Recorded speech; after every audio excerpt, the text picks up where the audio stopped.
Call to order the meeting of our Common Council for Tuesday, April 15th, 2025. Clerk. Awesome. 12 members are present in the meeting. Now please rise for the Pledge of Allegiance and remain standing for an invocation offered by Alder Hutchison. Pledge allegiance to the flag of the United States of America and to the republic for which it stands, one nation, under God, indivisible, with liberty and justice for all. Alder Hutchison. You may be seated.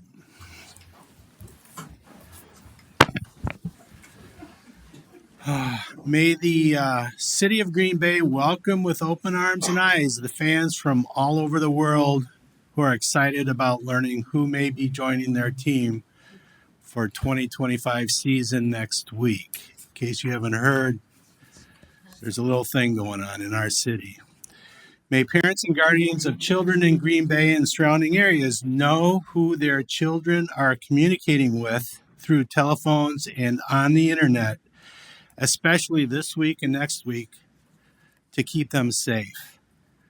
May those living and staying in Green Bay investigate the available transportation alternatives from downtown and other parts of the city to the NFL campus around Lambeau Field. And may we support our safety officials, police and fire, to use best judgments based on experience and training to keep all safe. Thank you. Thanks, Alder. Now we'll move on to approval of the minutes. Recording in progress. Motion to approve made by Alder Stevens, seconded by Alder DeLee. Any changes there? Seeing none, all in favor say aye. Aye. Opposed, nay.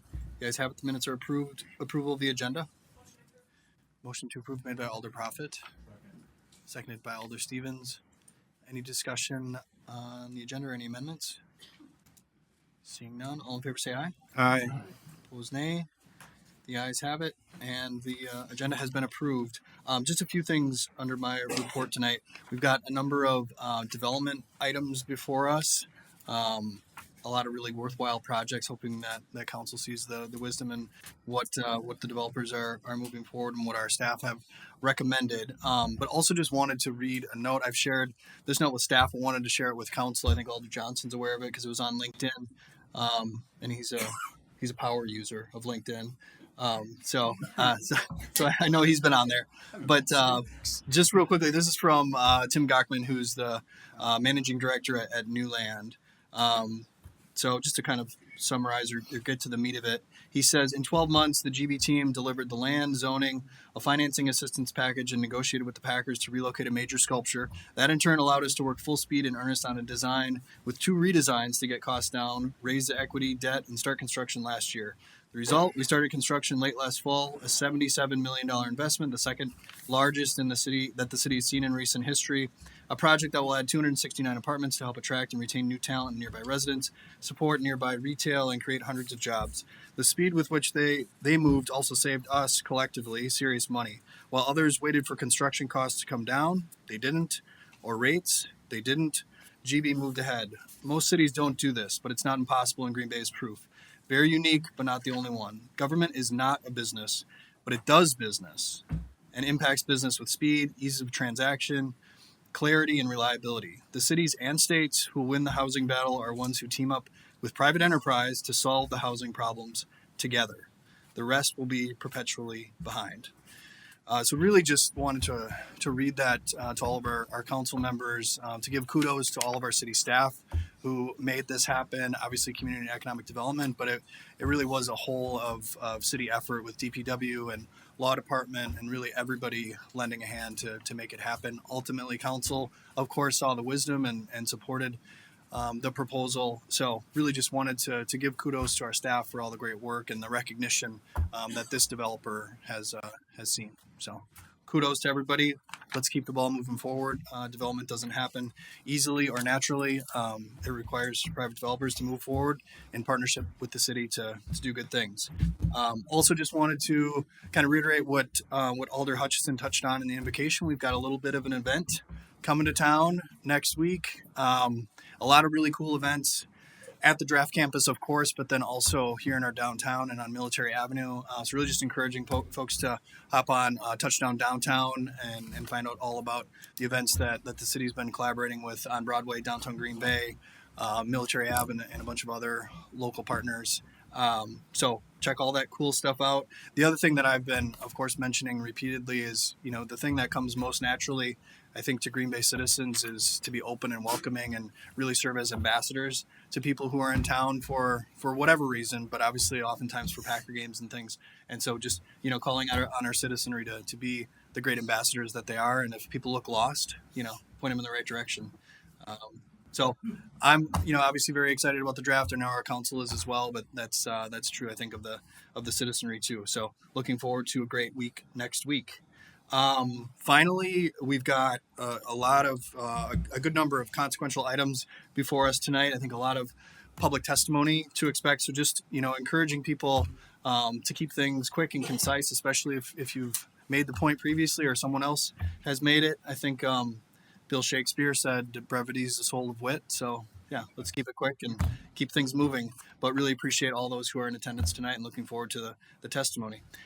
So with that, we're going to move along to announcements from council. And I think Alder Hutchison has something. Thank you, Mayor. On Wednesday night next week, there's an important event at East High School. It's the City of Green Bay, in partnership with the Greater Green Bay YMCA, is hosting the Field Fest at Historic City Stadium. That's East High School. We've rounded up at least 6, probably more, alders who will be there staffing some of the stations. And it's a number of things: 40-yard dash, 20-yard shuttle run, catch competition, push-up, standing broad jump, obstacle course, QB challenge, long throw. There may be some surprises there. Apparently, Randy Mahomes, who is the mother of some quarterback in Kansas City, is going to be on the site. So that'll be fun. So everyone's invited. If you have relatives or maybe yourself are allegiance to another team other than the Packers, bring them along, have them wear their colors. We want to have fun with this. So everyone's invited. Again, it's 11 till 2 p.m. Wednesday next week. Thank you. Thanks, Alder. And how many alders are participating in the 40-yard dash? Do you have that confirmed yet? Right. Maybe 39-yard. I don't know. Excellent. Thank you. I think Alder Prophet, then Alder Eck. I know others have touched on it, and I'm sure some more may touch on the big event we have next week, but I just wanted to recognize and thank all city staff. I know it's been more than a year, likely, that they've dedicated numerous hours to planning the event Alder Hutchinson just touched on, but others. There are major big events that the city has never done before, and I'm looking forward to attending as many as possible, but also the businesses that have adjusted, work from home next week potentially, and nonprofits who have stepped up to help the NFL as well. So I just want to thank everyone who's been involved in that, to welcome all of our visitors into our community, and there's still opportunities to volunteer for lots of these events, so be sure to check that out. And then lastly, just wanted to remind residents about the change in garbage pickup. There are some major changes next week to that. I know my neighborhood is deeply affected, all of our neighborhoods are, so just be sure to double check that, and appreciate Director Grenier being on top of that to make sure we didn't have trucks trying to navigate Titletown during those busy days. So thanks. Well said. Thanks, Alder. Alder Eck. Okay, I know. Big events next week, but I had to go ahead and promote one that's in my district. Get the party started, and I know you touched on it, but on Military Avenue. So join the Draft Energy Wisconsin-style breakfast served all day, beer and beverage tent, live entertainment, food trucks with family-friendly prices. It'll start every day at 9 o'clock of the draft. Everyone's welcome, and I will be there manning the Everything Green Bay table. So come on out and visit me. Excellent. Well, thanks for that, Alder. And just so folks know, that's in very close proximity to sort of one of the major gates. Yes, you'll have to pass this to get in on the one end. Yeah, so it's going to be a really convenient location for visitors. For sure. Other announcements, Alder Morgan. I hate to switch subjects in Green Bay, Wisconsin, but most people that know me know that I'm a baseball nut trapped in a football city.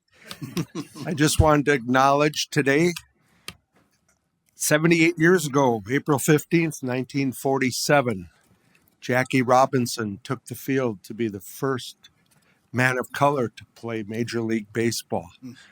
And with that, because of the date, if you get to go home and watch part of any of the games, or if you see any of the highlights, you're going to see everybody in baseball today is wearing number 42 in recognition of that. If you watch the movie 42, I don't know if it really happened that way, but they showed a scene where Pee Wee Reese came up and hugged Jackie when everybody was booing him and said, maybe someday everybody will be wearing 42. Well, that actually did happen a few years ago now, and it's a tradition. And with that, one of the players I coached about 4 years ago died last year in a tragic motorcycle accident. But on his prayer card that I picked up, he left one of Jackie Robinson was a quite intelligent man and said a lot of great things. But one of his greatest quotes that I use all the time now is a life is not important except in the impact it has on other lives. I hope we take that into consideration for all of us, one and all. And as a side note, I'd like to say I'm proud my Preble Hornets are 5-0 at this point in baseball. Thank you. Very good. Thanks, Alder. Any other announcements? All right, seeing none, we'll go on to, I don't believe we have any recognitions and awards tonight, so on to appointments. Motion to approve has been made on the new appointment by Alder Stevens. There's a second. Was it Alder Hutchison? Yeah. So there's a motion and a second there. Any discussion? Seeing none, all in favor say aye. Aye. Opposed nay. The ayes have it. And then reappointment. Motion to approve made by Alder Presley, seconded by Alder DeLee. Any discussion here? Seeing none, all in favor say aye. Aye. Opposed nay. The ayes have it. Next we have public hearings, but I don't believe we have any there. So ordinance's second reading for adoption is up here. Alder Prophet makes a motion to suspend the rules and take these items up with one roll call vote. That was seconded by Alder Hinkvis. Discussion there? Seeing none, all in favor say aye. Aye. Opposed nay. The ayes have it. The rules are suspended. Motion to open the floor. Motion to open the floor made by Alder Prophet. Seconded by Alder Galvin. All in favor say aye. Aye. Opposed nay. The ayes have it. The floor is open. So this is on ordinance's second reading for adoption.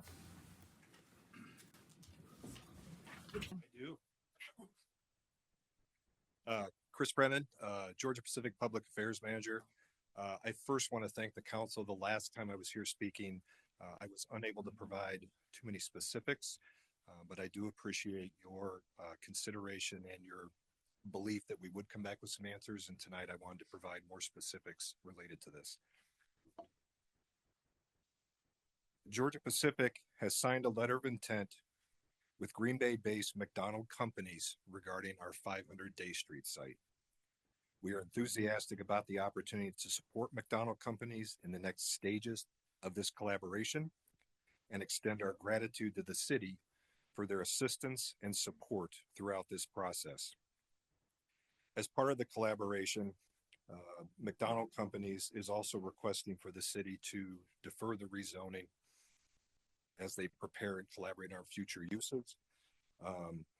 We and McDonald are committed to continuing to provide updates to the city as we go through this process. So again, the last time I was here, I wasn't able to provide specifics, and I did want to come back and provide specifics because I believe I owed that to you. So I am happy to stand for any questions related to Georgia Pacific.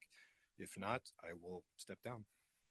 Great. Thanks so much for the testimony and for all the communication between GP and the city. It's been really helpful. You're welcome. Any questions from council? All right. Thanks, sir. Anyone else want to testify on this item?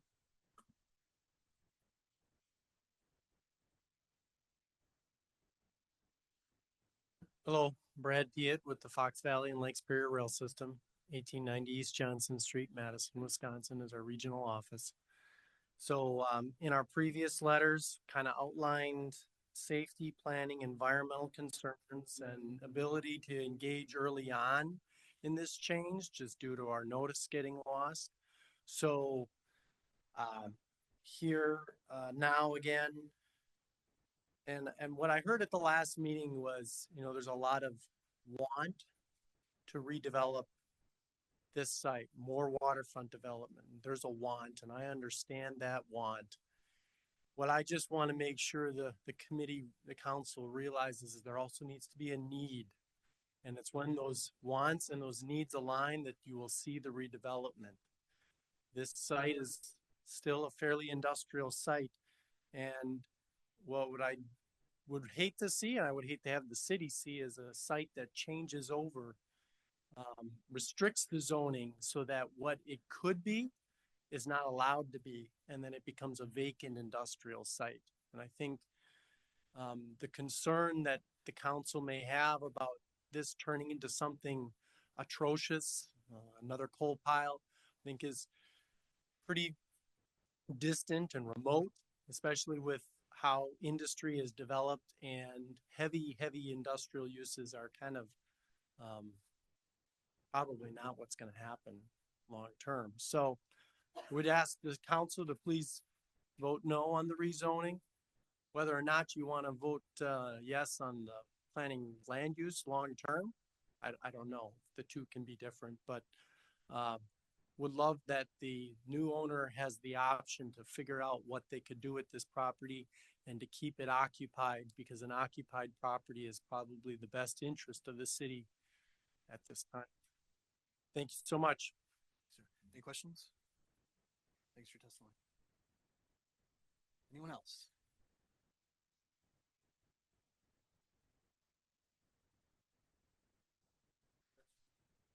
I just wanted to quickly, and taking your words of wisdom for the brevity, try to stay that way.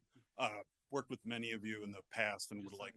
Name and address. Oh yeah, Quick, yeah. Chip McDonald, 1032 Bay Beach Road, Green Bay, Wisconsin. Want to thank you all for the opportunity and extend the thanks for working with both Georgia Pacific and us on the future development of the site. We absolutely think there's an opportunity to work in collaboration, as you've expressed other partners have in the past, and we hope to in the future. Thank you. So, any questions for Mr. McDonald?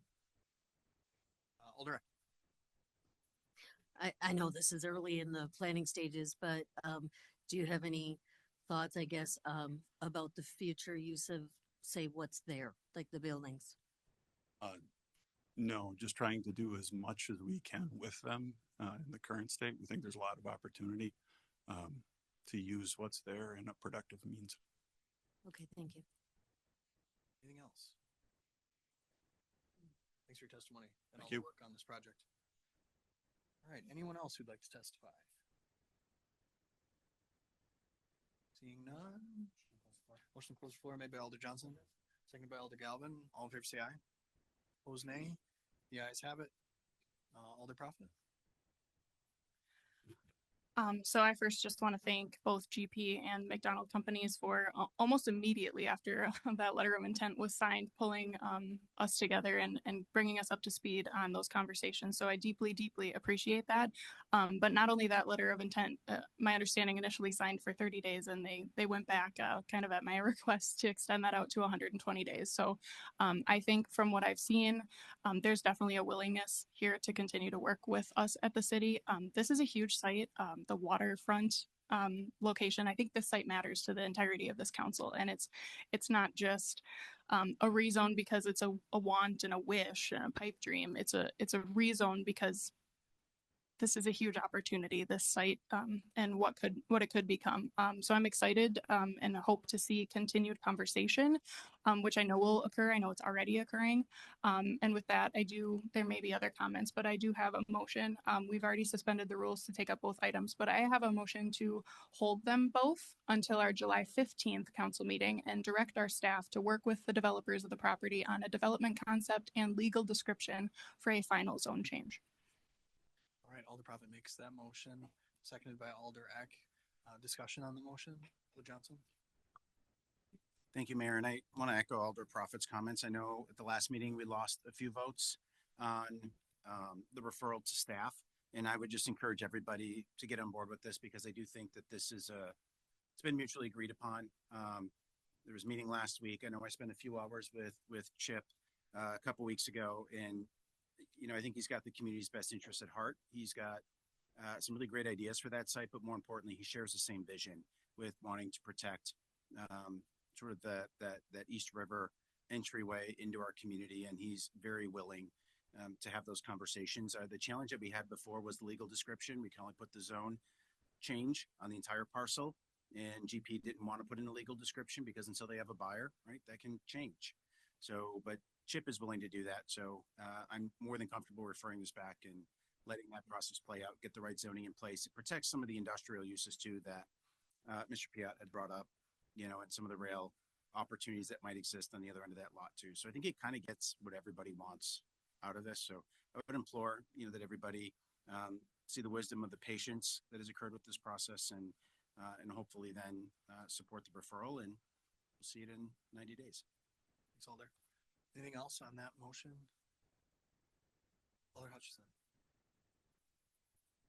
Okay, I think it's very important to me that there is communication between the developer and the city. If there was no communication in the last 2 weeks, I would have changed my mind, because I was I was the only one on the plan commission that wanted to wait. The whole plan commission voted to rezone. Okay, so I wanted to wait to give the owner time. We gave the owner time, and it seems like there's process involved where there's communication with the city. It's extremely important this continue. If this doesn't continue and we get to July and there's no change, then I will be in favor of rezoning as stated, as the staff has recommended. So I would hope all parties are committed for this to be communicated and proceed, because here we have a chance on the river, not only the Fox River, but the East River, to make a change from industrial to something different. And it would be a shame if we lose that through non-communication or whatever. So I just want to make that point. Let's keep it going forward and let's do something good. Thank you. Any other comments? Seeing none, all in favor will say aye. Aye. Opposed, nay. The ayes have it, and that motion passes. On to the report of the redevelopment authority. Motion to approve made by Alder Profit, seconded by Alder DeLee. Any items here to be handled separately? Number one. Any others to be handled separately? Seeing none. Item one will be handled separately, but all in favor of approving the remainder of the report will signify by saying aye. Opposed, nay. The ayes have it. The report has been approved with the exception of item one. Your wishes on that, Alder Johnson? We'll get a motion on the floor, motion to approve. Motion to approve made by Alder Johnson, seconded by Alder Profit. You have the floor, Alder. Thank you. So this property does line my district, and I've received a number of inquiries from nearby residents. And so there's one thing in particular, I just want to be able to publicly get clarity on. I know we've privately talked about it, Director Vanierweg or Deputy Director Buchanan. And that's related to the Cash Street right-of-way that exists. And right now the site plan shows a parking lot that's part of this development going over that city right-of-way. So could you please just share with the public what we had discussed in terms of that parking lot being that is publicly accessible? Is that correct? So that section of CAS that comes down there would remain public right of way, and it would be a multiple use of public use as well as the developer use. I just got the nod. Okay, and I just wanted to verify that and be sure that that was the case. So, Yep. So think about people who come to the trails right now that oftentimes have to park along that street. They'll be able to park here. And if at any time in the future, the city were to want to do something with that right of way, do we have the ability to exercise that right? Or okay, so there's nothing in this development agreement that would bind us to leave this as a parking lot for the private developer? No, it stays, I believe it stays as right of way. Okay, just wanted to verify We that. didn't Thank give you. that up. Director Grenier, do you have anything to add on that? this portion of right of way is similar to many streets that we have, especially those out District 6 that we refer to collectively as the Lake Streets coming off of East Shore Drive. There's a requirement through state that we have to maintain public access to the river, the waterfront, which is why we cannot get rid of that right of way, and it has to remain open for public. So that's a requirement in perpetuity for that right of way. Okay, perfect. Thank you. And then, is the developer here? Yeah, I'd like to make a motion to open the floor. Alder Johnson makes a motion to open the floor. That was seconded by Alder Prophet. All in favor will say aye. Aye. Opposed, nay. The ayes have it. The floor is open. So if you just want to state your name and address for the council, and then you can begin your testimony. Derek Liebhauser, 3027 Ridgeway Drive for the project at 100 East Mason. I just want to give you an opportunity to share a little bit about the project. I know I've got a question for you, but I want to give you an opportunity if you want to provide an overview at all. Sure. So it's a 125 unit multifamily development, 100 East Mason Street. It's a 4-story multifamily building above 1 story of parking. We're really trying to alleviate some of this housing demand that was referenced earlier with a vibrant new offering to the city. It's a mixture. It's a really healthy mix of studios, 1 bedrooms, 2 bedrooms, and 3 bedrooms to basically satisfy the market for everything that we're seeing for a big demand in this area. We really want to utilize the trail that's there, as well as plenty of green space on our property to integrate well with that, to really showcase what that property is and the beauty that it has. We've been working on this project, doing due diligence on it for about a year now. This is very similar to the site plan and the design that was brought forth by Mr. Dean Miller about four or 5 years ago. As everyone's probably aware, he passed away, and we're continuing on with a very similar plan to what he put forth. One of the biggest things we really focused on was making sure we didn't stress the surrounding areas and that the site was fully self-sufficient. We're planning on getting a 1-to-1 ratio of parking all indoor, and then another 50 to 75 surface level parking as well. So we're well in excess of a 1-to-1 parking ratio, closer to about 1.6. So our goal with this was to make sure that we could create this supply, create a vibrant new community, but also not stress the surrounding neighborhoods. Make sure that we had good access to the trail, make sure we had plenty of parking and plenty of amenities as well to really attract all different types of residents to this area and hopefully retain some talent in this market. So it's a beautiful site. It's a project that we're really excited about, and looking forward to working in collaboration with the city. Thanks for your testimony. Thanks for all your work on this. Thank you. Question, Alder? Yeah. And again, I know you tried calling me earlier today. Apologize. I was in meetings all afternoon, and I got a last minute scramble call here with staff. So appreciate you being here. The one, sort of question that I had for staff, and I just want to be able to ask you directly. Waterfront development's obviously been a priority for me. A big chunk of my district follows Fox and East River. I think it's something as a community we would benefit from. I know we're prioritizing it in our comp plan as well. I think back to the mall where the city deck used to be. We used to have a lot of parking lots on the waterfront. And I've seen a lot of people say, gosh, what were we thinking putting parking lots on the waterfront? And we put a lot of time and effort into removing those parking lots to put in, whether it be the city deck, right? World-class boardwalk, or some other amenities, even restaurants, bike shop that's down there. So when I look at the site plan, the only thing that really kind of caught my attention was getting clarity on the Cash Street side. That helps, but we've got another parking lot on the waterfront on the north side of the property. So could you, the question I had for staff, and then I'm going to ask you directly again, is just my inquiry was if the city, as part of this development agreement, could put air rights over that lot, that would then in turn allow us the ability to prompt redevelopment on that site if we replace the loss of parking stalls in a 1-to-1 ratio. And I think as part of that would also be the willingness to let you have the right of first refusal on the exercise of that option. But essentially what it does is gives us the ability to, at some point in the future, prompt redevelopment, especially after the Mason Street Bridge is done. So just what's your feel on that?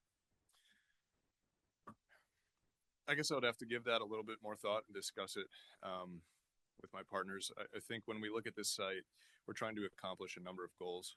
We look at, you know, what is the best and highest use of the site. And it's certainly a great question. We're sensitive of the prime real estate that's on the waterfront property. When we're trying to get to the density that we're at, we look at things like trying to create a self-sufficient site.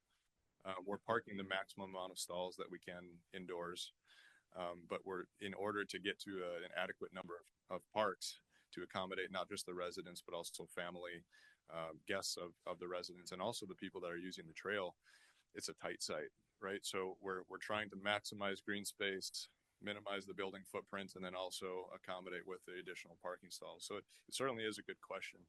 I think the give and take is we discussed the potential first right of refusal on acquiring the property in the future, and that's definitely something that we would be open to. As far as air rights or anything like that, I wouldn't really be able to comment on it this time, so I don't understand how that mechanism might work.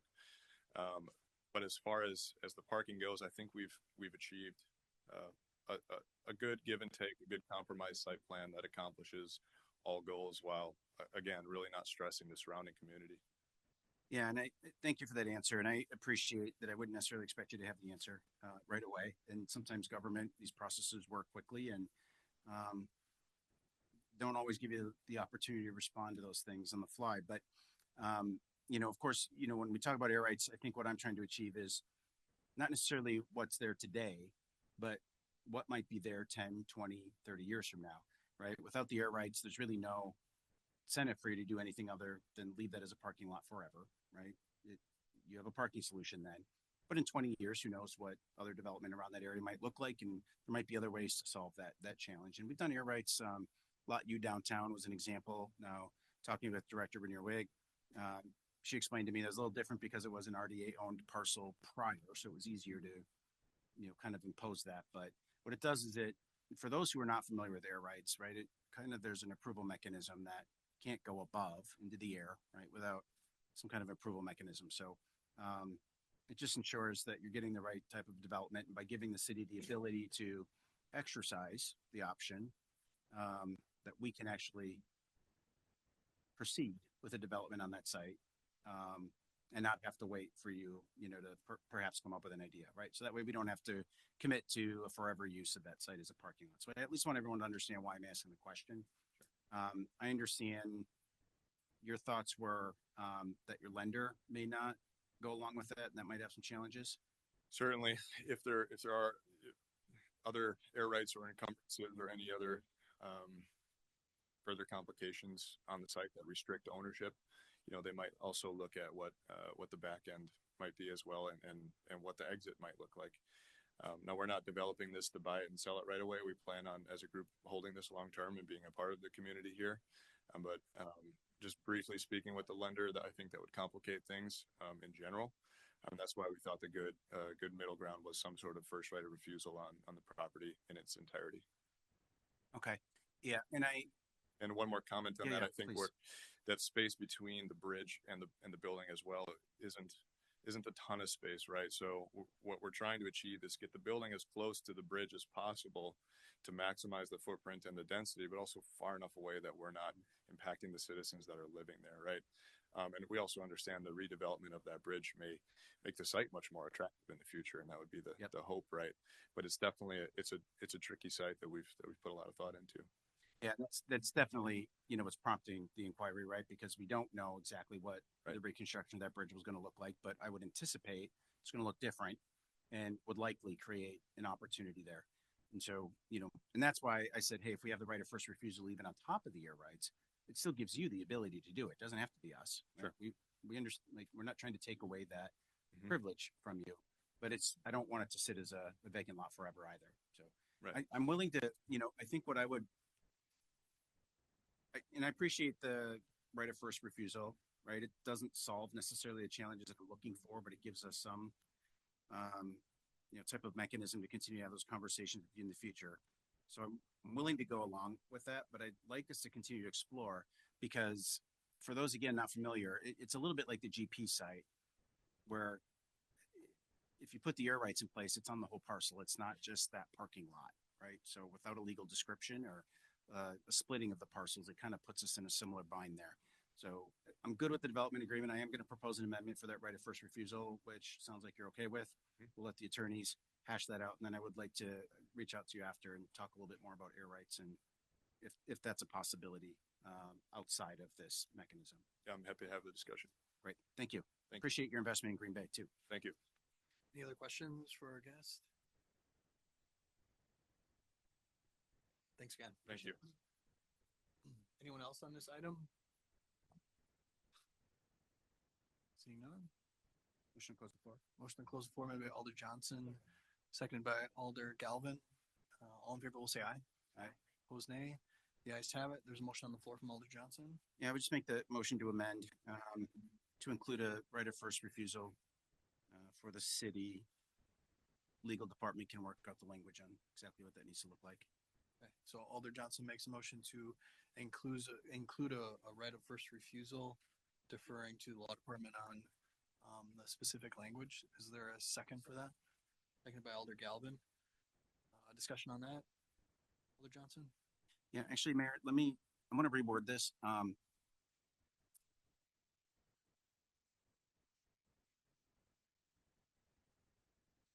No, sorry, forget it. I'm good with it. Yeah. Okay. All right, any questions or comments from council on that? Seeing none, all in favor will say aye. Aye. Opposed, nay. The ayes have it, and that amendment is approved. One more. Alder Johnson? Yep. So this is why I was confused. I was trying to, I didn't want to rescind the amendment and then offer it up. So I'm gonna offer one more amendment. And because I want to have the council support for it, but it would be a motion to allow the council to have air rights if mutual consent can be achieved by both parties prior to the signing of the agreement. So if conversations prior to the signing don't yield a possibility for that, then it just goes away, right? But I at least want the council, I think we need the council consent to even allow us to put that in there if this party, if the developer would agree to it later. So it's very loose, but I want to preserve the option. This is a novel one, Alder Johnson. is. We didn't think we'd have too many complicated questions tonight, but we've got one. Just amending to allow, approve with the allowance that council will, accept it if we can obtain them from the developer. Yeah, So essentially what it would it's a do. Substantive change, but you're just saying that you're approving it ahead of time if we can get that agreement in place. Correct. It would allow staff to execute the agreement if the developer agrees to including air rights. Because otherwise, if we try to do that after, then it's got to come back, and I'm trying to avoid that. So just not deferring, but essentially giving authority to staff to execute the agreement without council approval on air rights. Is that? Yeah, I mean, they're going to have the authority to execute it anyway, right? So I'm just saying, hey, if we can come to an agreement on air rights, we'll include it. If not, no big deal. Okay. Alderek? Thank you, Mayor. So I just want to clarify because I want to really understand it. And I know you explained it, but by air rights, so is it that you're looking for possibly a future parking ramp to be put there instead of a parking lot? I just want to No, understand it. air rights don't dictate that it has to be a parking ramp. Though, Well, something built up, but anything that right now goes it's a up, yeah. parking lot and they need the parking. So that's what I guess why I'm thinking that. yeah, I don't think you don't have to define what that future use will be, right? Because again, that could be 30 years in the future. We're all long gone, right? But it's giving the city some options to sort of pull a lever at a certain point in the future if the developer doesn't voluntarily do something with that. Because again, we don't want a parking lot there forever. I mean, we didn't, right? I mean, we're giving public assistance to a project to put more parking on the waterfront when we were condemning ourselves for doing it in a different location, right? So that's what I'm trying to correct here. If I suppose there's I'm a way supposed to to do it. ask the mayor this and Oh yeah, whatever. sorry. We're kind of going, sorry about that. No, that's okay. That's what I'm Just trying to get that's- clarification on that, yeah. just because I know there's a certain requirement for parking, so just want to make sure that that's being met. Right. Thank you. Any other questions? Alder Preston? I'm not sure who this question is for, but does it make more sense to hold this until a following meeting? I'm just, the contingencies on contingencies are confusing to me. It's only one. Thanks. mean, it's really like if the body thinks that air rights are a good idea and we can get there, that's all I'm asking for you to say is, yep, we're good with that. Any other questions on the amendment or comments? No, that's a good point. Seconded by Alder Profit. Any other comments? All right, all in favor will say aye. Aye. Opposed, nay. The ayes have it, and that amendment is approved. Motion to approve is amended. Alder Johnson makes a motion to approve as amended, seconded by Alder Profit. Any discussion on that? Seeing none, all in favor say aye. Opposed, nay. The ayes have it, and that item has been approved as amended. On to report of the Improvement and Services Committee. Motion to approve made by Alder Eck, seconded by Alder DeLee. Any items here to be handled separately? 9. Any others? 9 will be handled separately. All in favor of approving the remainder of that agenda, signify by saying aye. Aye. Opposed, nay. The ayes have it. The agenda is approved, with the exception of item 9. Your wishes on that? Alder Profit. Well, motion to approve first. Motion to approve. Seconded by Alder DeLee. Back to Alder Profit. We had earlier tonight received comment forms, and this was one of the items that a resident wanted to speak on behalf, so I'm pulling for that. I'm trying to pull up the name, but if there's someone here, if you want to stand that submitted in advance, or maybe someone online, that was the only reason I pulled it, is because we received that request. Okay, so this is to approve the request from DPW to adopt a resolution to increase parking rates in the public parking ramps during the 2025 NFL draft from $1 an hour, $12 a day maximum, to $2 an hour, $24 a day maximum. And it looks like we do have somebody here. Motion to open the floor. Motion on the floor made by Alder Profit, seconded by Alder Hinkfist. All in favor will say aye. Aye. Opposed, nay. The ayes have it. The floor is open. You can just state your name and address, sir. Frank Torres, 1490 Capitol Drive. Thank you for allowing me to speak. In the interest of time, I will waive in support. I'm sorry. I'll waive the remainder of my time in support. Okay. All right. Motion to close the floor made by Alder Profit, seconded by Alder DeLee. Alder Profit. Motion. Yeah, we've got the motion to approve. Any comments on that? Alder Johnson. Perhaps a question for Director Grenier. Do we have a sense of user demand, I guess, during this period of time, and what kind of additional revenue that this would potentially generate? Our expectation is demand is going to be extremely high. This has been highly promoted as use the downtown to Titletown, and the expectation is to utilize the ramps for that parking demand with with crowds in excess of 200,000 people for over the weekend. That could create a huge demand for that parking in the downtown.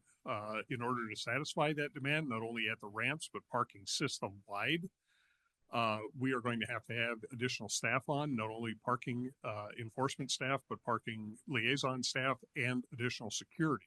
So those additional expenses are not part of our budget for 2025. Again, the parking division is a special revenue fund, so we take no taxpayer support. We're 100% self-funded. There are limited opportunities for us to generate the revenue necessary to cover those extra expenses. One of the things we did look at was in addition to the hourly rates, and this only impacts the hourly rate, parkers, anyone who has monthly parking passes will be completely unchanged. We did take a look at whether or not we could do something with our meter rates as well. However, with over 700 meters in operation, each of the meters takes both the Passport app for payment or coin at the meter head. We would have to go out into the field and physically reprogram all 700 plus meters prior to, and then 3 days later go back and reprogram them back to the original rates. Cost effective, it just wasn't there. The only place that we had that opportunity to create that additional revenue stream was at the hourly rates in the ramps. And that's going to cover, again, parking enforcement, not only in the downtown at the ramps, but across all 46 square miles of the city. If the ramps are utilized to an 80%, 85% occupancy rate during the ramps, or during the 3 days of the draft, and again, this is only for the 23rd, 24th, and 25th, it automatically goes back to its normal rate that following Monday. We expect approximately $6,000 a day in revenue. And then are the same rules in place in terms of the times that it's enforced, which I think 6 p.m. Correct, 6 a.m. to 6 p.m. After 6 p.m., there is no charge, unless, of course, you park prior to 6. If you parked at 4 p.m., for instance, you would be charged for those 2 hours. But after 6 p.m. and on Saturdays and Sundays, there is no charge for parking. Okay, thank you. And sorry, one more, just want to clarify because it's in here, right? And the resolution, I believe, to change the meters. I mean, is that something that can be removed then? In the resolution itself, Alder? Well, it's in the agenda report. Maybe the resolution was already modified. My read is that the resolution has no reference whatsoever to meters. Yeah, and I'm It's looking at the ramps only. report. So resolution was modified before it came into the packet then. Yep. Anything else, Alder? Yeah, and I'm kind of torn on this one, admittedly, right? Because we try to do a lot of programming efforts to bring people downtown, and this seems to have the counterproductive effect of that. But I also appreciate the added expenses, and if it's the long-term parkers that migrate to a ramp, which is historically what you want to encourage and see, and if the hourly meters kind of stay in place as they are, it gives me a little bit more comfort knowing that visitors can still come in and have that easy access and aren't being penalized for visiting downtown. So appreciate the info. I'm gonna noodle on where I vote. All right, thanks, Alder. Alder Morgan and then Alder Presley. I was kind of glad to hear the monthly parking people won't be affected. I still question some people that do use it on a daily basis, how they'll be affected.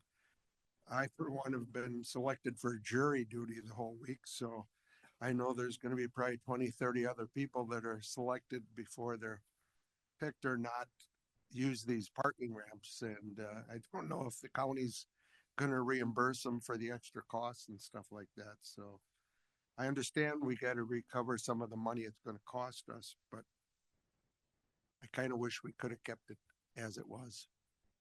Thanks, Alder. Alder Presley. Thank you, Mr. Mayor.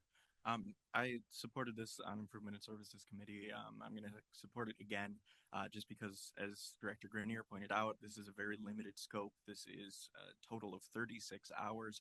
I know doubling is, that sounds scary, but it is a $1 per hour to $2 per hour increase. I think that's going to be fully understandable for especially people traveling in from other cities. I'll say anecdotally, I went on Friday to Madison and I went to a parking garage and I paid $10 for 2 hours for event parking, and I don't know what the event was. Was it fun? No, I don't know. I was just wandering around. But they said there's an event and they handed me a red ticket. Anyway, I think this is going to be an understandable expense for people. At least I hope it will. And the fact that it is not affecting the long-term parking, it's not affecting the meters on the street parking.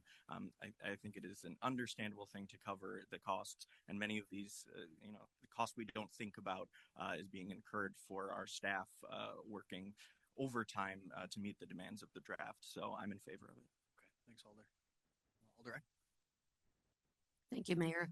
And I do want to point out, I know it hasn't been brought up tonight, but, and I know you know this, but just so that everybody knows that there's free transportation from downtown to the draft. So I look at this as the bargain of the week because the parking close by is going to be outrageous.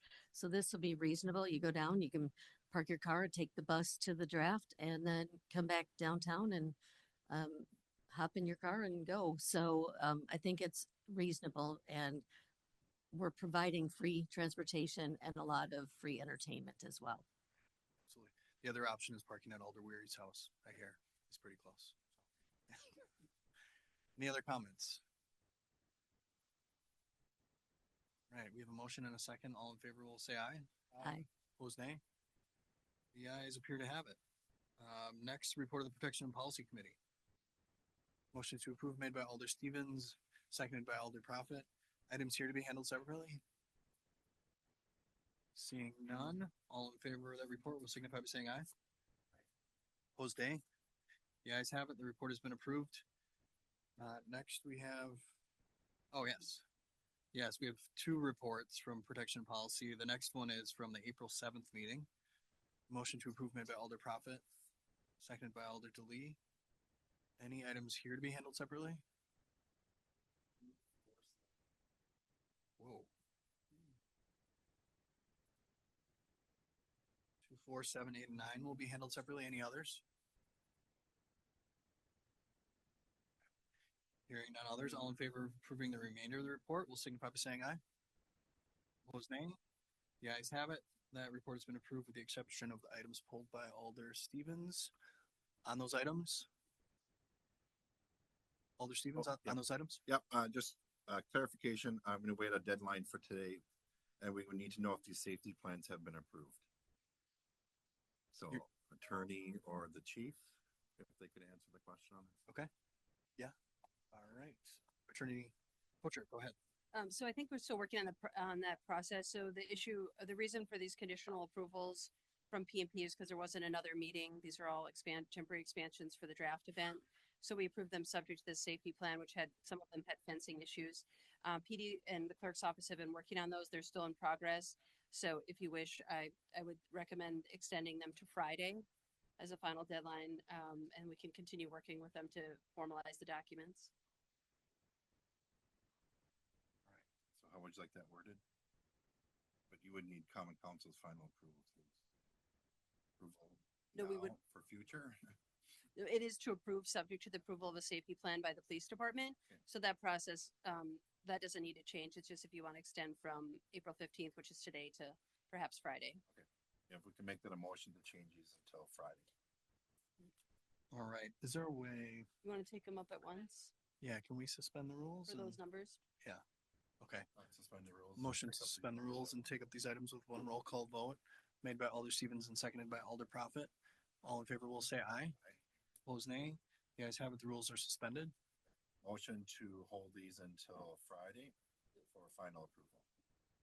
You wanted to amend Amend, them to be April 18th? Okay. Alder Stevens makes a motion to amend April 15th date on all of those items to April 18th. Seconded by Alder Profit. Discussion on that? Seeing none, all in favor say aye. Opposed, nay. The ayes have it. The amendment is approved. Motion to approve is amended made by Alder Profit and seconded by Alder DeLee. Discussion here. All in favor say aye. Opposed, nay. The ayes have it, and that those items have been approved as amended. Alder Johnson. Motion to reconsider 04. Alder Johnson makes a motion to reconsider item 04, seconded by Alder Profit. All in favor will say aye. Aye. Opposed, nay. The ayes have it, and that item has been reconsidered. Alder Johnson. Motion to approve. Motion to approve made by Alder Johnson. Oh, you got to get a motion on the floor.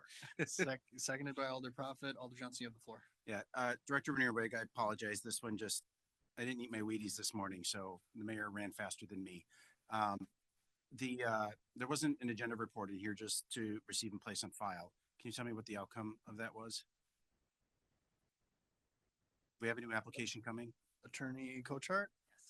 So I'm sorry, Alder Johnson, I did provide an update at PNP, and the reason why we did receive a place on file here is there's an ordinance amendment coming to the next planning commission meeting that relates to signs and sign permits in the process, and then a couple of other procedural, and Mr. Leroy maybe could say more about that.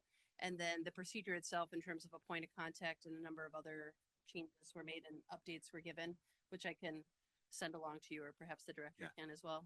So long as I know that there's something being done, it's coming back, I'm good with that. Just wanted to be sure. Thank you. Thanks, Alder. Any other comments on that? Seeing none, all in favor will say aye. Opposed, nay. The ayes have it, and that item has been approved. Next, we're on to Protection Policy Committee granting operator licenses. Motion approved made by Alder Profit, seconded by Alder DeLee. Any abstentions or names for separate consideration? Seeing none, all in favor say aye. Opposed, nay. The ayes have it. That report has been approved. Plan Commission. Motion to approve made by Alder Profit, seconded by Alder Hutchison. Any items here to be handled separately? 2 and 3. Any others? Alder Johnson. If I could just show an abstention on item R6, the applicants on my executive committee. All right, so noted. So 2 and 3 are going to be handled separately. Hearing none others, all in favor of approving the remainder of that report, signify by saying aye. Aye. Opposed, nay. The ayes have it. The report has been approved with the exception of items 2 and 3. On item 2. Any motion or? Yeah. Yep. First, we'll take a motion. Motion to approve made by Alder Prophet, seconded by Alder Presley. Alder Grant, hold that item. Just wanted to start by motioning to open the floor to see if there's any New Testament from last time, Sounds good. or testimony, sorry. Alder Grant makes a motion to open the floor. That was seconded by Alder Johnson. All in favor, say aye. Aye. Opposed, nay. The ayes have it. The floor is open. We do have one individual that submitted an interest or a form that they would like to speak. So we've got Kent Bond. If he's here and like to speak.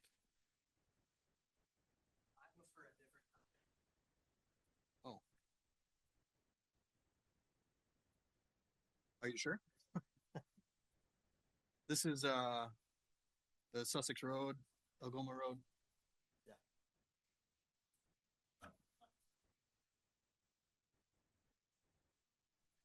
And then I don't know if we had the opportunity to circulate any forms. No. So if you'd like to speak on this item, just feel free to approach the podium and state your name and address at when Mr. Bond is completed. Floor is Thank you. yours. My name is Kent Bond. I live at 3505 Edinburgh Road. I hope you all have taken the time to read the open letter that was sent to you. I come before you tonight as not just a concerned resident of Red Smith, but actually representing hundreds of families that live in this neighborhood. The Smart Growth Plan states that city growth should, and I'll quote, involve both the city and neighborhoods in the planning of the types, appearance, and location of new housings best suited for each neighborhood. The Red Smith community invested with this understanding that this land was zoned R1.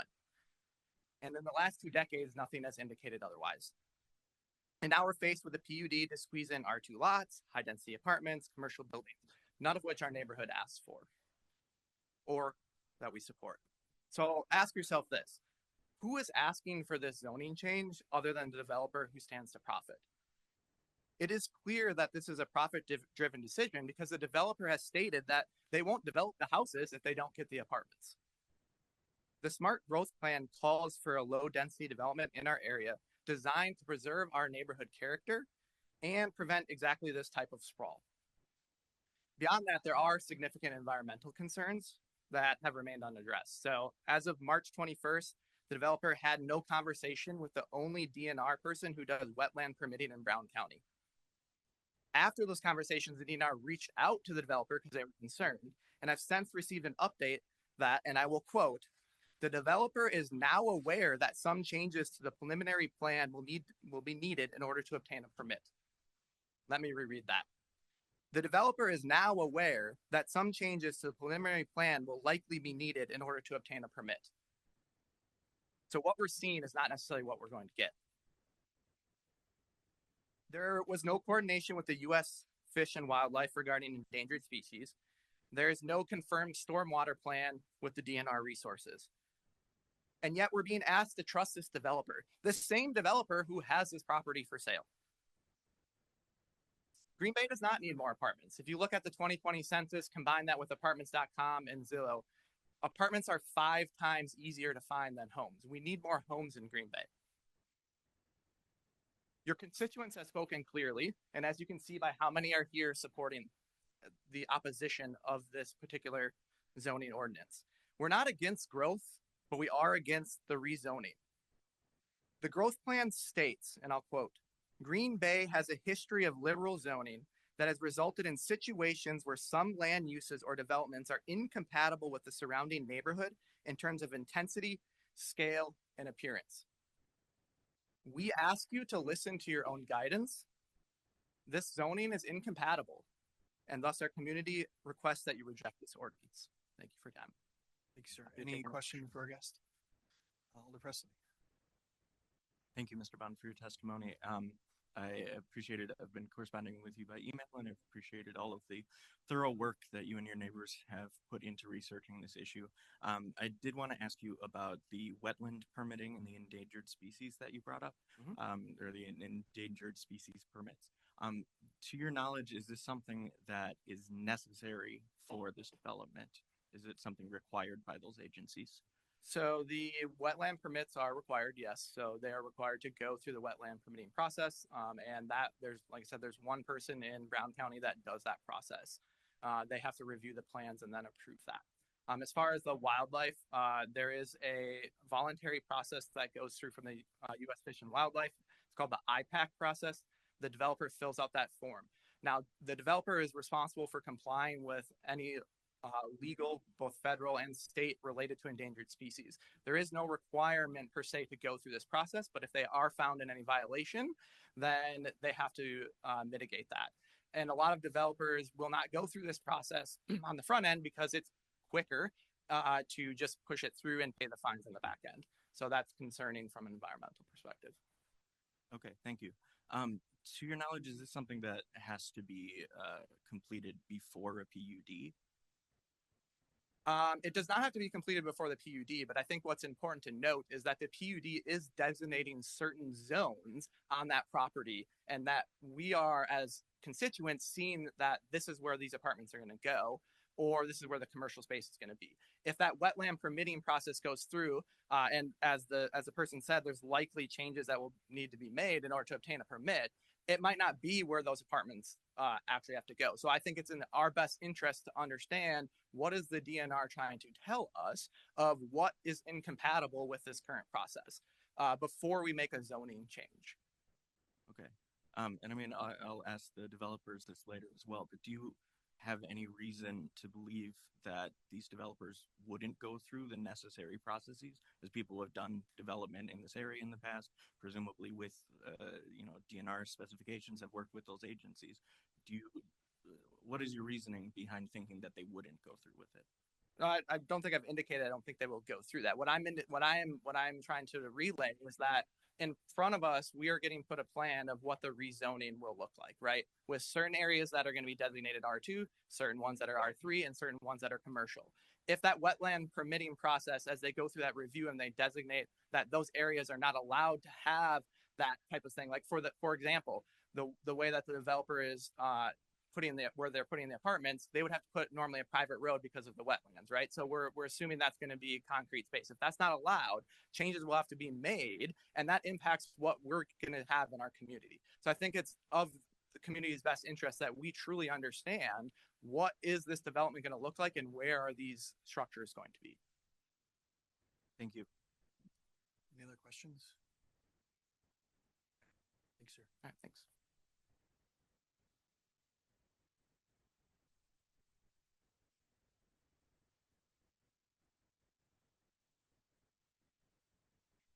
Good evening, John Shelton, 1045 South Webster Avenue, and I am a member of the city's Equal Rights Commission.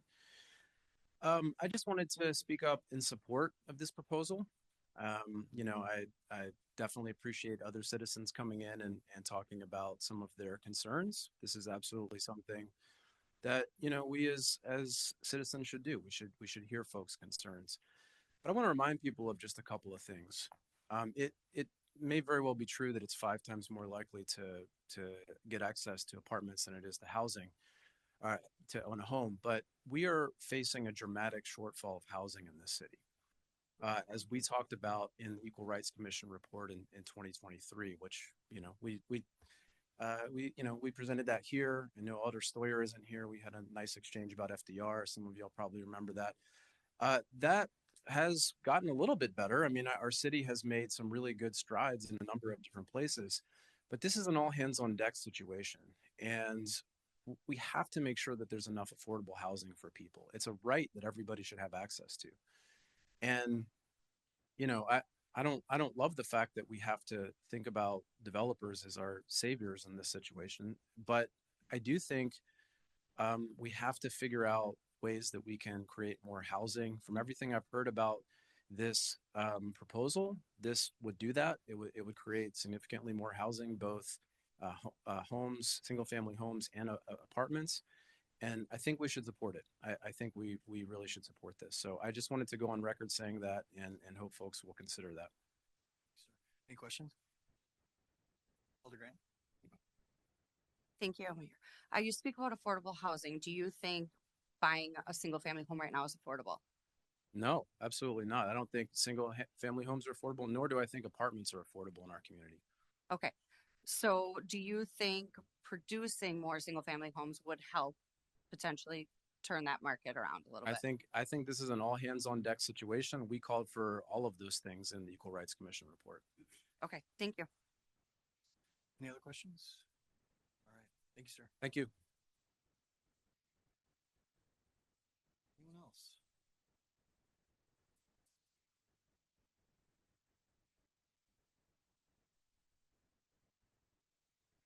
Good evening, Steve Beta with Beer Record, 400 Security Boulevard, working for the Kozmowski family. Just wanted to run through a few things real quick. You know, there's a process we have to follow when we do this. You know, Kozmowski's have owned this land since 2001. I personally laid this out in 1992, a long time ago, and it's been vacant ever since. But there's been a road pattern established for a long, long time. But part of the process is that we go look at the environmental features. We locate the navigable streams. We shoot the topography. We locate the wetlands. We prepare a plan. We prepare a zoning map. We prepare the concept as all part of this. Then we come and request the zoning, which is the stage that we're at. Have we applied for all the permits? No, we already even passed the zoning yet. So we have a concept plan, the things we want to do. We followed your comprehensive plan, which says we need to have a certain amount of units per acre. We followed that. We're below that. We have a large chunk of land. We're hoping someday the trail gets put in and all these other things happen and more people come. We've talked about all the other things that go along with this. There's going to be more people, more traffic, more kids to the schools, and all those things have all been addressed. But we've done our homework on this piece of property for a long time. And of course, following the comprehensive plan is important to us and it's important to you. That's why you approve the comprehensive plan. But I have to follow comprehensive plans everywhere in the city, everywhere in the county, every other township that's around here. I have to follow that. That's what I have to go by when I start this process. So that's what we did. We have a good plan. There are mixed use housing in this plan, and we are under your density requirements that you want us to follow. So thank you. Thanks, sir. Any questions? Alder Grant and Alder Galvin. Thank you. Just to kind of reiterate a little bit about that water pressure valve, can you just brief description again, what that's going to Sure. accomplish? So what the situation we have right now is as we move up the hill from the north-south street is Sussex, as we move up the hill and develop houses, we don't have enough water pressure to continue to develop all this property. So the Kozmowski family has purchased it's called a PRV valve. It's going to be installed down south a little bit farther towards the bay. But actually what it's going to do is increase the pressure to allow us to have pressure to service all the way up the ledge. So that's really what it is. I know right now that pressure, it would help the development that's currently in front of us. If there's future development nearby, would it also help nearby developments potentially as well? Only if it's above that elevation or in that elevation range. So everything that's developed out there right now, as you move up the hill and the last houses are up against our project, they don't have the highest water pressure that there is, but they're not going to be connected to our system because there are issues with the pressure as you go back down the hill. If we increase it too much, they will have issues with leaks and all kinds of other things. So if there was someone else further to the be north or south of this that had vacant land, they could hook up to it. Yes, it could help them. Sure. Okay, I just wanted, to kind of hear that area is very open right now. And if that water pressure valve is something that other people benefit from, I just I wanted to believe so, disclose that. Yeah, it could be extended. Okay, The thank city you. will own the system. The Kozmowskis are paying for the PRV valve just so they can develop their land, but eventually the city's just going to own it and be Okay. part of their system. Perfect. And I apologize. Are you the only one that's going to speak on behalf, or will the developers come up at all? Okay, perfect. I'll save my other question. Thank you. Okay. Good. Okay. Alder Presley. Thank you, Mr. Mayor. So on the wetland permitting and the endangered species, the IPAC that the gentleman mentioned before, are those things that you have dealt with before with the Every day. developments? That's what I do. Right. Yep. Can you tell me a little bit about the timeline, the process of Well, that? we haven't applied for any road permits, any building permits or anything yet. So we would apply for, we don't need a permit unless we're crossing a wetland. We don't plan on Our first phase of the development, we're not really crossing any wetlands, so there's no permit to apply for. As we move through the development, there are some things that we'll need to do to get to some of the larger chunks of vacant property that is free and clear of any of the wetlands. But that's not in our first phase. But yeah, it's normal with any development. There's always some issues, challenges we have to deal with. And can you remind me if you have taken any steps with wetland delineation? It's done, 100%. It has been done, and the plan fully shows all the wetlands on the whole 167 acres. And then on top of that, the DNR has buffers, and the city has buffers that we're required to adhere to. Those buffers are all shown on the plan as well. We adhere to all those right now. And then final question here. Is it assumed with developments like this that there are going to be changes along the way as you go through those various permitting processes? Say that again? Sorry, is it assumed that there are going to be small changes to the? There always is. This project is planned to probably take 7 to 10 years. Things will change. You know, we're laying down the best thing we can today, but like anything, go back 10 years and was that what we planned on doing? No. You know, but for today, this is the only way we want. This is the way we want to proceed. And thank you very much. okay, thanks, Alder. Any other questions? All right. Thank you, sir. Thank you. Good evening, Council, Mayor. Thank you very much. Appreciate the opportunity to speak in front of all of you tonight.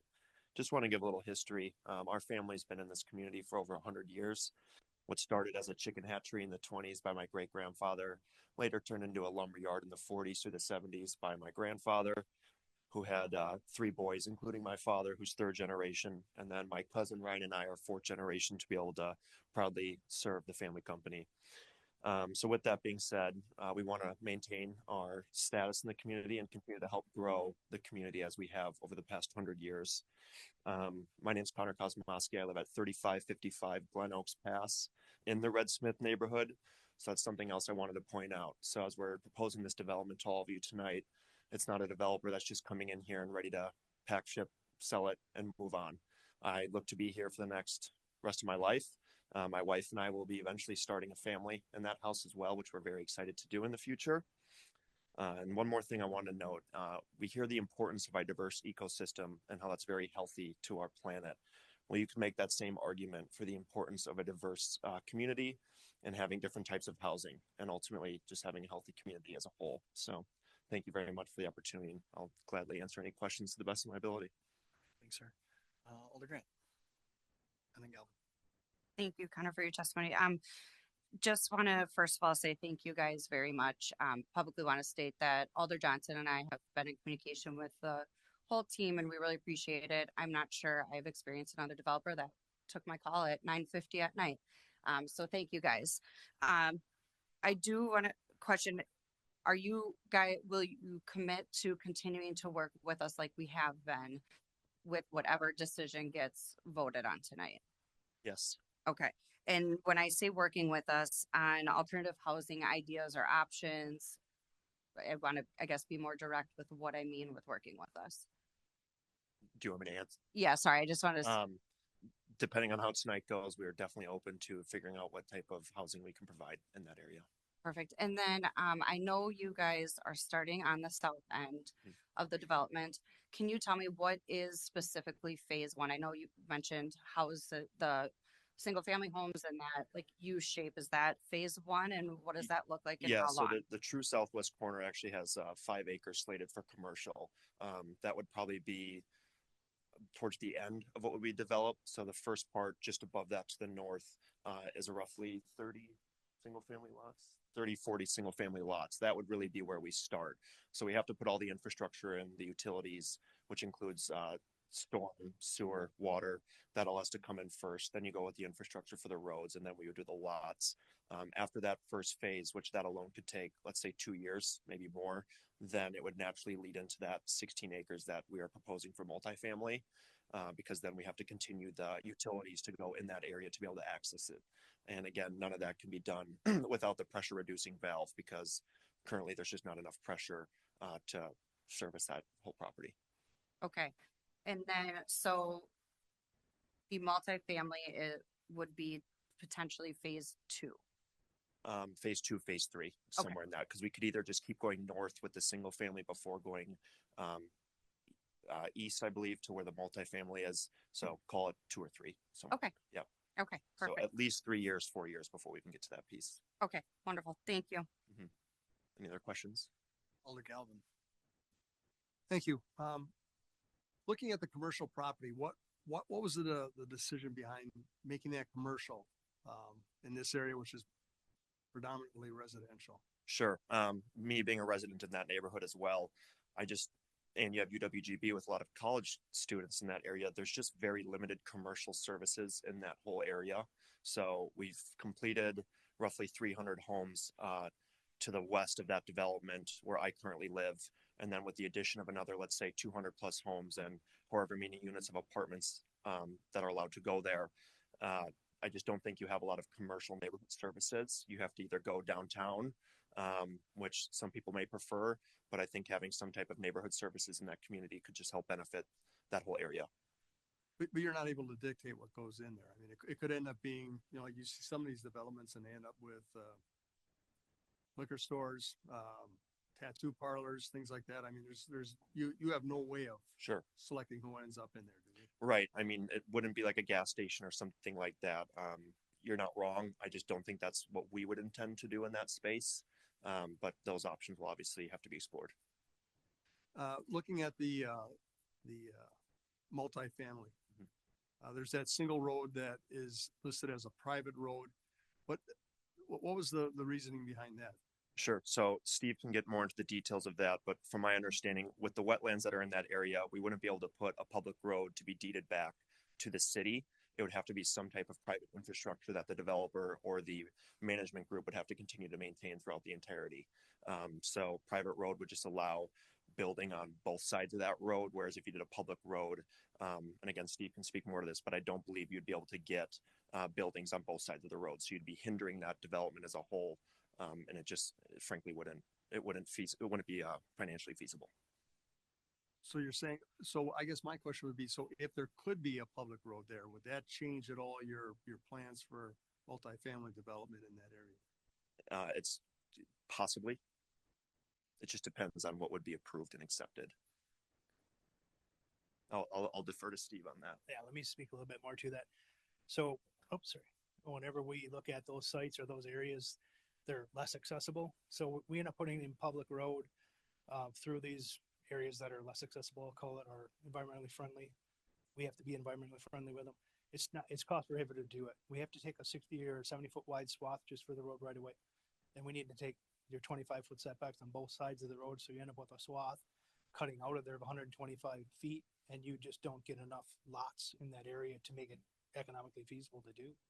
Connor said that, but that's the problem is when you put a public road into these smaller developable areas, it just doesn't work. Okay, thank you. Too much land and not develop it, but it's also not enough land to put a road through the middle because we can't recoup the cost to put that road through those areas. So this road here, this private road, is that there because there's really no other access? Yeah, we got to that? build the private road to get there. Yeah. Yep. Absolutely. Okay, and what you're saying is you would need something 2 to 3 times as wide if it was a public road? Correct. Which would take out either of the lots on either side? Correct. And we have to build it to a different standard. We have setbacks that are off those roads. Public sidewalks typically have to go in with those things so that you take the cost from about $900 a foot, which is what a city public street would cost, down to probably 400, 500 a foot. Cuts it in half. And if I can't take lots, you're talking about lots possibly, but if I can't take a lot on both sides of the road, it doesn't make sense to put it in. I just can't recoup the money. Every lot right now that we put in, I'll just quote some stuff we're doing over in Bellevue. When we develop a lot, put it in, engineer it, and all the things that go along with it, it costs about 55 to 60,000 per lot just to put that in. Without selling, it doesn't include your land costs either. You have so much, or that doesn't include your land costs. Sorry, about 60,000 per lot just to do that. But if I can't sell a lot on both sides of that, that's 120,000 every time. And that doesn't include profit. That's just to make that lot. So I can't sell the lots for enough to pay for land, roadway that goes through areas that are inaccessible. Oh, that's public infrastructure. Okay, thank you. And if I could, sir, I have one more question for you. So I'm looking at the multifamily, the two areas that you have designated that, I'm looking at the commercial. If you were to make the commercial multifamily and reduce some of the density in the larger area that comes off the private road, would that reduce some of the traffic that we've heard concerns about, the increased traffic coming into and out of? And would that be more feasible for your company to, find that spot that it needs to find with this development? Are you reducing traffic or shifting it? Shifting it. So So the- if you look at the commercial lot, all that would go directly onto Algoma Road instead of going into the subdivision and then out onto Algoma Road. Right. So I'm just wondering if that's something you considered, and if so, why did you end up going with the commercial instead of that? Do we know the comp plan? I would just say the comp plan designated originally when we were looking at this lot, I think the city had looked at maybe doing 12 acres of commercial in that corner, which then we reduced to 5 years ago, before I got involved in the project. But in terms of the traffic, I just wouldn't be able to speak too much about how that's going to change traffic patterns. I just feel like you're just shifting it away. But I remember in the first meeting a month ago, they brought up, I'm forgetting that street name, but possibly a Durham. So I could see that possibly helping alleviate some of the traffic concerns. But in this situation, I don't think you're really alleviating traffic. I think you're just shifting it to another area that's going to get very concentrated. Okay. So was this the city's idea that this be commercial instead of housing? Was that at one point? Yes. Yes. All right. Thank you. Mhm. Any other questions? Oh, sorry, Alder Johnson. Connor, nice to see you. Nice to see you, Brian. My question is not for you. Okay, that's right. Yeah. It just wanted to go back to that private road for a moment. How wide is that private road that Typically, you'd be you putting can in? do 24 feet wide, and then you have to, slope it down depending if you elevate it or not. But Okay. 24 feet of pavement usually. 24 feet. And so you mentioned if it's a city road, I just want to understand 60 City feet road, plus 25 on each side, so 110 feet. You need that swath to adhere to your city standards. Yes. The city standards. Yes. Okay. Public road. Right. Yep. It just seems like an exceedingly wide road. That's how all of them are in For every that city. area. You don't have to give me an opinion or a plan on that, but okay. I just wanted to understand the width of the private road, 24 feet. Yeah, correct. So Okay. then we lose so I'll just give you the quick rundown. So if you do a 60-foot wide right of way, and you typically put a 32 to 37-foot piece of pavement in the center of that, you have sidewalks out at your 60 feet. Then you have a 25-foot setback on each side of that. So depending on how you do the math on that, that could be 115 or 120, whatever the math is on that swath. And that's typically what we do in any municipality. Some have wider right of ways, some have typically you don't see less than 60 feet though anywhere we go. Okay. So I have to adhere to all those setbacks. That's why you take such a wide swath. If I go down to my typical 24-foot wide roadway that's private, I don't necessarily have the same setbacks off that 24 feet. Although I would set back, say, 20 feet off of there, and all of a sudden you've taken it from 110 down to 24 plus 60, 75 feet. Something like that. Okay. And I know you mentioned installation of sidewalks, and admittedly, and maybe you know the answer, it could be a question for Director Grenier as well, but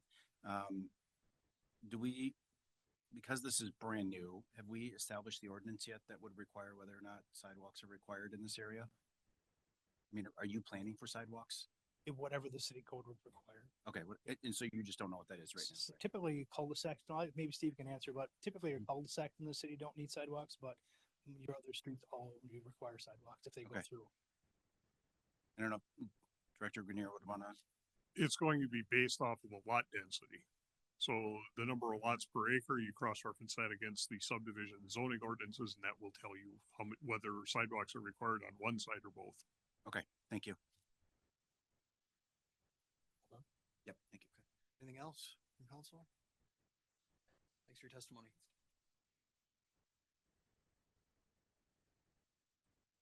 We've got somebody coming. Hi, good evening. My name is Margie Regwald. I live on 2988 Durham Road. I've lived out on Durham Road since 2000, and we built out there because of the quietness and the safety of our children. And through the years, the traffic has gotten crazy. And the dangerous situations right now, we only have Algoma and we have Church, and then there's Durham. So I would like to know from the developers how they plan to handle the increased traffic that will be brought around Red Smith School, around the neighborhood, around the park that we have, the hockey fields, all the area. I would just like to know how they plan on, excuse me, diverting that traffic, in a safe way. Thank you. Questions? Alder Grant? Apologize, not really a question, but just to address that, I have already submitted a communication for a traffic study for starting on Scottwood and Sussex, just because that is the start of the development. And as the development progresses, we can continue to do traffic calming studies and things like that. So just wanted to kind of answer that.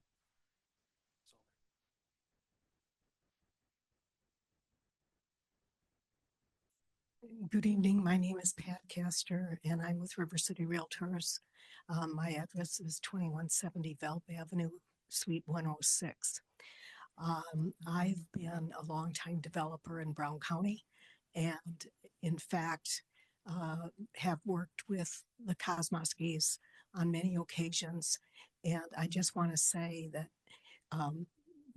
as far I know, the Realtors Association was here and talked to you about the housing shortage that we have. It is desperate, and Green Bay has the opportunity to have a really nice development by the Kosmoski family. They do a good job. This is a big investment on their part to work with the city to get this developed. And they will do a good job for you and be something that you can be proud of. Thank you. Just real quick, and don't mean to put you on the spot, but I in conversations with the realtors, I know that Jennifer had commented on really the scarcity of lots that are kind of in the pipeline for development. Right. And I was just wondering if you could kind of comment on that situation and how critical it is to develop what we have. The lot situation in Brown County is usually I actually do an inventory for the county and all the municipalities. There are not, normally we have about 240 lots at this time going into the year. That is probably down to about 120. So there isn't, the lots aren't being developed. The lots are much more costly, as Steve mentioned. We're looking at somewhere around $540, $550 running foot for the frontage of the lots. That's why it's very important to have variable lot sizes so that you can get as much density. And I know the people back there don't like that, but we have to try to make it affordable because yes, a developer does have to make money when they're doing a project, because if they don't, they're not going to do the project. And there hasn't been a lot of development in Green Bay, and Green Bay is a nice place to live. It's a beautiful community and the county is great, but there's a shortage right now. There's even a shortage of the houses that are built. I mean, we probably have about 70 in inventory right now that are saleable. So that isn't what normally we would have. And it's not gonna last. Usually we like to have a year and a half at least in inventory. We don't have that. We probably have about 6 months. And so there is a shortage. And one thing that you have to think about with the rentals, when the younger people come up and they need a place to live and they're not ready to do a purchase yet, but they get into that rental and then they go to the shops that are around, they go to the churches that are there, they put their roots in that development, and eventually they end up buying basically in the same area that they started renting in. So it's something for the future of Green Bay. And like I said, you couldn't have a better developer doing the project for you. Thanks so much for that. Any questions? Thanks again.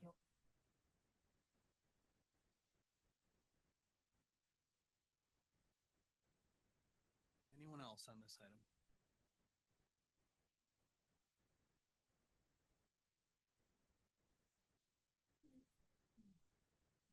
My name's Lisa Lauzern. I live at 3549 Black Wolf Run in the neighborhood, Broadsmith neighborhood. I've had a little correspondence with Jennifer Grant about how we were supposed to compromise with the developer on how to find a solution that would work for everyone. I really haven't, I guess, so far heard much of the word compromise yet coming from either party. But I guess this is what I'm going to say. I'm going to read exactly what I sent to Jennifer because this comes from exactly a place that I care about. It says, I'm most opposed to the apartments because they both increase enrollment and traffic on Sussex, especially around peak school times. I have two girls that are 5-year-olds and I'm just afraid, honestly, for their safety. That's the biggest and my biggest concern is just making sure that they're okay. Both education and safety are important to me. My family selected this neighborhood because we wanted our children to go to Red Smith and we wanted to be surrounded by other families that go to Red Smith. So then they can kind of grow up together. That's kind of how I was raised. If condos with HOAs are not an option, I'd prefer a multifamily apartment be for 55 and older. I don't know why. I mean, it sounds weird that I'm targeting that demographic. I wasn't at the last meeting because my girls had a dance recital, but I do want to point out that I guess age demographic and people talking about downsizing and housing and stuff, needing more places to live, that was something that was considered important. So I don't know why that can't be considered, basically potentially limiting the apartments to 55 and older. Another thing, I think they have kind of talked on it, but I still don't exactly understand why there can't be, because for 2 of the 10 apartments buildings, they have direct access to Algoma Road. But for the other 8, they don't. They're going to come right out into the Sussex Road, right in front of the school, most of them, and they're going to cause a lot of traffic issues. I don't really understand why there can't be a private road or another type of option that could connect to that commercial property or connect to that. I mean, obviously I'm not a builder, but it's just something that I really think that we need to consider. I basically said in general, I'm all right with the pros of smaller lots, as long as the developer can confirm the retention ponds are enough to hold storm water. So there's a compromise there. I'm actually okay with it. Yeah. And then in terms of the commercial property, I believe it was actually already in the development. And so I'm okay with the commercial property as long as there's some way to limit it, like they said, to what could be in there for operating. So like you're not going to have your gas stations, you're not going to have your liquor stores. You're going to have something that's maybe reasonable to a neighborhood for hours of operation, because there are families that are directly right across the street and right next door. Thanks, ma'am. Your 3 minutes has expired. Thanks so much. Any questions for, I think we got a question. Alder Profit. So thank you for coming to speak tonight. I can appreciate, I have a 4 and 6-year-old, so I understand that lens that you're looking at it with, but I'm just seeking clarification. You mentioned at the start of your remarks, your biggest concern was the multifamily, and then you associated that with the safety of your kids. So can you clarify what, I mean, we definitely want to work with that neighborhood, absolutely. So outside of Elder Grant's traffic study that's already been proposed, are there other things in relation specifically to the safety of your kids you're concerned about? Well, the big thing is obviously the traffic that we're talking about. And most of it is they're all coming out on the cul-de-sacs. I think there's 3 different areas, but they're all going to be coming out in Sussex.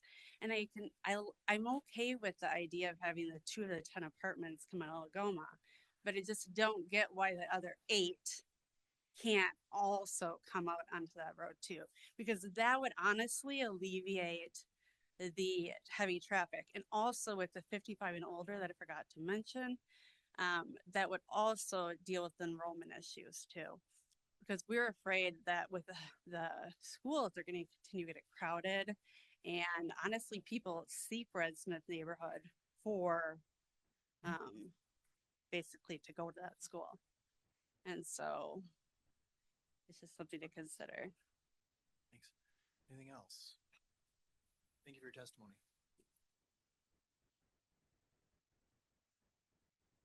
Anyone else on this item?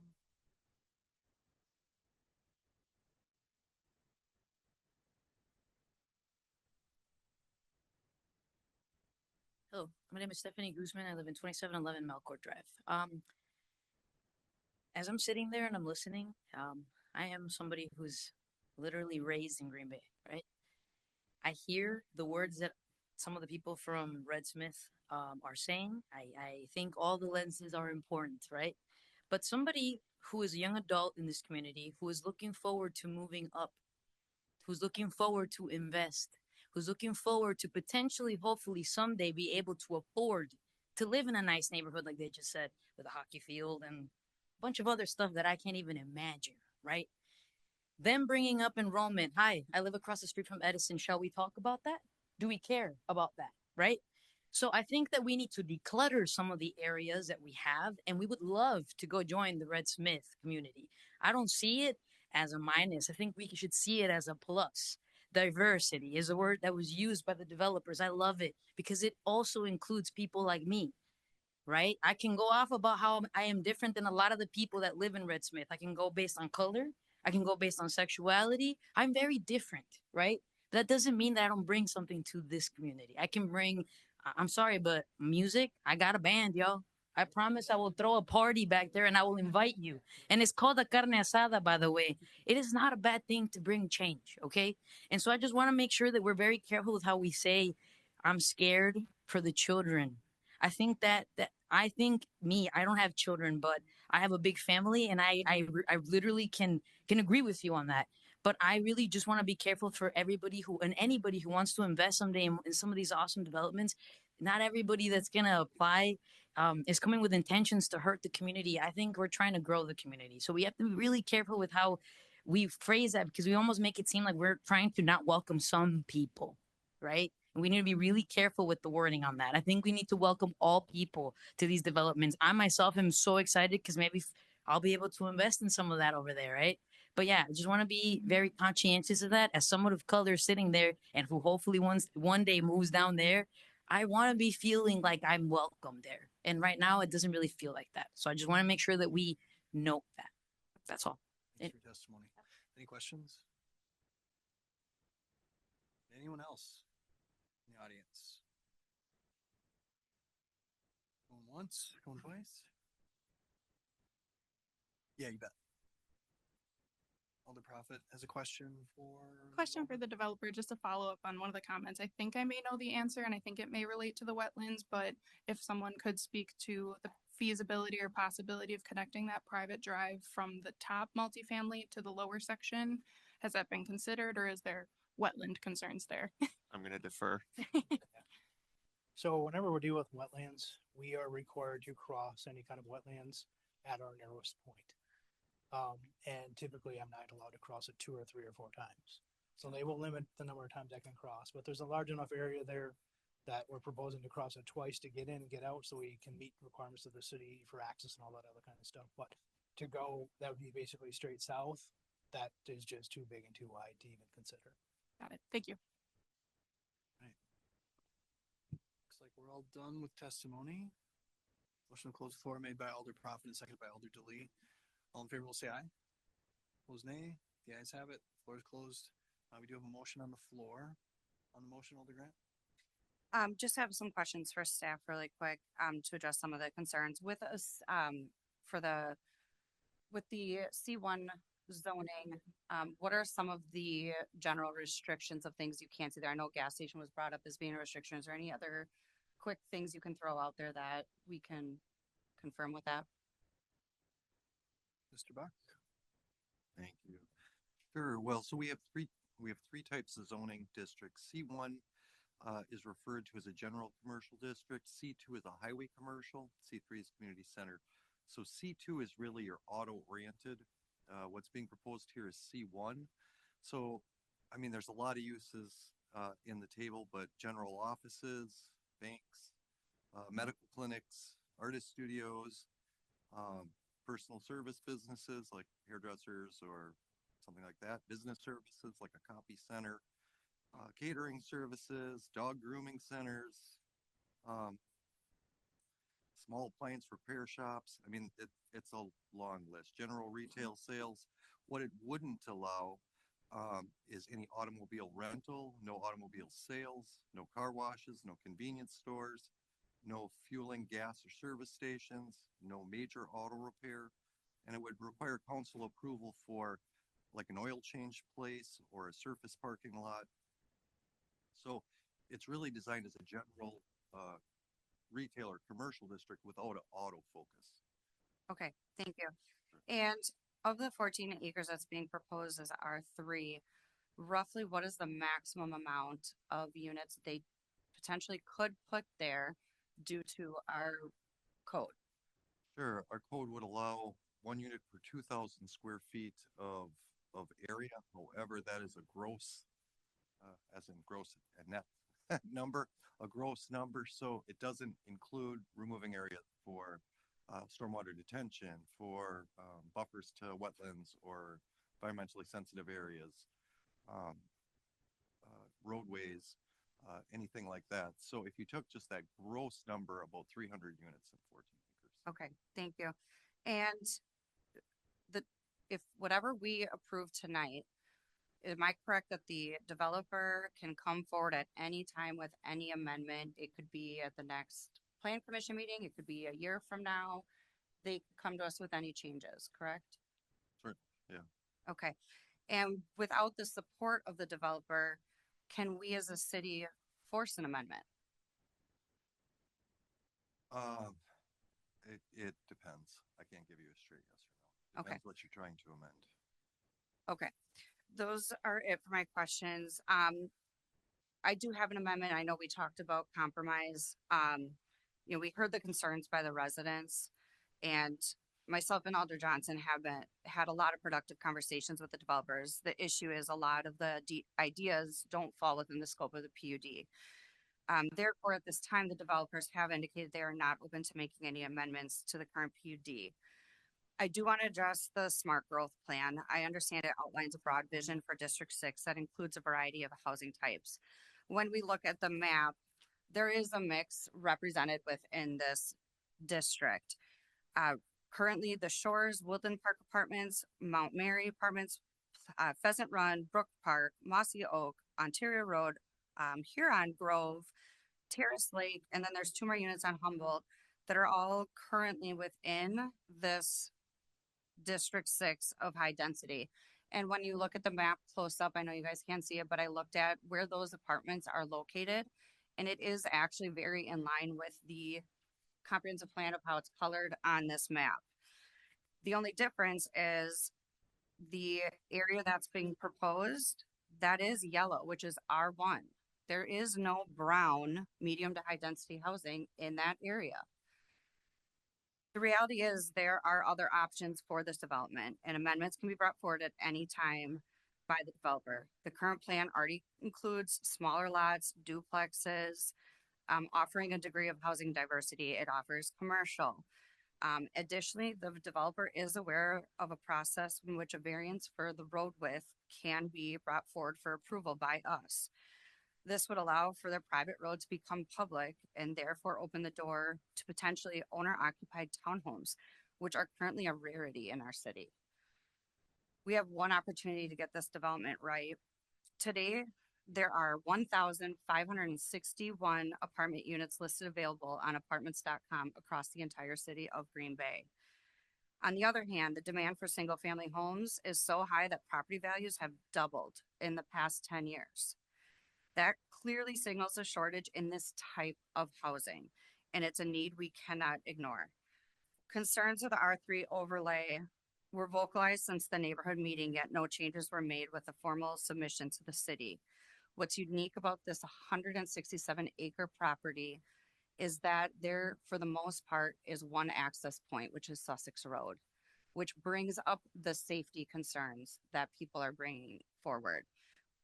This isn't a normal development. There are 3 alternative roads with very limited portions of it going to those roads. One of the 4 roads isn't being accessed at all because it's at the top of a bluff. It can't be accessed. So I want you to truly think of the layout of this development and make sure that we are allowing negotiations to move forward. Supporting the removal of R3 is just us saying this isn't the right fit for the way this layout is with the roads provided. The developer has stated they are willing to work with us. Whatever we approve tonight can always be amended by the developer, but we as a city, without the support of the developer, cannot force any changes. I want to ensure the city is in a good position to ensure options continue to be discussed with the developer. As they do their permitting, they are going to potentially see things added and come back to us throughout that. I'm not surprised if there are changes throughout this, and I hope we can continue that. But what I want to make sure is that we have leverage as a city to make sure that conversation continues. Like Director Buck stated, if we approve an R3, they potentially could do up to 300 units and not come back to us. The plan could change, and because the code allows for it, they could put in 300 units. If you say yes to the PUD as it is. I just want everybody aware of that. They're proposing 160, but code allows to go up to 300. So with that, I want to make a motion to amend the PUD to remove the R3 zoning. That would keep commercial, that would keep the smaller lots, that would keep duplexes. So when we talk about compromise, I feel that it is a start. The biggest issue is the density when you're limited to one main road. So if we remove that tonight, the developer can alter it and come back to us, or change the plan and come back to us, but they have control over that. So something to think about. So just motioning to amend to remove the R3 zoning. Is there a second for that? Second by Alder Weary. Just a clarification, Alder, what are you replacing it with? R1, which is what it's currently used. So just the overlay would be removed. Okay. All right, there's a motion and a second on that discussion on the motion. Alders? Alder Prophet. Yeah, I'll take a stab at that. I'm not in favor of removing the R3. I too want to thank the Kosmowski family, specifically Connor, who took the time to show us some current developments that they've worked on, particularly a recent one where there was a lot of wetland. It was a beautiful development, including standing on the deck and hearing ducks, which I would love to hear at my house. I don't get that. And also hearing that there are fish actively living in the wetlands where those apartments are, but also the single family. I think what we have before us is really impactful and going to make a really powerful change in our community. I've been on this council for, I think, a year and 3 days, somewhere in there, not counting. But after our last meeting, that was the most feedback I've ever received from my comments that we had at our last meeting. I received feedback from residents and neighbors in Red Smith who wanted to remain anonymous out of fear for their neighbors who are against multifamily. It makes me sad that there are neighbors out there who want this, who want to welcome and expand their neighborhood. Sorry, gonna try not to get emotional. This is a really powerful decision before us. It's going to change the framework of that neighborhood and continue to diversify our housing stock, which is so needed. I've heard from a lot of nonprofits involved with housing locally who speak very frankly about how we lack affordable housing. I know we don't claim this to be an affordable housing development, but the price points that we were told at our last meeting are comfortable. I wouldn't say they're market, I mean, they're being listed as market rate, but they're comfortable. I can live with that. We need to diversify our housing stock. So I'm not in favor of removing R3. I think in my conversations with the developer, they are very happy with what they've proposed to us. I'm very happy with it. I have seen collaboration and a willingness for them to listen, particularly one being a neighbor himself in that community, and he plans to remain one. So I'm in favor of diversifying this neighborhood and welcoming more neighbors and expanding Red Smith. Additional comments on the motion, Alder Weary? Thank you, Mr. Mayor. Yeah, I seconded it, and I didn't bring my glasses. I have to wear it more now that I'm getting a little older, right? But yeah, thanks. Some sunglasses. All right, that doesn't help at all. But thank you. But if you look at the map, of the 2022 plan, which I voted for back in my early days, it's all single family and it's all yellow, as Alder Grant pointed out. And if you were going to plan your family and your neighborhood around what the city said is going to be there, which for those at home, it's all yellow without the sunglasses and with them, it's kind of a bait and switch really of what we're doing. I understand we need a mix, but if you look at the rest of the map, there's a large mix, just not here. We don't have to force things in where we didn't call for it. That is retro, whatever you want to call it, hurting the people who had planned their lives around that. I'm not saying what's proposed would be good or bad. It's just saying they planned on this being all single family homes. That's what the city said it was going to be. City light, I think it's meant crabs. So I'm voting for it. This will still be a great development. Without it, we'll find a way to move forward. We have so many, and under your leadership, Mr. Mayor, we have a lot of great housing units going up around the city. We just talked about a couple tonight, and we've talked about it for the past year plus. So a lot is going on as far as apartments. Let's keep it the way we said it was going to be. Let's just stay to our word. Thanks. Any other comments on the amendment? The president. Thank you, Mr. Mayor. I am fully opposed to getting rid of the multifamily element of the proposed development. I want to say what others have said in their testimony, and what we know to be true, that we have a shortage of housing in Green Bay. We have a shortage of multifamily. We have a shortage of single family homes. I've heard it from my constituents. A lot of my constituents live in apartments and trailer parks. I live in an apartment. And the thing I hear a lot is that we feel stuck. We're stuck because in 2018, I had an apartment that was $400 a month, and now I have an apartment that is $1,000 a month, and it is not that much better. It's in the same city, same general region, but it is more than twice the price. And so I can't go anywhere else because rents keep on going up. And this is something I hear time and time again. And it's very difficult for me to look at a development like this, which is what our city needs, really. Variable development where we have single family homes, where we have duplexes, and where we have multifamily apartments. It's hard for me to look at that and say that that is a bad idea. I'm not afraid of developers. I don't think it's good to, I'm not always on the side of developers. In fact, two developers, local developers, donated to my campaign, my opposition in my campaign last year, because I guess I have a reputation for being a jerk to developers, which is fine. I'll take that. But in this case, we have a good developer. We've heard that from everybody who's spoken about them, that they are a good developer, that they are rooted in this community, and that they are doing something that this community needs. We've had the environmental issues have been brought up. That's something I take very, very seriously. I've had a lot of email correspondences. I've had calls to the various agencies. I've talked to people who are opposed to it, people who are for it.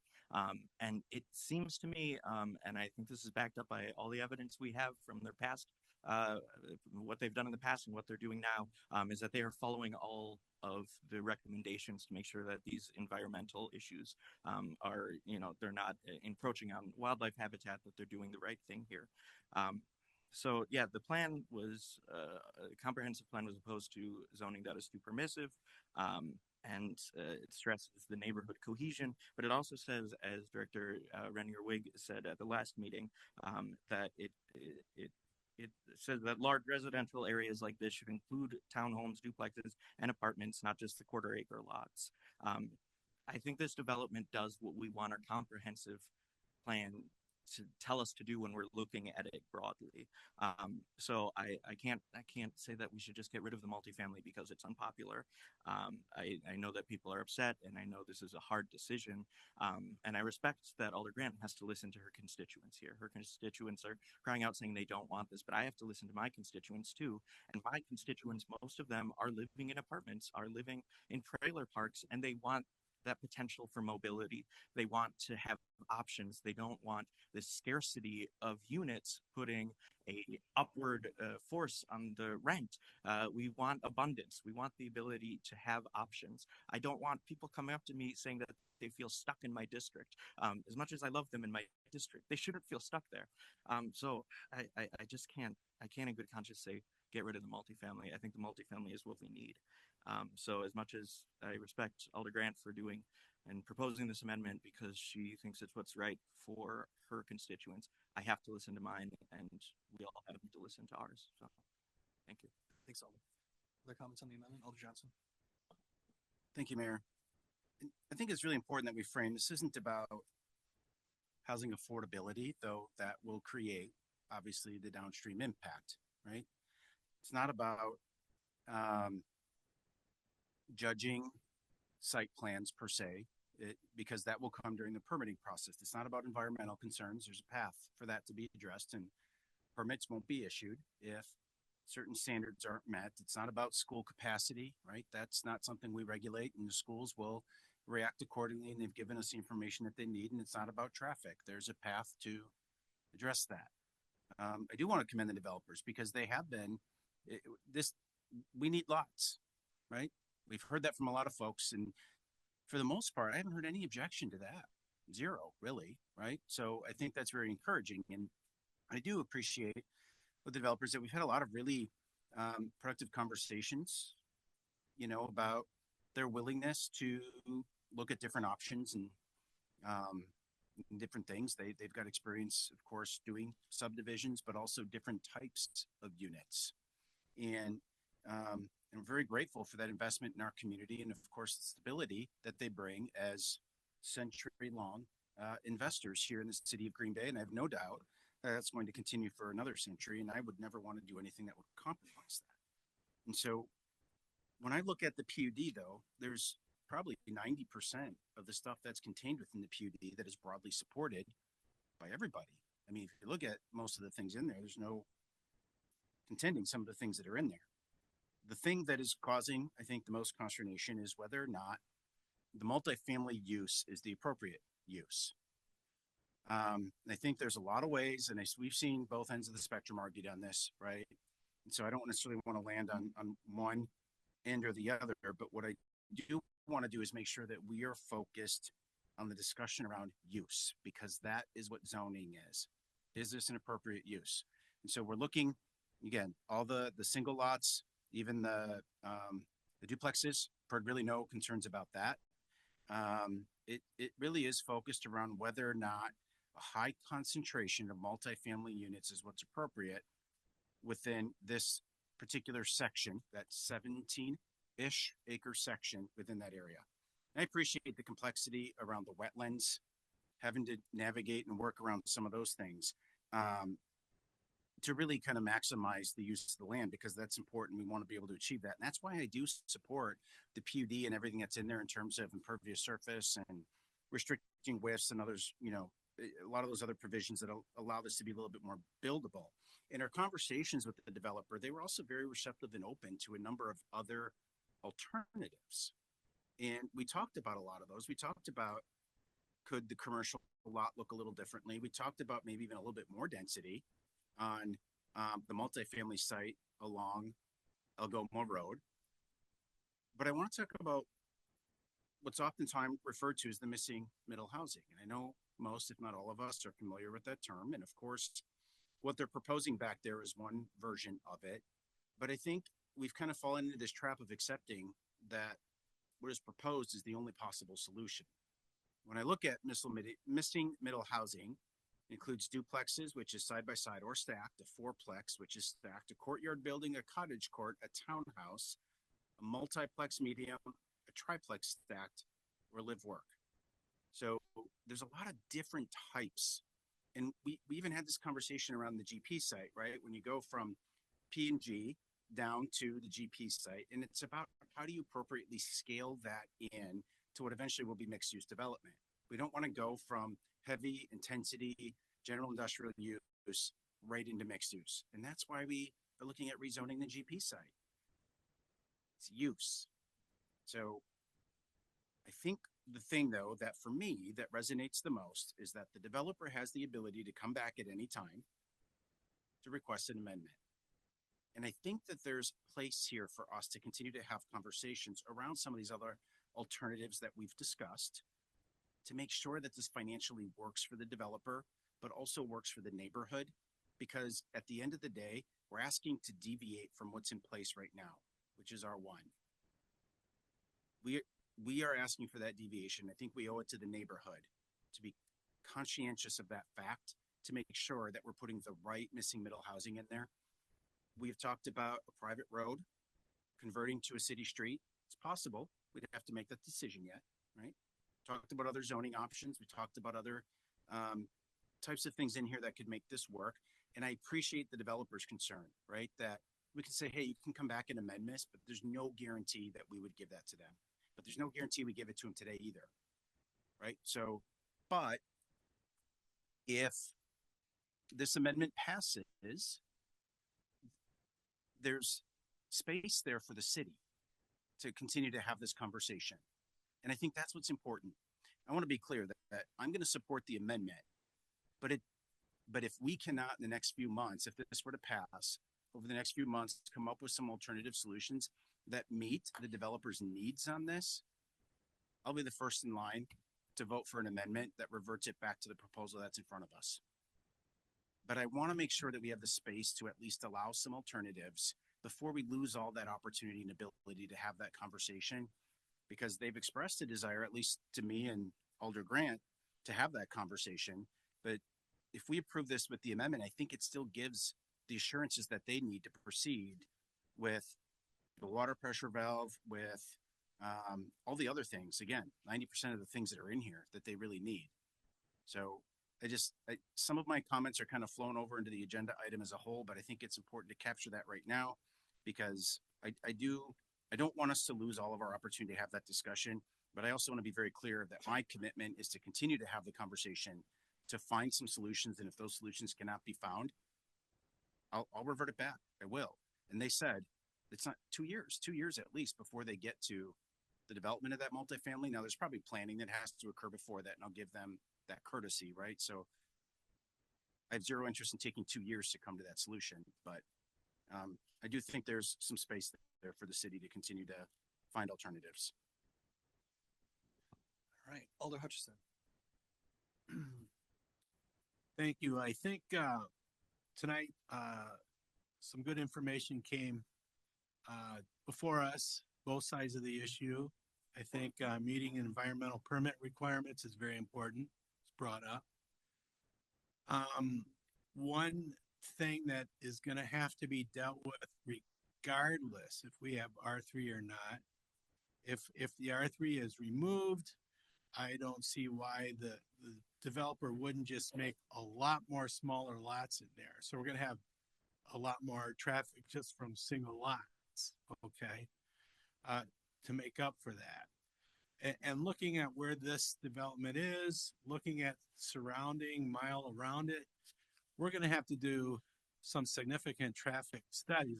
I noticed there's 2 studies already later on tonight, I think initiated by Alder Grant, which are right on. And this is regardless of the development or not. I mean, we need to deal with the traffic in this area. It's common.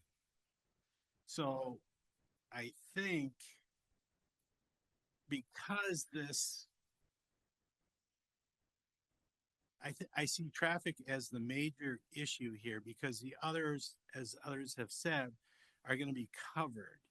And the notion that R3 may have more traffic related to it, I think is kind of true, but it's outweighed by the fact again that more lots may be developed if R3 is not there.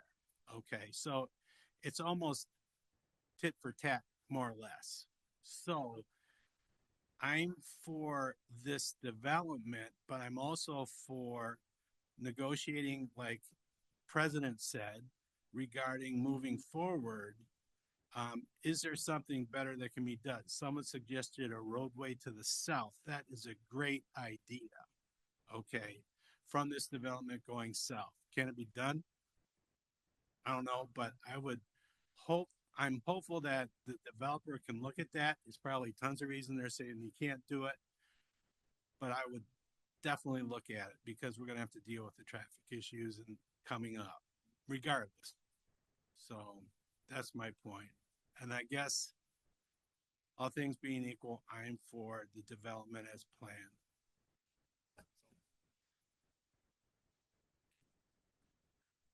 Alder Grant for a second time. Just want to kind of respond to that a little bit.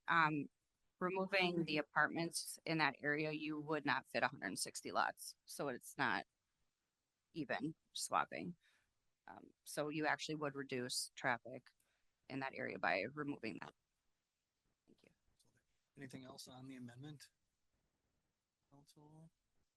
Seeing none, and just a reminder, so Alder Grant's amendment is to remove R3 from the PUD, remove the multifamily from the PUD. So all in favor will signify by saying aye. Board vote has been requested, so we will do that. Again, this is on the amendment. The amendment to remove multifamily.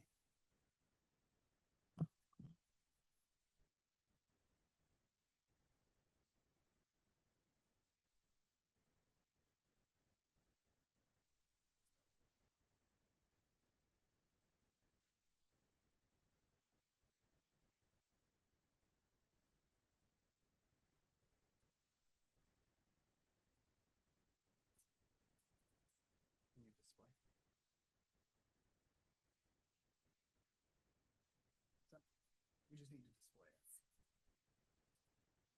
It would fail, but we just need to. So that vote fails on a 6-6 vote.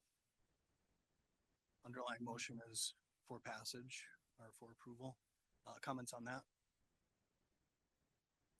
Alder Grant. Offer up another amendment then. Then again, kind of going back to compromise and limiting.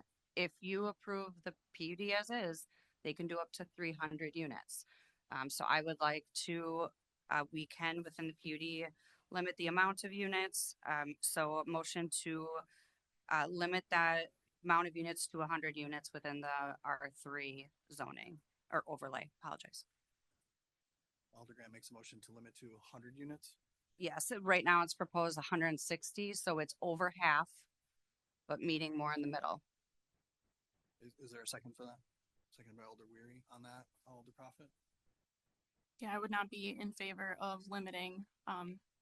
Again, we've had lots of conversations with these developers. I have no fear that they will not move forward with adding 300 units. If the proposal were to be 175, I'd be comfortable with that, but I'm not comfortable limiting to them to 100. Again, gosh, if this developer were to come to my neighborhood, being a resident of my neighborhood, with all the work they've done on this project over the past 30 years, I'm comfortable with the 160 that's proposed. I have no fear. When I spoke with them earlier today, they're very passionate about 2.25 stalls per unit, even though our code only requires 1.5. So with that in mind, they wouldn't be able to fit 300 units. I also asked them a lot of these questions and they reiterated to me, they want this project passed as is.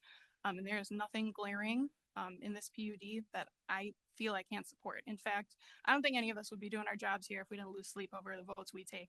And gosh, if I voted in favor of limiting this, I would lose a lot of sleep and I'd have a lot of angry neighbors to respond to from my neighborhood and all across the city, like I did last time for the neighbors who were in favor of this development as is.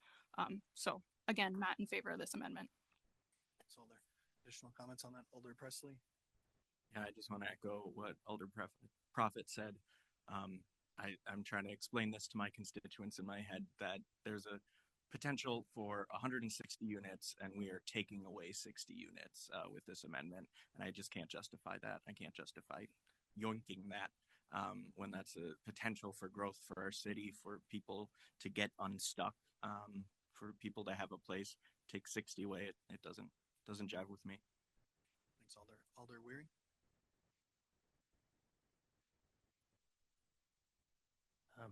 I'll just pick up where I was before. I think it was Professor Comrade Shelton who was up here earlier, who stated in essence that government can and should force things on you. Well, poppycock. Maybe it's an old-fashioned notion, but I think we should listen to the neighborhood. The vast majority of that neighborhood clearly said they're against this. And maybe we should follow our plan that we have in place. Those two things clearly spell out how we should act here. I would lose sleep if we didn't listen to them. Now, I had a development a couple months ago, but it was zoned correctly and most of the people were for it. And we approved it. This one, as we saw from the petition and the number of people who were here and spoke through Alder Grant, they're opposed to it because it's not what they signed on for. We are bait and switching them. And shame on us. Shame on you if you do that to them. Alder Hinkles. Thanks, Mayor. And I understand where Alder Grant is coming from when you have development of this size going in. But the one thing we need to remember is this is 128 acres. This is 10 to 12 years. It's mixed use development, which we want as far as apartments, single families, and duplexes.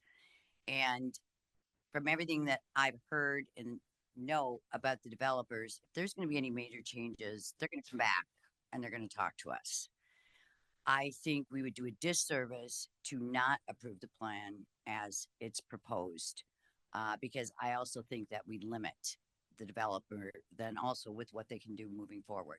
Whereas if we approve it as it is and we continue those dialogues, we'll continue to move forward and do what's best for the city. Thank you. Any other comments on Alder Grant's amendment? Alder Presley for a second time. Thank you, Mr. Mayor.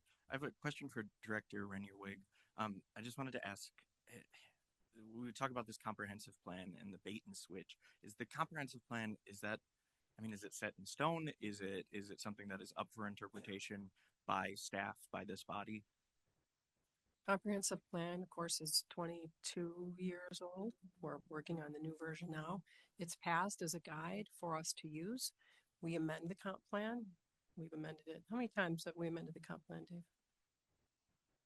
Quite a bit, because things change. I mean, you wouldn't look at a comp plan from 20 years ago and expect, I think, that things would be the same in 20 years. So you have to look at each project individually. But and Dave, you want to add something?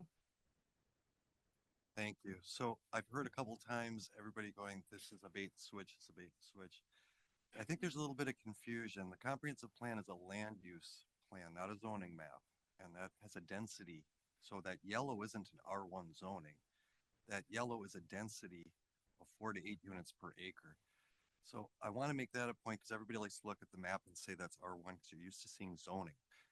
It's not the same thing. I do want to point out in the comprehensive plan in 2 sections of the housing, 2 of the objectives under continue to stabilize and improve established neighborhoods while promoting affordable, decent housing. 2 of the objectives are housing density, encourage a broad range of housing types, price levels in order to bring people of diverse ages, races, incomes, abilities into daily interactions, strengthening personal and civic bonds. Objective 3, housing density, encourage appropriate increase in housing density in established, new and developing neighborhoods while discouraging the over concentration of high density dwellings in limited areas. And then I also wanted to point out in this district, and I think somebody had mentioned this, in District 6, the objective in here, the recommendation is neighborhood diversity. Land developers will be encouraged and required to provide some diversity in housing types and densities within every neighborhood. Figure 22.6 indicates a broad range of the same low or medium density housing, meaning that these locations should not be just single-family housing on quarter-acre lots, but rather include townhouses, duplexes, and apartments. That's specific recommendation. So you look at the map and you see the color, but you have to read the words too. So it is consistent with the comprehensive plan. And Chris, you know, I respect you, and we worked on this together back then. But I had to point out, I was just waiting for somebody to ask. So, thank you. Yeah, if I can, add my comment onto that. Yeah, Alder Presley. I think it is in line with the comprehensive plan that it is a document that is up to interpretation, that has been amended, that was passed when I was 6 years old. I don't want to bring that up too much, but I was 6 years old when that was passed. So this is something nearing the end of its lifespan, and we're looking towards the future of Green Bay. And I don't think the future of Green Bay is so severely limited. And it really, I mean, speaking of the government imposing things, I don't want to say I'm going to defend developers and I'm the enemy of developers, but I will still defend them here. I don't think we should have developers coming to the city, going through the process, doing every step right, and us still saying no. They have followed every step. They have followed the comp plan. They have followed the PUD. This is a discretionary vote, but it's not an arbitrary one. It's not one we can decide just because we don't like it. We have to have something valid backed in planning wisdom or procedure, and I don't have that. I don't support the amendment. Thanks, Alder. Alder Grant for a second time. Thank you. And again, I sometimes wonder the comprehensive plan. I know it's up for interpretation, but I guess I'm wondering why we just spent $280,000 then on it. That's what we spent, residents of Green Bay, $280,000 to rewrite the comprehensive plan, to look at it and say, nah, we don't care what your opinion is. I, now knowing that, I'm not sure I would have approved those funds, because what's the point? It is a guidance. You're right. So why aren't we letting it guide us? Is it possible that that area was R1 for density because they knew there was a cliff that you can't access the fourth road? Is it that because the two roads around it are county 2-lane roads? These are things that possibly those ideas, when they were looking at this property, knew there was going to be limitations. So consider what was recommended to us by the comprehensive plan. I also urge you to remember why you ran for office. If it was to value the voices of the community and represent them, majority of the residents did say they do not want high density because of the lack of outlets. That's all. So there. Anything else on this amendment? Alder Weary for a second time. Thank you, Mr. Mayor. Well, first, Dave Buck, you're a gem. You're a quality human. You're a good guy, real good guy. It's been an honor working with you. You're a straight shooter. So I like that. I appreciate that. I will say, if you look at the map and it says low density, and you just Google low density, it'll tell you residential areas with relatively small number of housing units per land. So I don't know, Mr. Buck or Cheryl, is an apartment low density? It's 160 units. Is that low density? Be careful. He's going to answer the question. Oh, I don't. That's fine. That's fine. It doesn't have, you don't have to answer it. I'm just going by what the definition is here, online, and what anybody would think low density is. So, yeah, while it might be in the super small size 6 font somewhere that you may change this, I've over the years, it's funny because the comprehensive draft comes up all the time. Right? I mean, it comes up both ways. It's like, don't worry about it. We can switch that. And it's come up on the other hand as a hammer. Oh, we can't switch that. Oh, God, no, it's not a comprehensive plan. We can't switch it. So I've heard both ends of the spectrum. And in the end, yeah, it is kind of what we want it to be. But it should be what we told everybody it was going to be. Now, you guys might, with our $250,000 that we're spending on the new one, decide it should be something else. And then 20 years, well, a new council will say, yeah, you guys were screwed in the head. But we don't need to spend that money on something that we don't follow. But vote against it.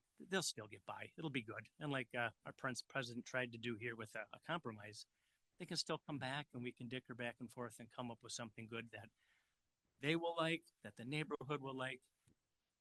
Let's at least try. Thanks. Any other comments on the amendment? So as a reminder, Alder Grant's amendment limits multifamily units in R3 to 100 units. There was a second for that, so we can use the board again, probably.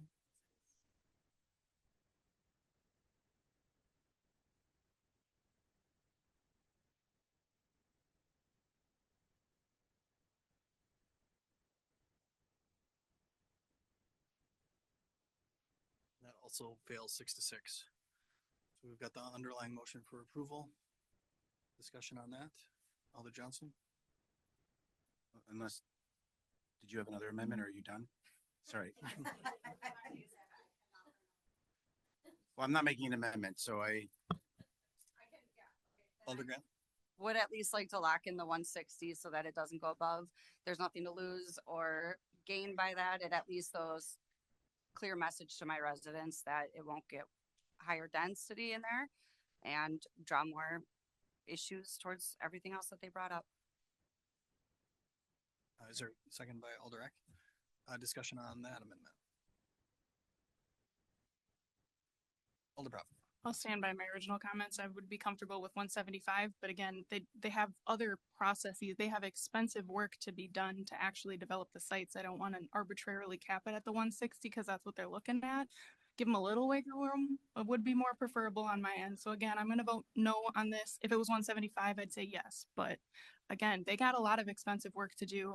They got an expensive pipe to get this all started, and we got years ahead of us before they're going to start the actual apartment planning. Construction costs, things change. So I'd be more comfortable with 175, but the arbitrary 160, just because it's what's before us when there's still expensive work to be done. I'm not in favor of that one either. So Alder, other comments on it? Alder Presley? I'll just once again ditto Alder Prophet and say this just feels like overreach. It feels arbitrary. Things can change. I don't want to be locked into that number. Again, I'm standing up for developer, but I think flexibility is what we need here. So Alder, any other discussion on it? Alder Johnson? the quick comment, it's not arbitrary. It's what's in the plan. So that's very specific. And I appreciate that the plan might change, but have the amendment process. So you find a few people in this council that are more pro-development than me. So I'm trying to balance the needs of the neighborhood, and so I do support it. Any other comments on that amendment? Alder Grant? And just a reminder, the developer can come forward with amendments throughout the process. This does not lock them in. Thank you. Anything final on that amendment? Alder Eck? I just want to reiterate, thank you, Mayor. I want to reiterate that we're actually approving what they're asking for. So I'm in support of it. Anything else? Seeing none, there was a motion and a second. This is limiting multifamily units at a 160 level. Board vote.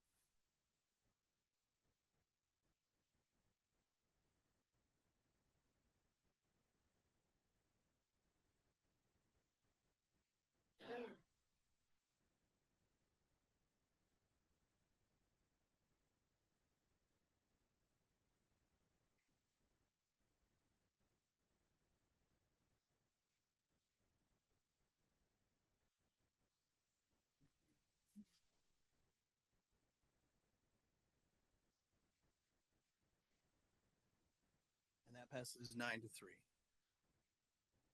All right. Motion to approve is amended, made by Alder Prophet, seconded by Alder Eck. Discussion on that? Alder Johnson? Yeah, I just want to qualify that I am going to support this. And I told Alder Grant that I would likely do this because I supported the amendments because I think it made it a better PUD. I really do. I think that there were some other options we could have explored, and I wanted to make sure that the city had the most amount of options, I guess, available to them when furthering conversations. And so my hope and intent was that if that amendment, the first one or any of the subsequent ones had been approved, that we still go back with the developer and actually come back with an amendment that would have added multifamily back, but just in different styles and density. And there were some other options that we had even talked about with the developer that would allow them to still achieve the density, or excuse me, the total unit goal, but developing undeveloped sites that already exist in the city of Green Bay. And they were open to all those options. So my hope is And what I expect is that this PUD will likely pass. And my hope is that we can continue to have those conversations over the next 6 months. And if there is something that makes sense, that we bring it back. But the reason I'm going to vote that I won't vote no is because if we reject this, we're essentially rejecting the whole thing now, which is different than the amendment, right? So I want to provide that clarification. It's not a sort of a flip flop, right? It's just, I was supporting something that I felt made it better from a purely urban planning perspective. But I obviously am not going to be opposed to an entire subdivision development that brings in a lot of those single family and even the duplex lots that I think our community desperately needs. So that's it. All right. Alder Grant. Thank you. And I just want to publicly state for my residents that I am committing to continue to work with the developers, and I look forward to working with them. And again, I do want to reiterate that they have been great throughout this whole process, but unfortunately, I know I offered the amendment, but I am also very proud to always represent the majority of my residents. So I cannot approve this, but I have my full commitment to continue to working and going forward. All right. Any final comments? Seeing none, all in favor will say aye. Aye. Opposed, nay. The ayes appear to have it, and that item has been approved as amended. On to item 3.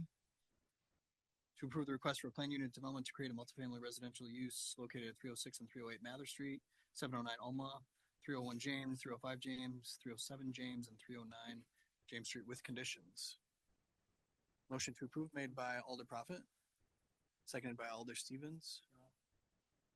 On this, Alder Galvin. I'd like to make a motion to open the floor for interested parties to speak. Alder Galvin makes motion to open the floor. Is there a second? Seconded by Alder Prophet. All in favor will say aye. Aye. Opposed, nay. The ayes have it. The floor is open.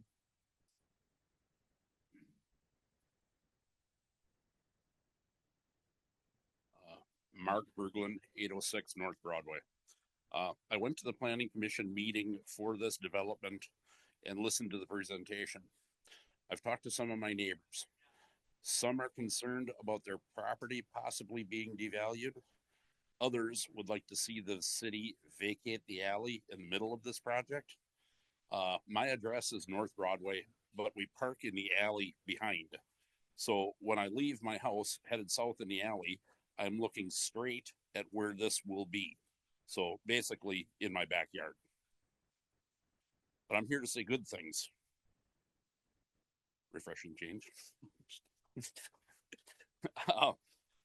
This is a transitional living facility is what they want to do. This is exactly the kind of project the city needs. Transitional living for people that fell on hard times, have gotten jobs, want to return to a somewhat normal life. I think this is a great project. We could use more of this. My only comment is looking at the plan layout that would be in your promo package here. Looking at the plan layout, and I understand this is only preliminary, but I just think that it's never too early to start a conversation when you have something of interest. So anyway, the James and Alma side streets only have a few trees on the drawing, some in the easement, some in the property. I think more could be done there. Shrubs, maybe a berm, possibly even a perennial planting bed, some things like that. I'm a garden guy. They may get a volunteer out of it. But I just think that the final plan could have more greenery there for those that live across the street that now we're looking at houses and yards. After this is done, we'll be seeing parking lot, which is okay. I understand that's part of the project. I just think that maybe when they start doing a final layout that they could add some more greenery so it's a little more eye-pleasing to the neighborhood. Thank you. Thanks for your testimony. Any questions? Thank you. Anyone else on this item? Motion to close the floor made by Alder Galvin, seconded by Alder DeLee. All in favor say aye. Opposed, nay. Ayes have it. The floor is closed. Alder Prophet. So first, I just want to make a comment that the vacation, or I don't know if that's the right term, vacating of the alley is going to be on our next plan commission, which is slated for 2 Mondays from now. I have heard from residents on that particularly. Spoke with one tonight who, when she realized this agenda item wasn't related to that, she was like, I'll see you at plan, because she just wanted to speak in favor of vacating that alley. And Mark, thank you for coming here, but also Plan Commission to speak on the landscaping piece of it. I do believe, and maybe I would defer to staff, but I think what's shown in the site plan is not actually what's going to be done. That's just to show there will be landscaping, but it's not necessarily just a few shrubs here and there. I do think the developer is committed to making sure that there is a nice buffer and it's visually appeasing to appealing to the neighborhood. But I would defer to Director Rainier Wigg's department if they want to speak on, if those 3, I think it's 3 on James, 3 on Alma, shrubs or trees, is that all that's going to be there, or is there going to be more robust landscaping? Zoning Administrator John Leroy handles this one. Yeah, so Been working with him. that's gonna go on to our chapter 44-1964 through 1967, which is Oh, yeah. the of typical course. perimeter, interior, and landscape buffers. They didn't show the entire plan. So the only deviation that happens with that is that rather than having a 25-foot buffer, they're asking to be down to a 22.5-foot buffer on the west side of the property. With that, the PUD addresses it by increasing the opaque levels from 90 to 100%. We'll need to meet normal standards for trees and shrubs. Thanks. Anything else? Alder Morgan. I was at the planning committee too and also spoke in favor of this. I think it's a great project. From what I've been told by the projects through the NEW community, the people that'll be living in these houses are people that are transitioning. They're not being enabled to stay homeless and stuff. When they work with them, these people leave there with a savings account. They leave with a job. And I think this is something that's greatly needed. We need to be able to put these better people in a better path. We're talking about apartments and stuff. Well, most people can't afford a month's rent or a security deposit and stuff. These people are going to get homes or a place to live in to improve their life and keep going forward in a better path. So it's going to solve a couple problems. It's going to give us affordable housing for these people, but it's also going to improve the lives of these people. And the ones that go there are almost all from our Brown County area here. It's helping our people. So I'm strongly in favor of this project. Thanks, Alder. Any other comments? Right, all in favor will say aye. Opposed, nay. The ayes have it, and that item has been approved. On to the report of the Finance Committee. Motion to approve made by Alder Profit. Seconded by Alder Stevens. Any items here to be handled separately? Number 9. Any others? Hearing none others, all in favor of approving the remainder of that report will signify by saying aye. Aye. Opposed, nay. The ayes have it. That report has been approved, the exception of item 9. Your wishes on that? Motion to approve made by Alder Profit and seconded by Alder DeLee. On the motion, Alder? So before I make an official motion to open the floor, I'd just like to remind those who are here to speak that this item is not in relation to schools that receive vouchers, the merits of the voucher, but that's not what we're here to discuss today. I have for the past year plus been hearing overwhelming feedback that, hey, what can the city do about this to just help us out here? The school district passed a unanimous resolution just pleading with the city to consider it. Of note, why do they have to come through us? Because the municipality decides what gets printed. That's all. That's why we're here. We're listening and collaborating with our partners over at the school district. They don't get to go to the county and say, hey, can you add this? They don't get to do that. They have to go through us. That's why it's here. So this discussion, I just like to remind those of the public who are here to discuss it. We're not talking about voucher dollars and whether it's right or wrong. That's not what the discussion is for. It's about the ability to add it to our tax bill to just increase transparency around why our school district continually has to go out for referendum, and to just make taxpayers aware that that money that goes to voucher schools is then levied on our property taxes. So that is why it's here. So with that, I'll make a motion to open the floor. I know we've received, I think, at least 9 formal requests to speak, but I'm sure there's more in the audience here on behalf of that. So. Thanks, Alder. Alder Prophet makes a motion to open the floor, seconded by Alder Eck. All in favor will say aye. Aye. Opposed, nay.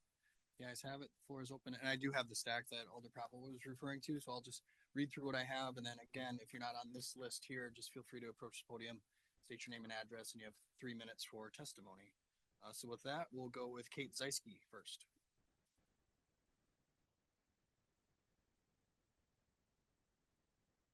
Thank you. My name's Kate Zeisky, and I reside at 2234 Skyline Pines Drive in Swamico. Mr. Mayor and City Council, I come before you today as a former Secretary of the Department of Revenue and had many years of experience of working with municipalities. Sitting here tonight reminds me of the hundreds and hundreds of decisions you all have to make on any given day. And I appreciate that very much. But I remembered working with municipalities long and hard about how do we simplify things for the taxpayers? How do we make them so they understand whose jurisdiction comes into play when it comes to the property tax bill? Who do I need to talk to? And we worked really hard so that the taxpayers could understand it. My thought for you today, and what I would ask, my caution, is that you're looking at a very minute program from the school district, your partner, as you mentioned, very minute for the dollars. And if you open this up, there could be a laundry list of different entities from the different governing boards that say, what about this? We should add this. We should have this noted. This particular program only affects low-income students from low-income families. And I would just ask why you would single them out and why you'd start down this path. That's it. Thank you. Any questions for our guest? Just real quick, Ms. Zeisky. Just a question from our Alder Galvin. Go ahead. It's my understanding that this doesn't apply to just low-income students. No, the vouchers program in Wisconsin, you have to be a very low-income family to be eligible for the voucher. I guess there's quite a few people in the crowd that would beg to differ with you. Maybe the laws have changed since you last looked at it. But it's our understanding, and again, that has nothing to do with that, because I don't know how this would target or bring into focus low-income students. For what? You mean harassment from people? No, my point is the tax bill is a very limited, simplified bill. Mhm. The program that you're talking about adding to your tax bill affects less than the amount, less than 10% of the school district in Green Bay. And I just think it seems like that would be singling out a particular program. And this program specifically is the vouchers are only eligible for low-income families. Okay, well, we're not really here to discuss who's eligible for the voucher. It's your opinion that obviously that you think it's only low-income people, and that by singling them out, by pointing out that the voucher money goes from the Green Bay Public Schools bucket of money, goes to the voucher schools, that's going to be singling them out for special attention. Is that what you're saying? I'm saying it's a very tiny, minute program within the Green Bay Public School District. And that particular program, that's exactly what it does. And I think there's other people here that would probably be making some statements about how it's not very minute and how it affects this community. I know that I get a lot of calls every time the tax bill comes out, and they want to know why the city taxes are X amount of dollars and why their taxes went up. And I know that what we're trying to have here is transparency to say that with the Green Bay Public Area Schools, this is how much the schools got, except they got it, and then a portion of it was taken away. And that's what I think we're trying to address here. Right. And I respect that. I guess I would just say, again, it's a smaller program. There's other programs within the Green Bay Public Schools that would speak to where that money has gone out to other districts, and you're not addressing that. So you're targeting one particular program that's affecting the school district and Are the you loss talking of about money. school choice? You mean we're enrollment, Yeah, open enrollment. open enrollment, or special needs? I Okay, mean, that we money could- doesn't go into the Green Bay area public schools and then get pulled Alder out. Galvin, just Yeah. a reminder, not, we don't allow Okay. for like a back and Right, forth, All right. right? That's Just right. I'm sorry question about and that. answer. That's okay. Thank you for your question. Thank you. Thanks, Alder. Did we have another one? Yeah. Oh, Alder Delete.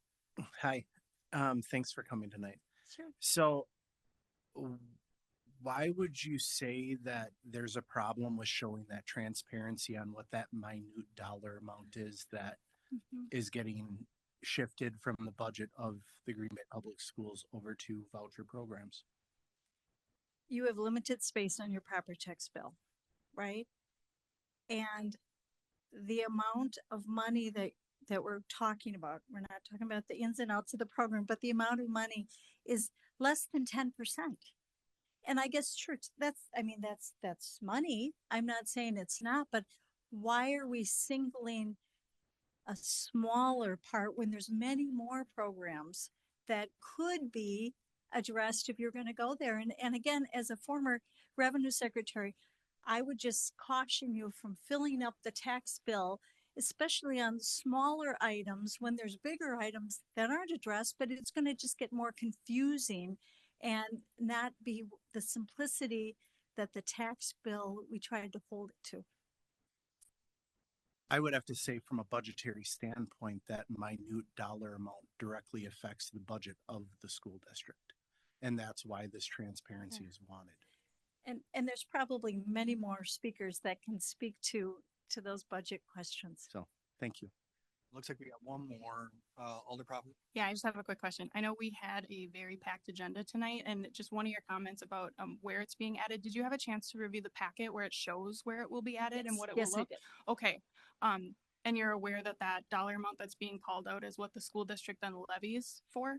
So even though it's less than 10%, that's less than 10% that gets levied back to our tax property bill, right? But you're right. And again, okay, we're not And- debating it, right, but yeah, we're talking yep. about one piece Yep. of many, many, many, many pieces. And it is singling out Okay. a particular thing. And then you highlighted that you were the Department of Revenue Secretary. I just want to make sure you saw in the agenda packet that this was run through the Wisconsin Department of Revenue and approved by them. Did you see that piece? I did understand that, but what I'm saying, I worked with municipalities for a long time, and usually they say, keep it simple for the taxpayer. So, thank you. Thank you. Thanks for your testimony. And just as a point of information, it looks like the 25-26 income limits for the program is 68,640 for a household of four, just so people have that information. Next up, we've got John Gard. No, okay, sounds good. I have to note though, we've got a former speaker and a former secretary in the audience, so appreciate the attendance tonight. We'll move along to John Hat. John in the audience? No? All right, moving along to Michael Phillips.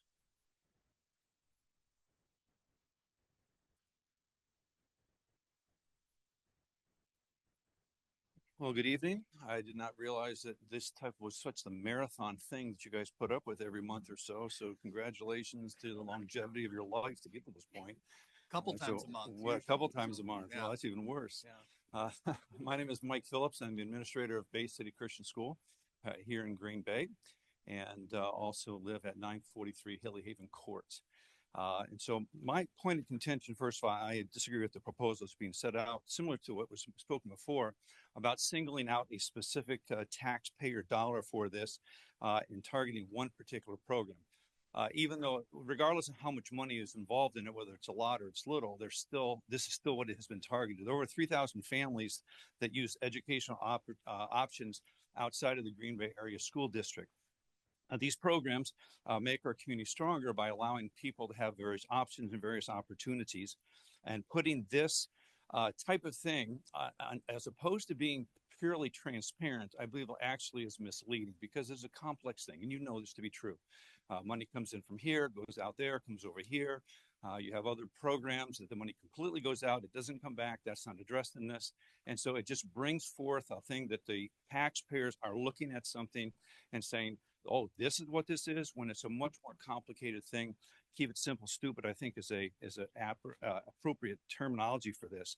The proposal, again, does not adequately represent how the district makes the decision on the levying amount that they're going to do to be able to pull money out from our taxpayers. It is not required to do. The city chooses to do this to be able to fulfill what they feel is the amount that they are owed for students that they are no longer educating. It fails to account for state changes in the laws and how things are done. And it is a convoluted thing. Yeah, you try to get your hands around this thing. It is not a simple idea. And so to oversimplify it into one thing, I think is disingenuous to our to the voters. And so before voting on the approval, my suggestion would be that you send it back to the Finance Committee, allow them to evaluate all of these parts to it. At the very minimum, let them analyze that particular part of it to see how it is truly affecting the different educational options and different things that are involved in it. And lastly, there is an opportunity, if we get behind and support, a decoupling that is in the state assembly potentially coming into conversation. Decoupling it from the property bill, I think, is a win-win. And so I think we could all get behind that if and when. I realize that's not this body's responsibility, but nonetheless, it allows it to separate it completely from the property tax and allows us to move forward. For your testimony, sir. Any questions? Alder Grant? I know you mentioned it briefly. Just can you a little bit elaborate what decoupling means? So specifically, what does that mean? And how does that look opposed to what's happening right now? As I understand it, it takes the entire financing thing, push it back to the state. And so therefore the local school districts will not have the ability to be able to levy for the amount of finances that have been removed.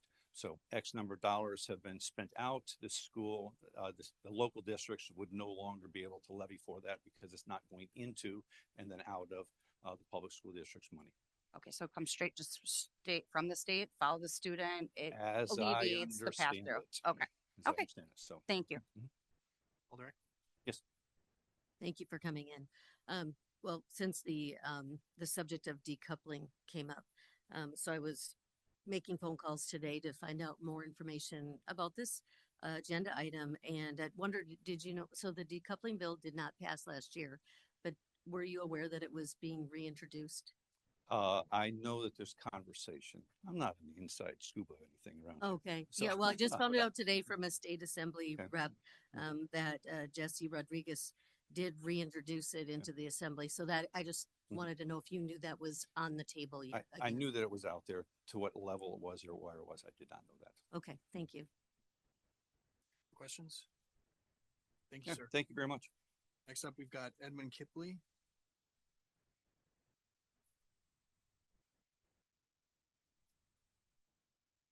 Good evening. I'm Ed Kipley. I live at 455 Welland Avenue in Green Bay.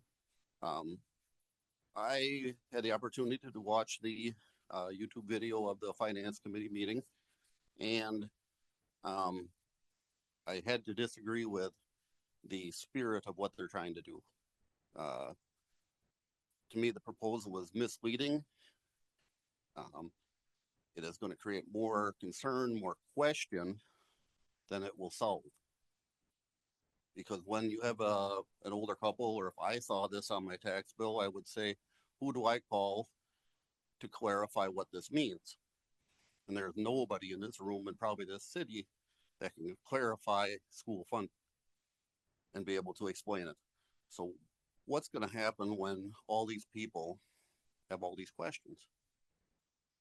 If transparency is the goal, we should have the Common Council or the Finance Committee understand the school financial model. According to what I saw in that video, it was admitted very clearly that they do not understand how the school financing works. So we should not be putting something on our tax bills that we don't understand ourselves. I propose it goes back to the committee for further fact finding.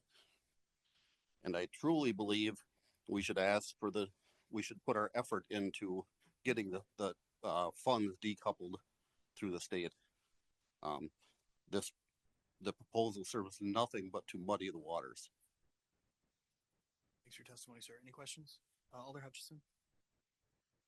So, being an alder, I'm asked all the time, what's on a tax bill? I get calls. You know, I'm paying so much a year for my property tax. And I was questioned in detail. Okay, we all have been. And I was explicitly asked how much is going to private schools. And I couldn't look at that tax thing and know. Okay. Having this type of number would be a heck of a lot closer of speaking honestly with a constituent than saying, oh, it's so bizarrely intricate, we can't tell you what that is. Because it's pretty much a student and a dollar amount. And then a little bit of finesse, whatever. But it's not that complicated. You know what I'm saying? I know that to get an exact 0.10 is complicated, but to have it rounded off to the nearest thousandths or even the nearest 10,000ths would be helpful when I'm talking to constituents. Now I've got nothing really. When I'm looking at a bill that they're holding in their hand, if they have this, there's something. Now you're saying that number is going to be way off? Is that what you're saying? Depending on what source you look at, that number is infinitely off. Infinitely off. You know, and I am not a professor on this at all, but I've seen all the different numbers, and it goes anywhere from 2% to 10%. So who's right? Well, you know, that number, I don't know if there's somebody, if we're going to pass this, somebody should be able to go to the finance committee and explain that number, say exactly how that funding affects the taxpayers in the city of Green Bay. And I don't know if we can explain that to them. Well, I think the school district can. I think when we are going to write the tax system out, we can ask the school district and they can give us a number. I understand that, but the school district has a different interest in this. Well, to me, this interest is to get rid of school choice funding, and that's what the interest is. We just want a number. Again, just a reminder for alders, the floor is Right. open, right? So this is an opportunity for citizens to offer Right. their input. Okay. Alders have the chance to debate Okay. once the floor is closed. So if we could I'm just keep sorry. Well, thank you comments- for your testimony. Okay. I don't want to be pushing. All right. back. Oh, that's fine. Any other questions for our guests? Alder Eck? Thank you, Mayor. Thank you, sir, for coming in. You had mentioned the 2% and the 10%. So you were confused about which is what, right? So that there was something said about 2% and then 10%. So I think I wanted to make a clarification. The 10% is the maximum number of students that can be on the vouchers, and the 2% I think it was referring to the total amount of the budget. Yeah, I was So looking just so did you understand? I was looking at the dollar amounts and what it actually costs us, the school district of Green Bay. Nobody truly knows, because what they give out, what they get back from the state, they reclaim money because they can claim those students. I mean, there's a whole litany in there that this isn't the place to argue it. It should be discussed in the finance committee before it's put out for an official. Do you receive the newsletter that gets put out quarterly by the Green Bay Area Public School District? Yes. Okay, because I know in there I've seen it where it has all of the different numbers there available. So just thought I'd Okay. put that out there. Yep, I've seen it. Alder Galvin? Yeah. Where are you getting your information from? So that, so we know, so we can check that, because I'll be honest with you, as I'm on the finance committee, but if you were to ask me, NWTC gets 6,918,240. That's not my job to know what they're doing, where they get their money from, if it came from the state, the federal, the levy, whatever. That's what I see there. I mean, like any other taxpayer, I open it up and I go, all right, TC got this. Mhm. This is what Green Bay is getting. So why? So So do what we I'm treat asking is, them? where are you getting your information from? just all the different sources that I've seen. So that's what I mean. It's a confusing thing. I can't understand exactly what those numbers are. But you make my point exactly.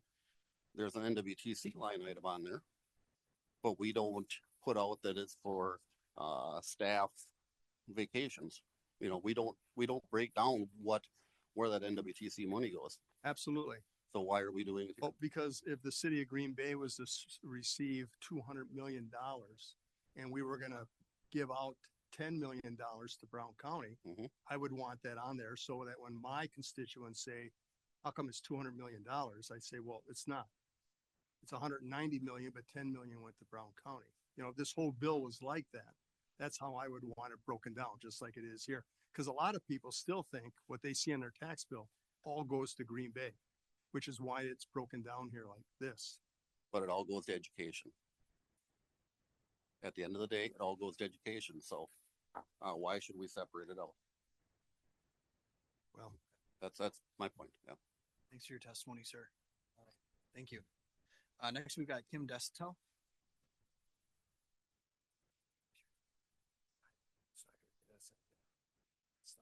Good evening, Kim Desitel, 1501 River Pines Drive in Green Bay. I am a proud educator, lifelong career educator, both public and private. And one of the things that I think is really, really pivotal to this conversation is the fact that Green Bay is really special for the way in which we have a healthy relationship between public and private right here in Green Bay. You all represent constituents that are both public and private. I know some of you personally that have had backgrounds, education, years of service, sent your children to both public and private. And we want to maintain that healthy relationship as we go forward. That's really vital and really important to us. I feel like this decision begins to put a wedge and pits public versus private. Three things I want to mention. I am the president of the Grace School System, and we're really and truly proud members of this community that we're educating the next generation of young people to live, work, play, and pray in this community. We're proud of what we do. We're proud of the work that we have done and the high standards that we hold every single day in our schools. To kind of set the table for this particular decision that's important is to review some of the numbers as well. In Green Bay Public Schools, which offers options for children across our great city, really and truly, parents have the option to send both public and private through choice, which is what we're talking about tonight, choice voucher, charter, open enrollment, and also special needs scholarship. So there's 4 different areas in which families can go ahead and choose to send their children and go in that direction. Green Bay Public Schools sees the most families exit the public school system for open enrollment to other public schools. That open enrollment number is about 1,725 that open enroll out of Green Bay Public. That's about $14 million. 14 million that's following that child and going to other publics. That's not coming into Green Bay Public. The voucher program that you're proposing to put on the tax bill is a dollar amount of about 8.9. That's a big difference, 14 and 8. That's really important to kind of keep in mind as this decision goes forward. Open enrollment by far is an option that families are taking advantage of. And that's really what the heart of this issue is. Why is that happening? Why aren't families choosing to stay right in their neighborhoods and attend their neighborhood schools? That's a question that needs to be asked and needs to be explored as well, too. The second thing is that school, you've heard a little bit about this tonight. The school finance piece is incredibly complex. With the state transferring dollars in, changing funding streams, all kinds of things doing out through the course of the fiscal year, this complexity makes it almost impossible to figure out where those property taxes are going or landing or supporting or following the children, all of that overall as well. There's much, much to consider with this decision. And you've heard a little bit about that tonight as well. I do think the whole notion of decoupling is the way in which we're going to solve this complexity. I'd like to ask you to join us in that, in advocating for our state legislator to look to that legislation in the future year for the decoupling as well too. Thank you all for your service. We need you. We need you to advocate for both public and private schools as well. Thank you. Your testimony. Any questions? Alder Grant. Thank you for your testimony. You mentioned decoupling and showing support for that. Have you worked with Green Bay Public Schools at all to address that with our state legislators? We have not. Okay, all right, thank you. Any other questions? I have a handout. Am I permitted to pass this out? Sure. Okay, fantastic. Wanted to- We'll just go ahead. Yeah, maybe just give it to Alder Hinkfist and she can, yeah. Great, thank you. Next up, we've got Melissa Wolkanski.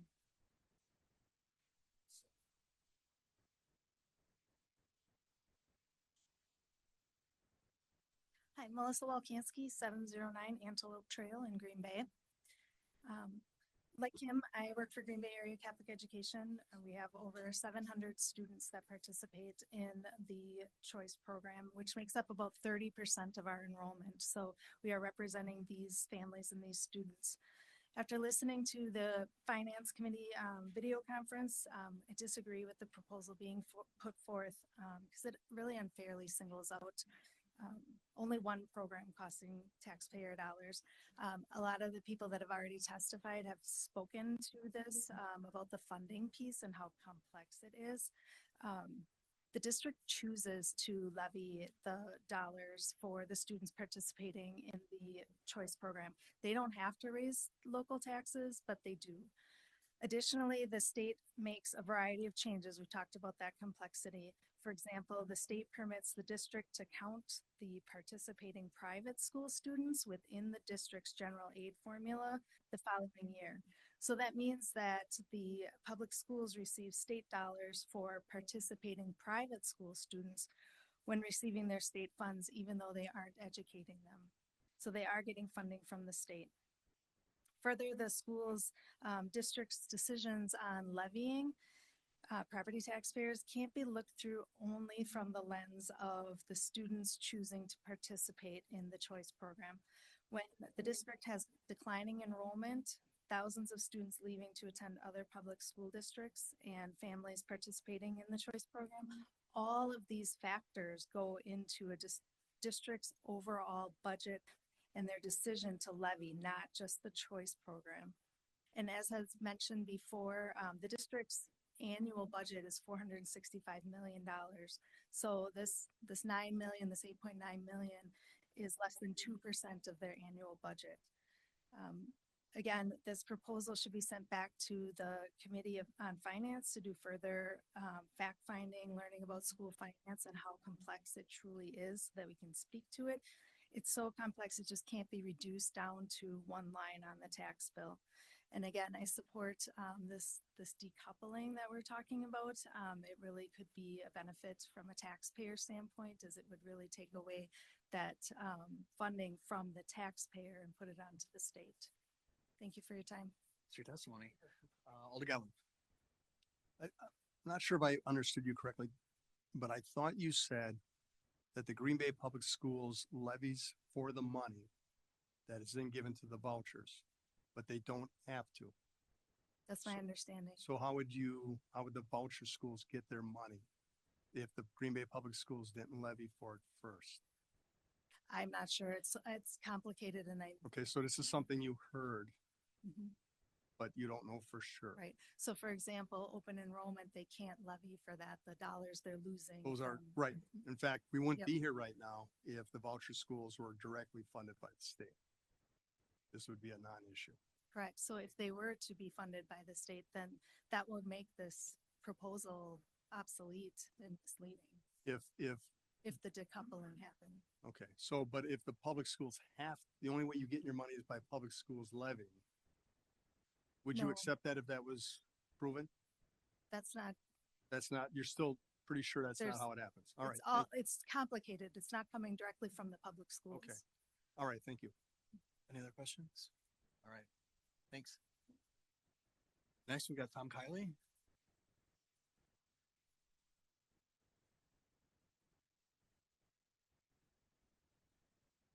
Good evening. Thank you for hosting us tonight. My name is Tom Kiley. I live at 509 North Erie Street, but I represent Notre Dame Academy at 610 Maryville Road. I don't want to go over the same ground that we've just all talked about and talk about the complexity, but I do think one dimension is that as Green Bay community members, it's unfortunate the proposal was never discussed with the participating private schools about how to get clarity that everyone can understand in a way so that it is not, does not become a political item like it is becoming. And that's all I have to say. Thank you. Any questions from Mr. Brady? No? All right, thanks for your testimony. Next we've got Chris Nelson. Chris, no? All right, and then the last form that I have is from Karen Schley. And then again, if folks want to testify, feel free just to approach the podium, state your name and address.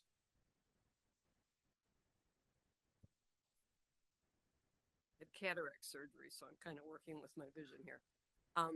My name is Karen Schley. I live at 820 Ethel Avenue on the west side of Green Bay. I am a member of the League of Women Voters of Greater Green Bay, and I am here to address a subject that is of great concern to the League.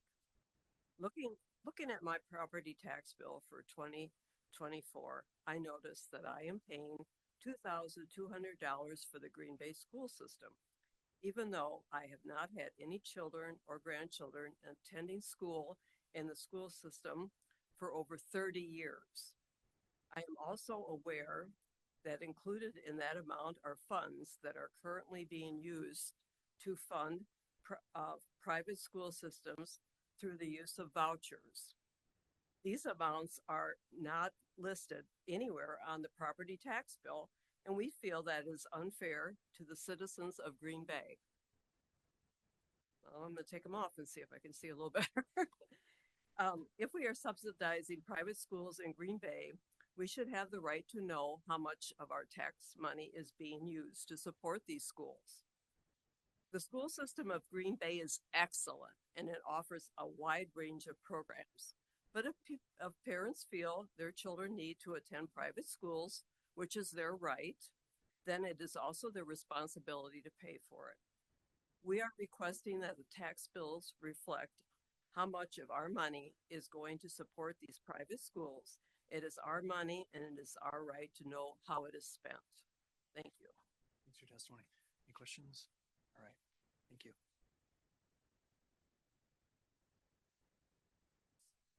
Anyone else who'd like to speak?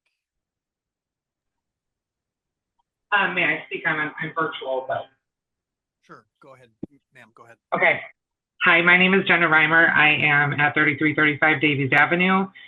I attended this meeting originally because I wanted to hear about the Red Smith development situation, but this is a relevant topic to me and my family. We are taxpayers in our neighborhood and also choose to send our children to private schools. I just wanted to, I guess, speak from a parent's perspective. I have 3 children, triplets, at Holy Cross Elementary or Holy Cross School, and then I have a senior at Notre Dame Academy. My senior was a beneficiary of this school choice program. I know that this is a politicized issue, and I understand that's not supposed to be the driving force behind the conversation tonight. But I do think if we're going to talk about money that's leaving the district to educate kids in other schools, and you're going to itemize those things when it's about 2.8% of the total tax bill that you're seeing. So the woman that was just up, if you're paying $2,500 roughly a year, that's about $62 of your tax bill going towards this voucher program. The voucher program creates diversity, it creates opportunity in these private schools, and it gives people who don't have maybe the right fit in the public school another option. And I think it's extremely important that we acknowledge that this is an opportunity. And I'm speaking as someone who didn't want the apartments in my neighborhood, and we've got a lot of conversation about upward mobility and providing opportunity to people that maybe wouldn't otherwise have it. This is a program that does that for people, and we pay taxes and tuition. So I just want to, highlight, if we're looking at this from a standpoint of why do people choose private, for us it was a personal choice, but also we have a child that has special needs that gets more one-on-one attention at the private school because he has 13 kids in his class and he has 5-day-a-week intervention. So there are some major benefits. The public school is still involved in his education. We have a special ed teacher that comes into the school to help. So we're still getting a benefit there, but that was brought up to us. We never asked for that. That was something that was brought into us. So I think if you're going to look at this from a standpoint of disclosing where money is going, you should also be disclosing then to the people in this mass exodus that we have of people from the Green Bay district choosing to then go school choice their kids to other areas. I think that there's a greater issue at hand, and this feels a little bit like the school choice program is becoming somewhat of a scapegoat to a greater issue of people wondering where those tax dollars are going and how good of a steward the school district is being with that money. And I think highlighting 2.8% of the total budget for the school choice program, I'll make a private donation of $75 a year if that's what it takes to keep something like this going. I feel like it's a really important thing, and we need to, if you're going to have transparency, you need to be transparent fully, not selectively. All right, thank you, ma'am. Any questions for our guests? All right, thank you. Thank you, Mayor and members of the council. My name is John Gard, 2234 Skyline Pines in Swamico, Wisconsin. I also have my business address in Green Bay over on Lombardi Avenue. And I have been active with the Grace schools and have coached cross country and track at Notre Dame Academy for a long time. I had served in the legislature previous for some time. When we started the voucher program, when we started the open enrollment program, and when we did a variety of different options for parents to choose for their kids. I want to just clarify a couple of numbers because I have been in this issue for decades. I understand the passion. I understand and respect the point of view on both sides. It's hard because there is such a challenge for dollars to fund education, which in this state we spend more on education than anything else. It's the right priority to have. The way the voucher program currently works, there's 3 separate voucher programs in Wisconsin. Milwaukee is already fully decoupled, meaning all money, well, let me back up. When a student leaves a public school and goes to, let's say a student leaves Green Bay and goes to Ashwaubenon, the state money follows that student to Ashwaubenon. When a student leaves a public school and goes to, let's use Holy Cross, was just referred to. The money follows, the state pays the voucher, but the school in both cases is allowed to count the student that no longer is there. Okay? So the levy that is occurring is the state allowed school districts to levy for students that left and are not in that school. The money is not going to the voucher. The money is going back to the public school. Okay? So that's the distinction. And Alder Galvin was asking some good questions about, so I want to be clear. The property tax money does not pay the voucher. Okay? Now, 3,000 kids from families all over this community choose a different school than the public school they live in. One of the unique things about the private school in the voucher program is often those schools are in the same neighborhood that their public school is in. Those kids are staying in those neighborhoods.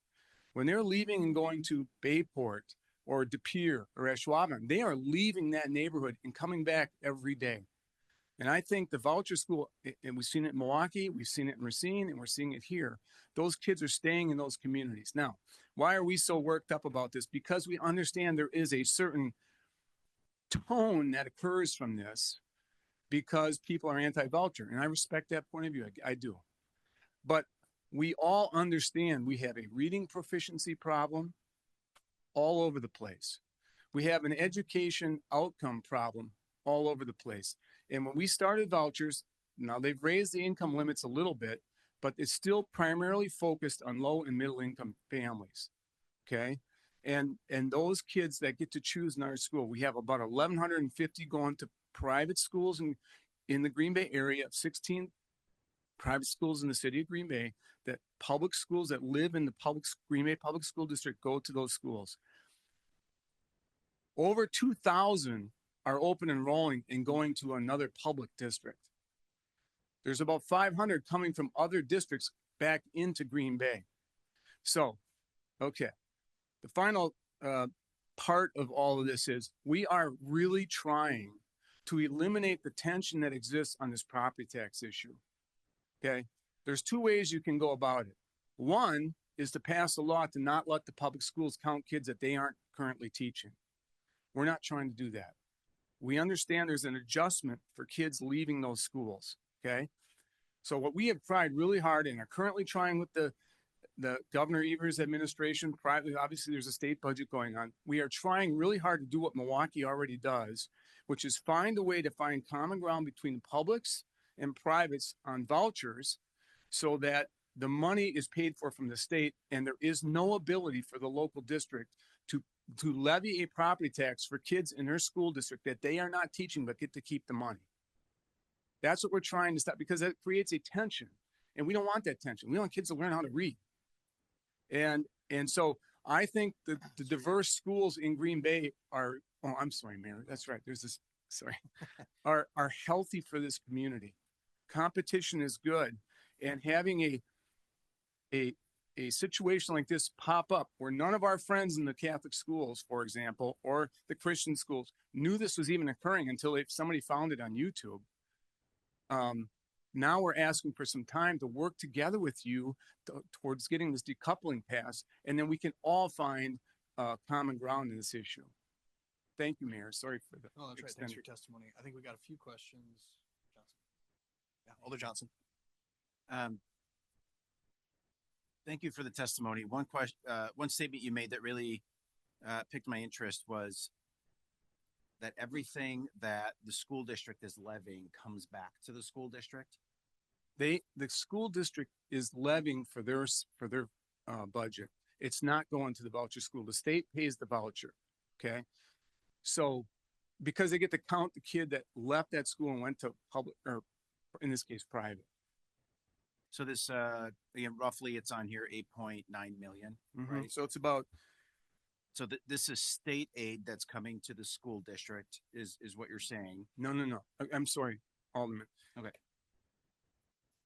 There's about, in Green Bay, about $3,800 per student that's levied or eligible student.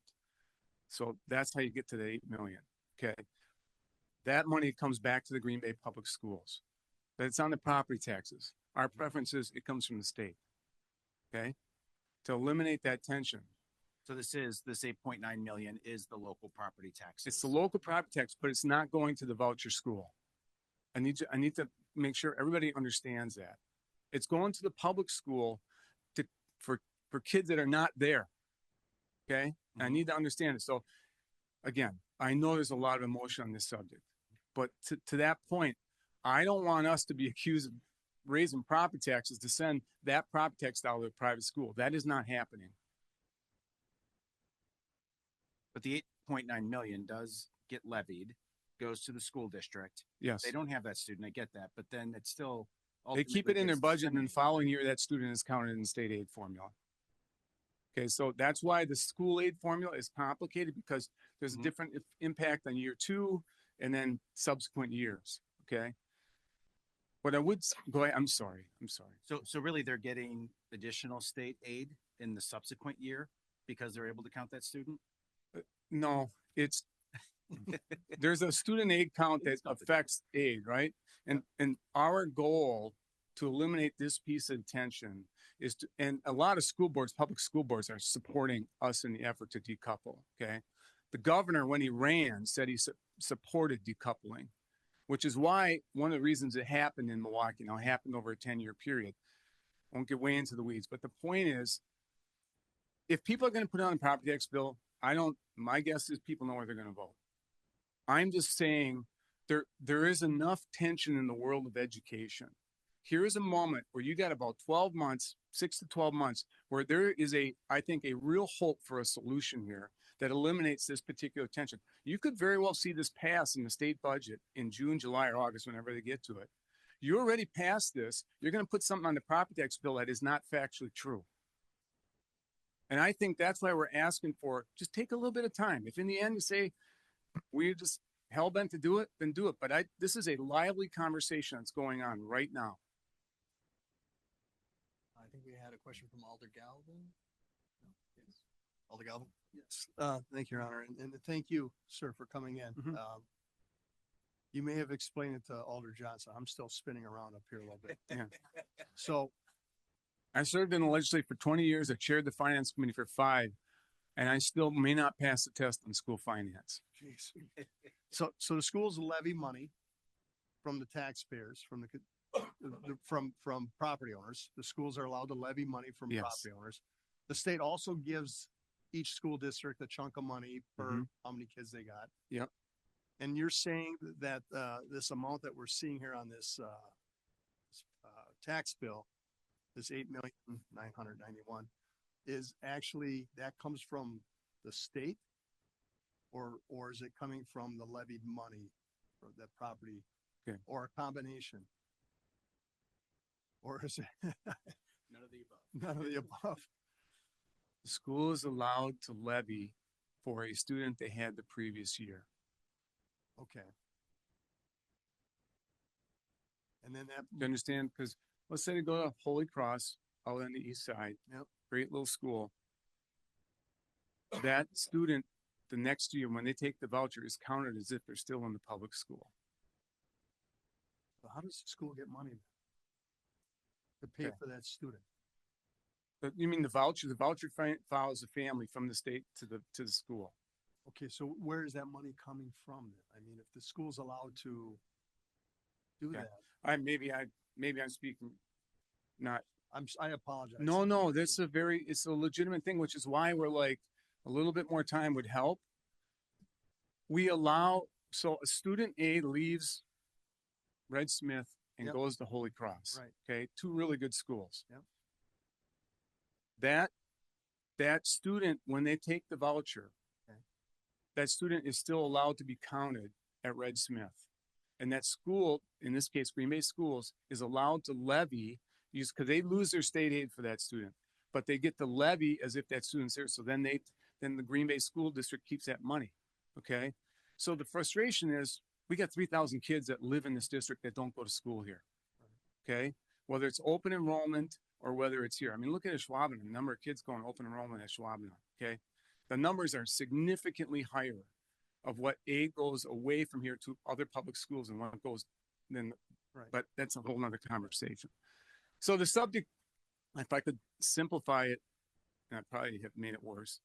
The school district did the levy for a limited time for that student.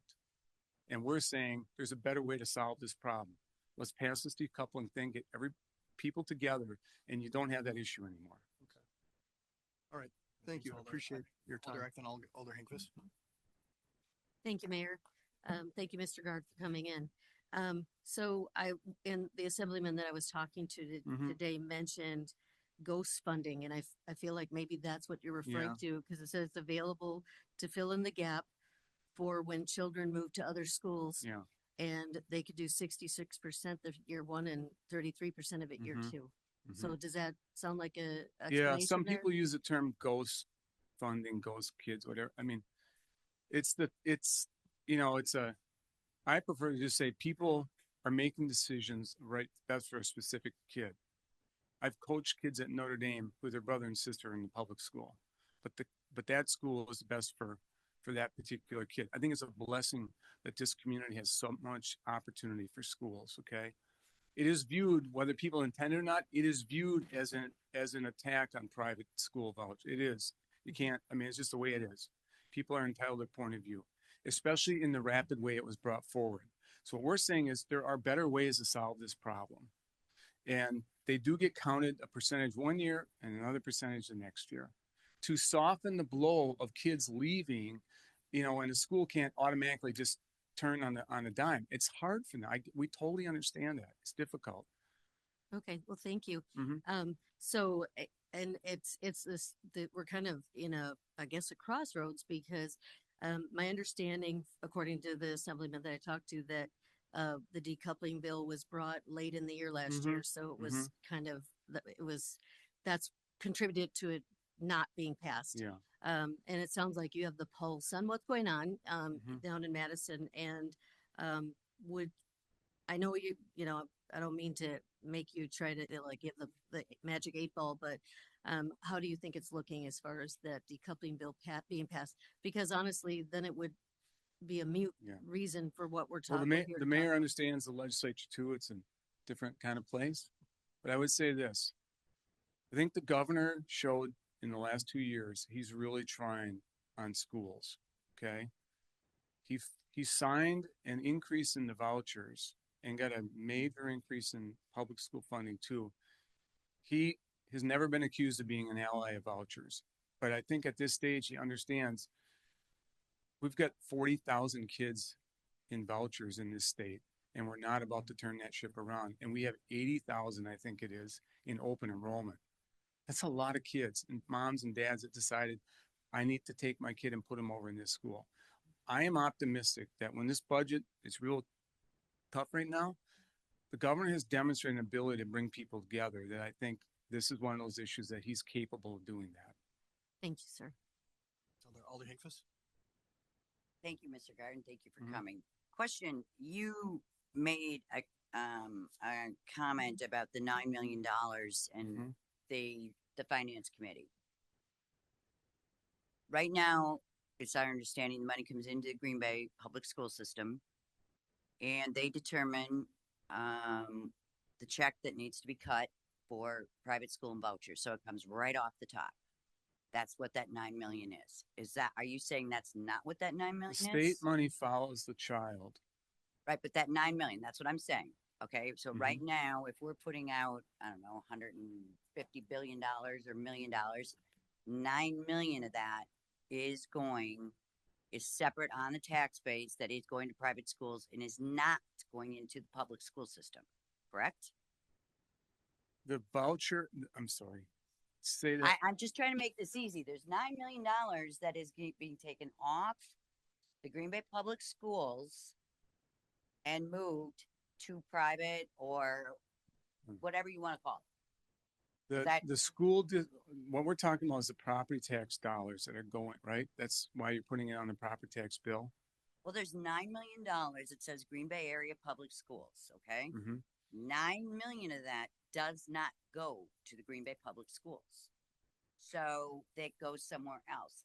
That's what we're trying yeah, and I to think that- identify oh, as I excuse go me. door to door. Mhm. The biggest thing that I get is the property tax bill. And our Mhm. school, cost for schools has continued to go up as far as the percentage we're paying on tax rate.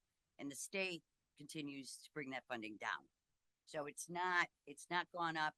The state percentage is not keeping up as rapidly as the spending's going. Well, That's- it hasn't for 20 years. Well- So, but bottom line, my basic question is that 9 million is not going to public The school. property tax dollars are going to the public school. No, there's 9 million that is not going into the public schools that they're writing a check out. It's going somewhere else. That's what we're trying to identify. These are non-public school dollars. Well, And that's what we're trying to explain to our constituents. And I actually just had a conversation with somebody today Mhm. about this. And when they talk about school choice, they talk about school choice amongst public schools. So this was a huge aha moment when I said, oh, no. It's school choice amongst all schools. So I'm gonna stand by from my- constituents' perspective, I think it's important to them understand how we're spending their tax. Yeah. So I'm going to stand by my comment that the property tax issue, the property tax dollars are, the schools allowed to levy for students they no longer have and keep the money. Okay. It's just how it works with the property tax. Okay. The state dollars, the state dollars, I didn't say anything when you spoke before. If we could just hold comments no, from the gallery while we have speakers, go ahead. The state dollars follow the student. So. So they go out there. They can go in. Any other questions? Alder Grant? And I don't mean to keep reiterating this. I'm going to ask a question that maybe might offer some clarity to what I think people are trying to understand. So what you're saying is the voucher program gets paid from the state level to the school. So let's say Green Bay Public Schools, 100 kids for easy numbers goes to private school. They can say, because we lost 100 kids, we are going to increase your property taxes to bring that money back up that we could have gotten but we didn't because the money from the state went to the private school. The money that they're increasing your property taxes to levy, they get to keep that even though the student isn't there. So they levied $8.9 million to cover the kids that aren't there, but those funds came from the state. Am I kind of understanding that correctly? Yes. So ultimately, as a taxpayer, you're paying for these students twice. You're paying for them at a state level and you're paying for them at property tax level. And ultimately, there's only one kid, but you're paying for them twice. And the Yes. Green Bay Public Schools gets to keep the part that they levy. That $9 million they do get, and there's not a student in the seat. Correct. Thank Any other questions? All right, thanks for your testimony. Oh, Thank you. Alder Weary. Thank you, Mr. Mayor. Thank you, Mr. Gard, for coming tonight. I think I summarized it for all of us when I say holy hell. Good God. All right. Here's my little kick at it. If we're trying to arbitrarily, I guess, put a line item on the tax bill that then can be interpreted, misinterpreted, debated as whatever, couldn't you also say something, of the $311 million Green Bay school budget, 2.8% is for the purpose of allowing state tax dollars to follow the student wherever they are taught. Something like that, either a percentage or the actual amount, 8 million. Would that do a better job? I'm not saying it should be on there, but I'm just saying if we're trying to paint a different, but that's a lot of words. Now you're filling up, then do we have to explain everything, right? Yeah, first of all, thank you for your service. I know, And I'm just, but listen, this is a group of folks who have all been elected by their constituents and have difficult choices to make. Our pitch is, this came up quickly. This is a complicated deal on school funding. If you put something on the property tax bill, it definitely is taken by some as, we understand, we get it. Okay, we weren't born yesterday, we understand it. But there is a better way to go about relieving some of the tension that exists in this program. And it's by eliminating the ability to use property tax dollars in this case at all.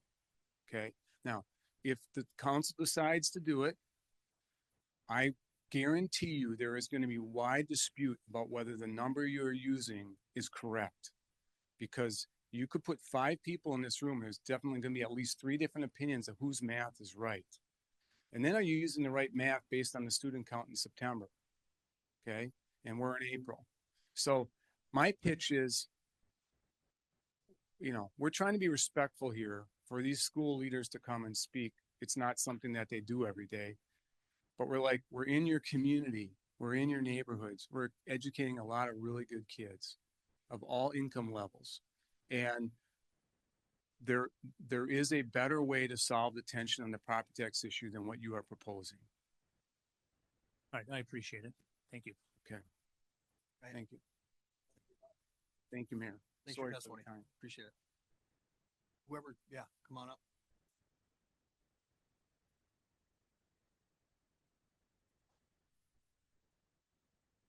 I'm Dawn Smith, 1100 Kellogg Street. I am actually a constituent, so this would show up on my property tax bill.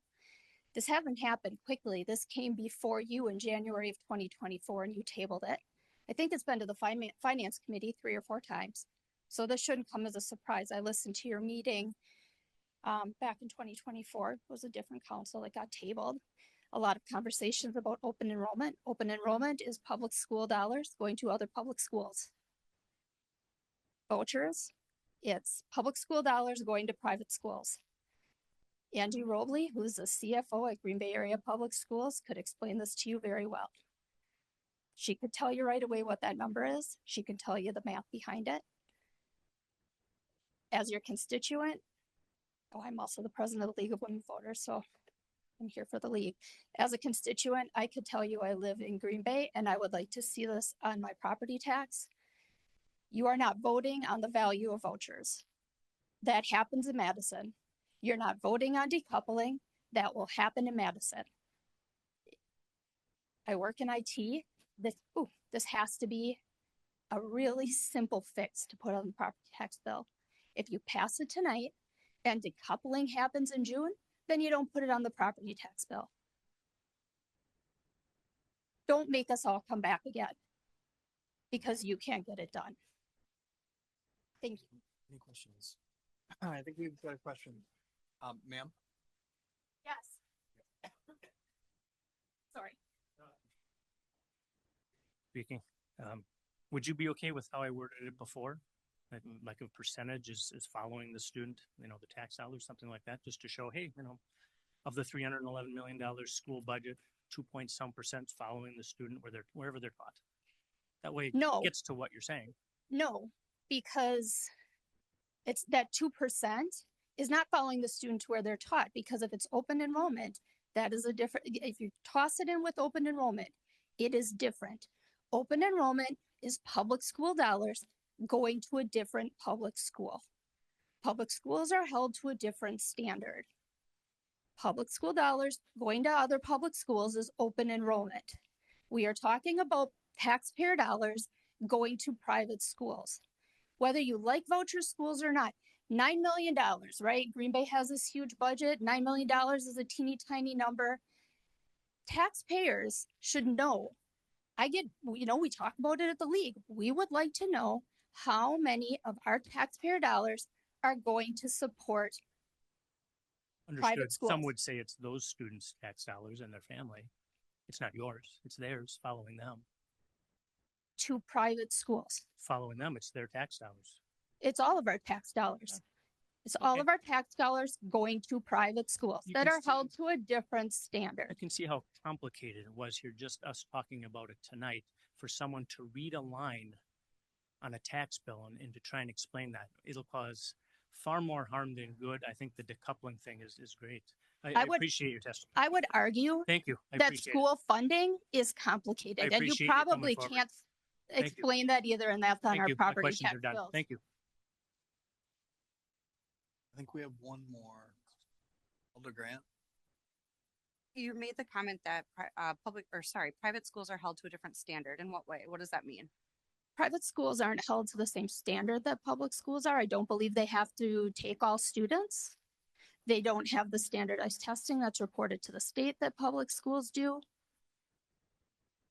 Really? Okay, because I did find something from the state that said any school that accepts vouchers does actually have to do the same testing and audits. They do have requirements that they have to meet if they choose to accept voucher funds. That is not my understanding. I would be interested to hear about Sure. that. Yeah, if you email me, I'll absolutely send you the document. Sure, I'll do that. Thank you. Okay, thanks.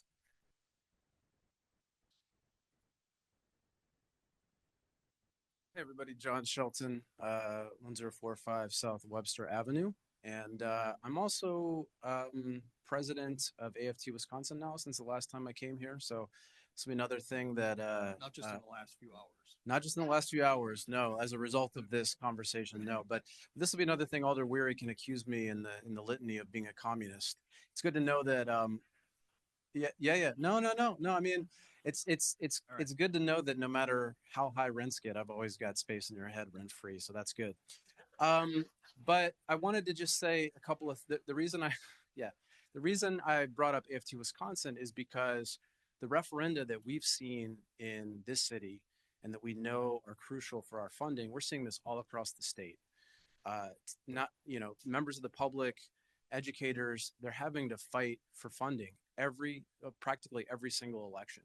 And there's a lot of reasons for that, right? I mean, state funding is a deep problem, but having two systems of education is part of the problem. All right, that's just the reality of it, right? And I'm sure there are some really good voucher schools, right? We heard from a parent tonight talking about their great experience with the school. That's great. It's great that people have the right in the United States to go to whatever school they want to send their kids to. That's amazing. Love it. But it is factually true that voucher schools that take vouchers, do not have to accept every student. Okay. And there's a difference between public schools and private schools. Okay. Difference between public schools and voucher schools. So here's what I would say. All right. If people really enjoy their experience with voucher school, then it sounds like a lot of people do. And I really do thank all of the folks from coming here and talking about the schools that they run and the experiences their students have. Then why shy away from talking about how much money that we spend on it? If it's a worthwhile thing, why can't we let people know what we spend for our property taxes for public schools and what we spend for private schools? That's it. Sorry, it's been a long night. I won't talk the whole time. All right. Thanks for your testimony. Any questions? Alder Grant?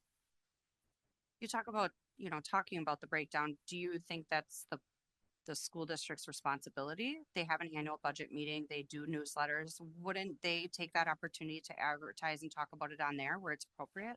I'm sorry, talk about what? Their budget and complexity. Like they can break down, talk about what's going to private, what's going to open enroll, whatnot.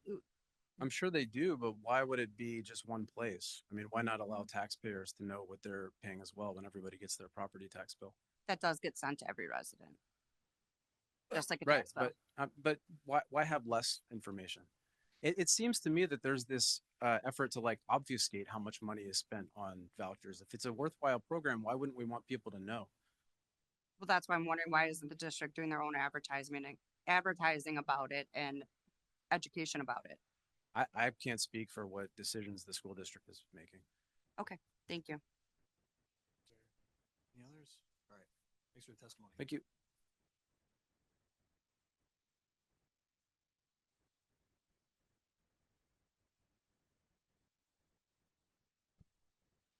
Denise Gomer Hutchison, 3184 Hermans Road. I'm here tonight to speak in favor of and ask you to support the transparency on the tax bill. And I want to go back to what Alder Prophet said, and that is that we're here to create clarity on the tax bill. And this never would have come forward. And like Don Smith said it before, this was brought forward a year ago, and we've met multiple times with the Finance Committee, which is all public record, and everyone has had an opportunity to follow that public record and that information. Why is this important? I can tell you from doing 6 referendas in the Green Bay Area Public School District and doing thousands of doors that people want to understand their tax bill, and they want to understand where the money is going. And I would agree with what Mr. Shelton just said about if we're proud of what's going on, let's share that information. There are close to 20,000 students served every single day in Green Bay Area Public Schools. Some of those children that aren't in the Green Bay Area Public Schools and are at some private schools are also getting multiple services from the Green Bay Area Public Schools. For the woman who was on the computer and was called in, if her child has a special needs voucher, that's additional funding that's given to the private school, but the public school has to provide the services if the private school doesn't have the ability to provide those services. And there was multiple comments about the fact that these numbers are willy-nilly. These numbers are not willy-nilly. The Department of Public Instruction tracks every single child in the state of Wisconsin, whether they are in public schools or private schools, and whether they're homeschooled. Those numbers are then provided to the public school district for them to figure out their numbers and go from there. It's insulting to the chief financial officer of the Green Bay Area Public Schools to say her numbers are willy-nilly. Plus that, it's very transparent.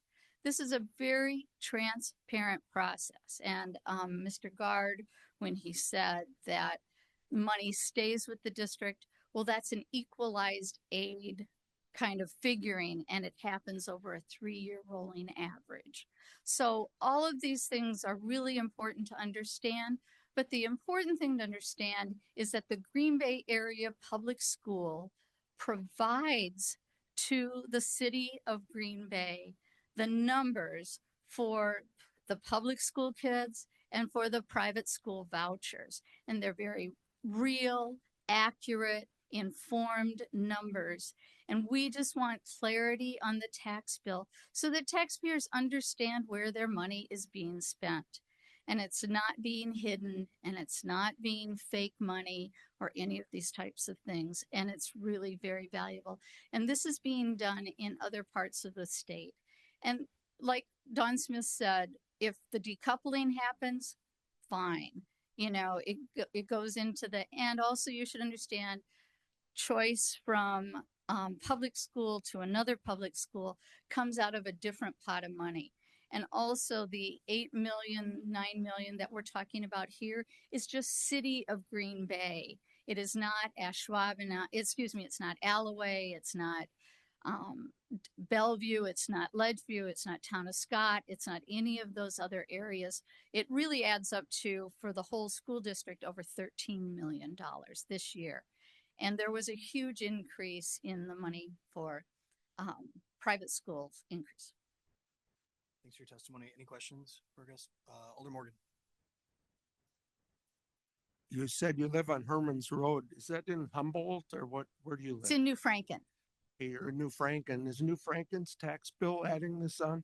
That will be the request. I believe that the first thing that had to be done was the city of Green Bay, and then the conversations will be had with all of the surrounding townships so that everybody can be part of it. And that's what it's, and that's the challenge is we have 421 school districts across the state, and many of them are not only in multiple townships, they're in multiple counties. And so that's happening all over. Thank you. And my kids went to Green Bay Public Schools. Thanks for your testimony.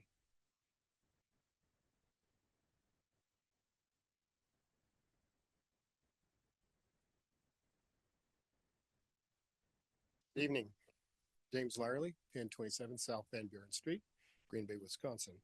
Current Vice President of the Board of Education in Green Bay Area Public Schools. Appreciate you hearing all the public comment tonight. I know it's a long night.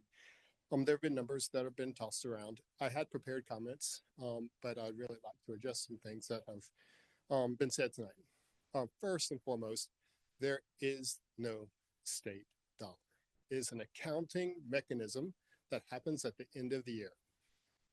We get there's a rolling average for 3 years, which was stated, that establishes a pupil count, and for that we will receive equalized aid, right? In the summer of that year, we then write a check to the state of Wisconsin to cover the equalized aid that they gave us. It does not stay with the Green Bay Area Public Schools. So it's an accounting mechanism and the reconciliation at the end of the year when all the numbers are satisfied. But that is Brown County tax dollars that are funding the voucher program. So we do not levy for 3,000 kids every year and then keep the money, right? What was described as that ghost funding is part of that 3-year rolling average, where in year one, there might be, in this case, a couple hundred students that have been added to the voucher program that do stay with the Green Bay Area Public Schools. But that is a state formula. That is not Green Bay trying to levy and keep dollars. So when we talk about the difference between open enrolling into another district and open enrolling through enrolling through the voucher program to a private school, the primary difference is it is a unique tax burden on us. There is no state program. And so when they talk about decoupling, yay, right? Because that means the state mandate actually comes with state dollars, right? But right now, there are no state dollars. It's just an accounting mechanism at the end of the year where we pay the state back for what we've collected. Right? So it is a false narrative that we are trying to keep dollars or that we are double counting and we are actually in a revenue positive position because of the voucher program. That's just not a fact.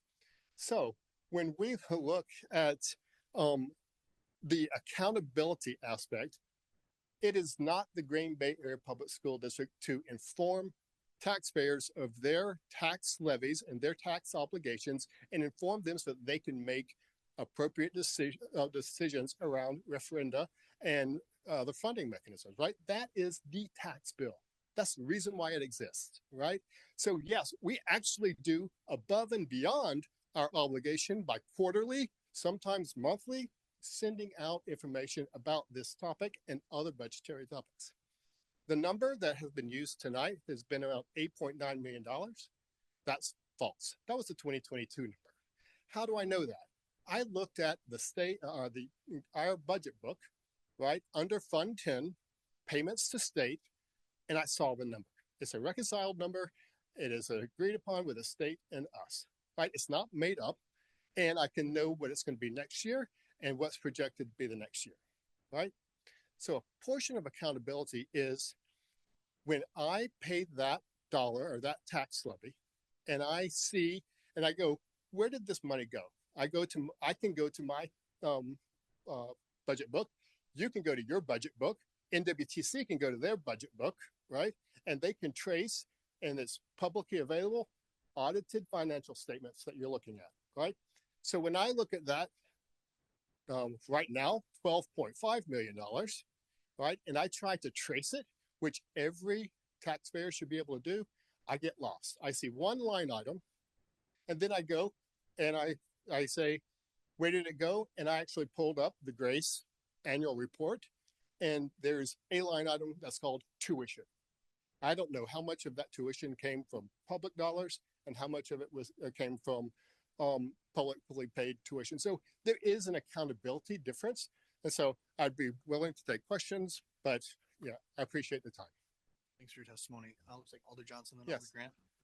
Yeah, thank you for coming in the testimony. The 8.9 million you said was not correct. 12.5 was correct. That was a previous budget number. Yes. Is the 12.5 though for the whole school district? I'm trying to understand if the 8.9 was just city. Of No, the it's overall? for the whole school district. So it is an old number. Correct. Okay. Okay, because that was the number that was provided to us. That's Yeah. why we keep using it. So, the other, so 12.5.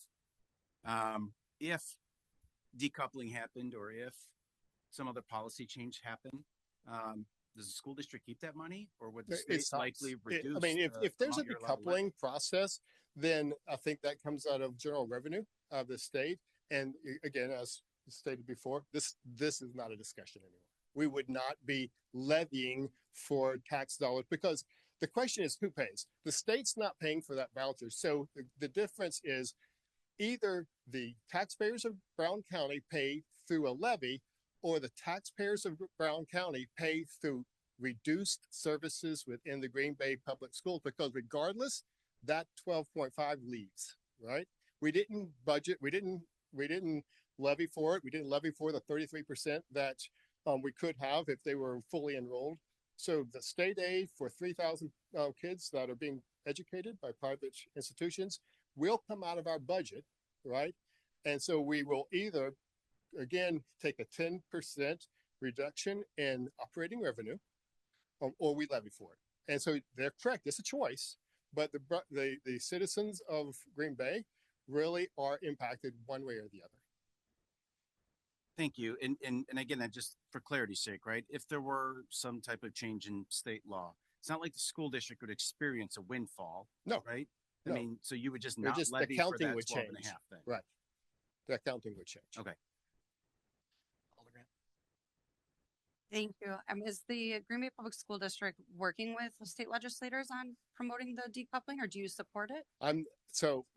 I, as a personal individual, not representing the school board, whatever, I have an opinion on the general revenue decoupling, and I'm a pro decoupling person individually because a state mandate comes with state dollars in my mind. So. Okay, because it just seems like that is ultimately the easy problem. I don't want to say easy because obviously it's out of our hands, but a problem to or a solution to the problem. So I just wanted to know if we talked about coming together and working together, is that something that we could do as an area between city, county, public school to advocate for that?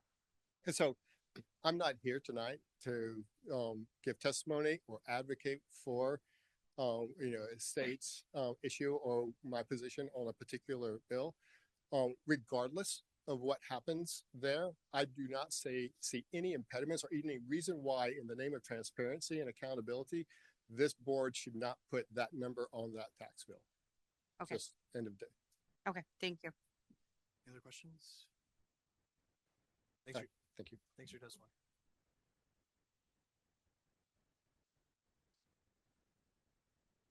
Alrighty, thank you Alders, thank you Mayor. My name is Ryan Spouty, 994 Willard Drive, Village of Ashwaubenon. It is my honor to represent the west side of the city of Green Bay and Ashwaubenon in the state legislature. I didn't intend to speak tonight, which is probably famous last words, but I did not intend to speak tonight. I'll keep it very short and sweet. I'm encouraging you to vote yes, please pass this item. I honestly don't know whether decoupling is going to happen in Madison. My feelings on it are neutral. I'm going to stipulate though for a moment that it is a good thing and it should happen. It would seem to me, Alders, that this would be a prime opportunity to make it happen. Put the pressure on me. Hold my feet to the fire. Hold the feet of all of my colleagues in Madison to the fire. I know my colleague, Representative Ahmad Rivera-Wagner, has spoken and written in favor of this as well. I want to lift that up. As Alder Prophet noted at the very start of this discussion, folks are starting to ask why. They are looking around, they're asking, why are we going to referendum again and again? Why are we being asked to effectively raise our own taxes again and again? Let's give folks some data. Let's give voters, taxpayers, one little data point.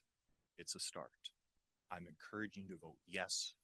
Please pass this. Knowledge is power. And like I said, hold my feet to the fire. It's my job.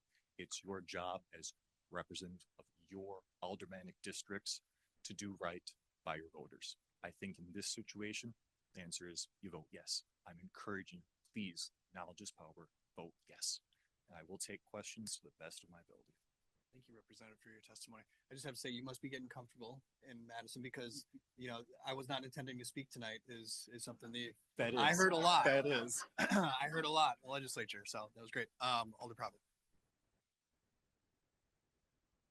Sorry. No, it's okay. So first of all, thank you. I saw you in the back there. I was hoping you would step up because the decoupling conversation that we keep having truly is a Madison conversation. And I, at the end, was going to have comments. And if people need help finding their elected officials, both in the state Senate and the state assembly, send me an email. I'll be happy to connect you because that's where that conversation lies. My question, I know you were not in last cycle, but we know it went through and it died. I have seen other bills that had bipartisan support also die in recent memory there. So as our state representative for the west side of Green Bay, what are your feelings on if that comes before our state legislature? I know you can't give me figures and everyone's gonna, but what have we seen? What are the patterns? What may happen? I don't know. Exactly. If I had a crystal ball, it might not be here. I will say this. Maybe we should have my predecessor in the 89th come up for this one. I don't know the odds. Let's say it's a coin flip.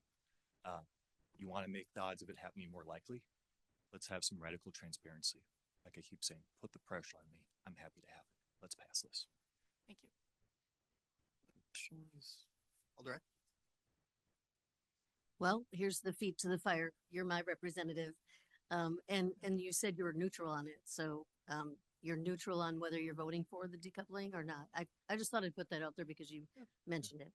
Yeah, so it will almost certainly not be a standalone question, a standalone bill. It's probably, if it comes about, it'll be in the state budget.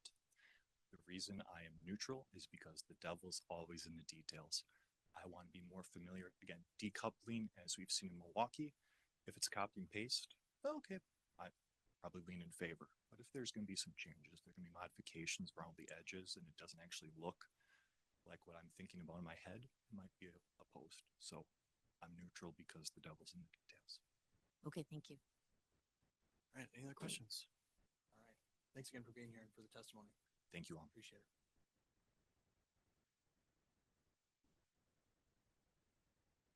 All right, my name is Stephanie Guzman, 2711 Melcourt Drive.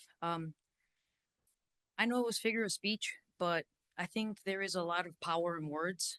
And I do not appreciate that the leaders of the other side that's coming here and dividing, because nobody here came to divide anything. We came to have a conversation on transparency, something that I thought was going to be super easy and that everybody on all the political spectrums was going to agree on, right?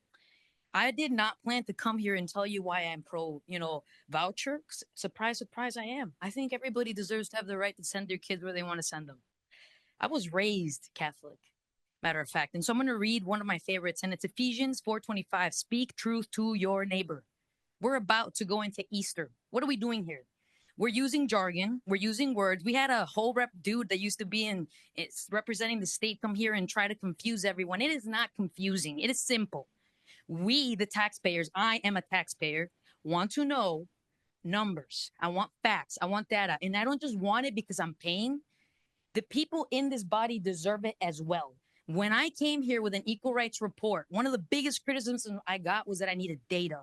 And you best believe that I took it to heart and we went and looked for some. And we're still working very ardently to find data, to find facts. So all we're asking for here is numbers, is facts, something tangible, something we can work with. Nobody here said, oh, we're not going to work with you. Nobody here is saying, oh, yeah, vouchers are bad. No, absolutely not. I have family members who go to private school. All we're saying is that as taxpayers, just like NWTC, just like UWGB and all other institutions, we deserve to know a number. And so I do not like that these people had to come here and say, keep it simple, stupid. I went to public schools, proudly so. I am far from stupid. I went to I got my bachelor's degree from UWGB with a hard sweat of my mother and my father, who, yes, were illegal at some point. And I know that that's something on the political spectrum that is being used to divide people. Do not come to Green Bay and try to make this place something that sounds like the national stage, because it is not. One of the best things about Green Bay is that we love our community. We care about the community. And in the same way, I respect the people of Green Bay. I do not call them stupid. I do not think that we need to stupefy anything. I think the people are capable to understand a number on a tax bill. I think people can read. And so I respectfully reject the keep it simple, stupid. I think the people of Green Bay are intelligent. I think they can definitely garnish these numbers and be like, oh, now I understand. Maybe all of this money is not going to the public school system. That is all I'm asking for. Transparency. And please don't put words in the mouths of people. I am not stupid. The people of Green Bay are not stupid. We want to know what's on our tax bill. And yes, we do want to know every single cent and dollar that is going to public, literally vouchers, because I know that when I get my paycheck, I get even the cent that is going down to all kinds of taxes. Why should it be different for the voucher program? That is all I have to say. Thank you. Thanks for your testimony. Question? All right, thank you.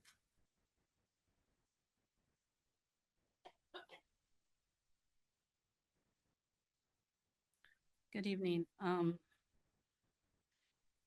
lot of what I'm going to say has been covered already, but I'm too tired to edit it on the fly. So let's just I'll just jump in here. Good evening. My name is Laura McCoy, and I live at 740 South Jackson Street in Green Bay. I'm the proud mother of 2 daughters who graduated from East High School. Go Red Devils. And my husband and I have lived in this community for over 25 years. I'm also the current president of the Green Bay School Board, and I'm a taxpayer. Please let me start. I'm going to go a little bit off course here.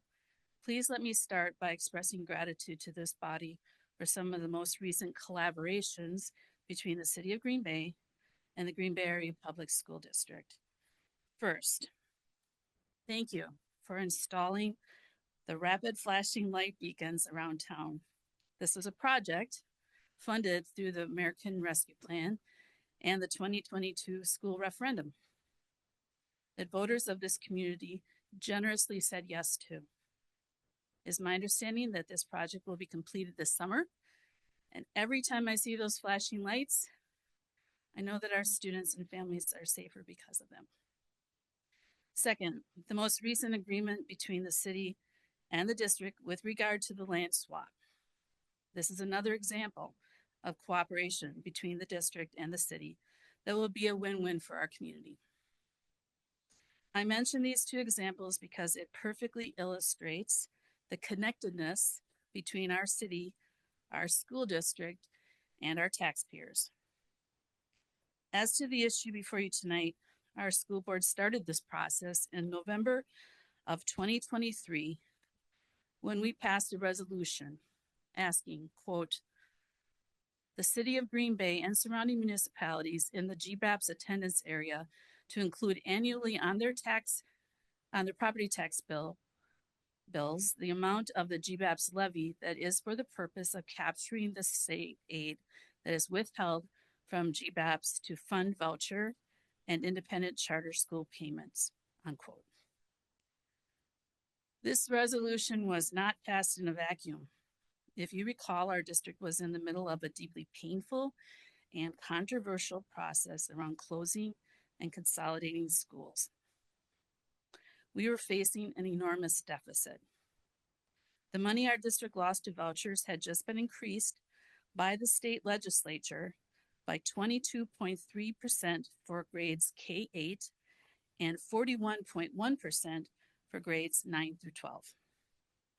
This resolution made sense and it passed unanimously. That resolution was brought before this body in January of 2024, and through some procedural maneuvers, it was tabled. But when it comes to taxes and referendums, our taxpayers are not shy about asking questions. And those questions were directed to some of our elders, and they are to me as well. So here we are again before you asking for the same thing, tax bill transparency.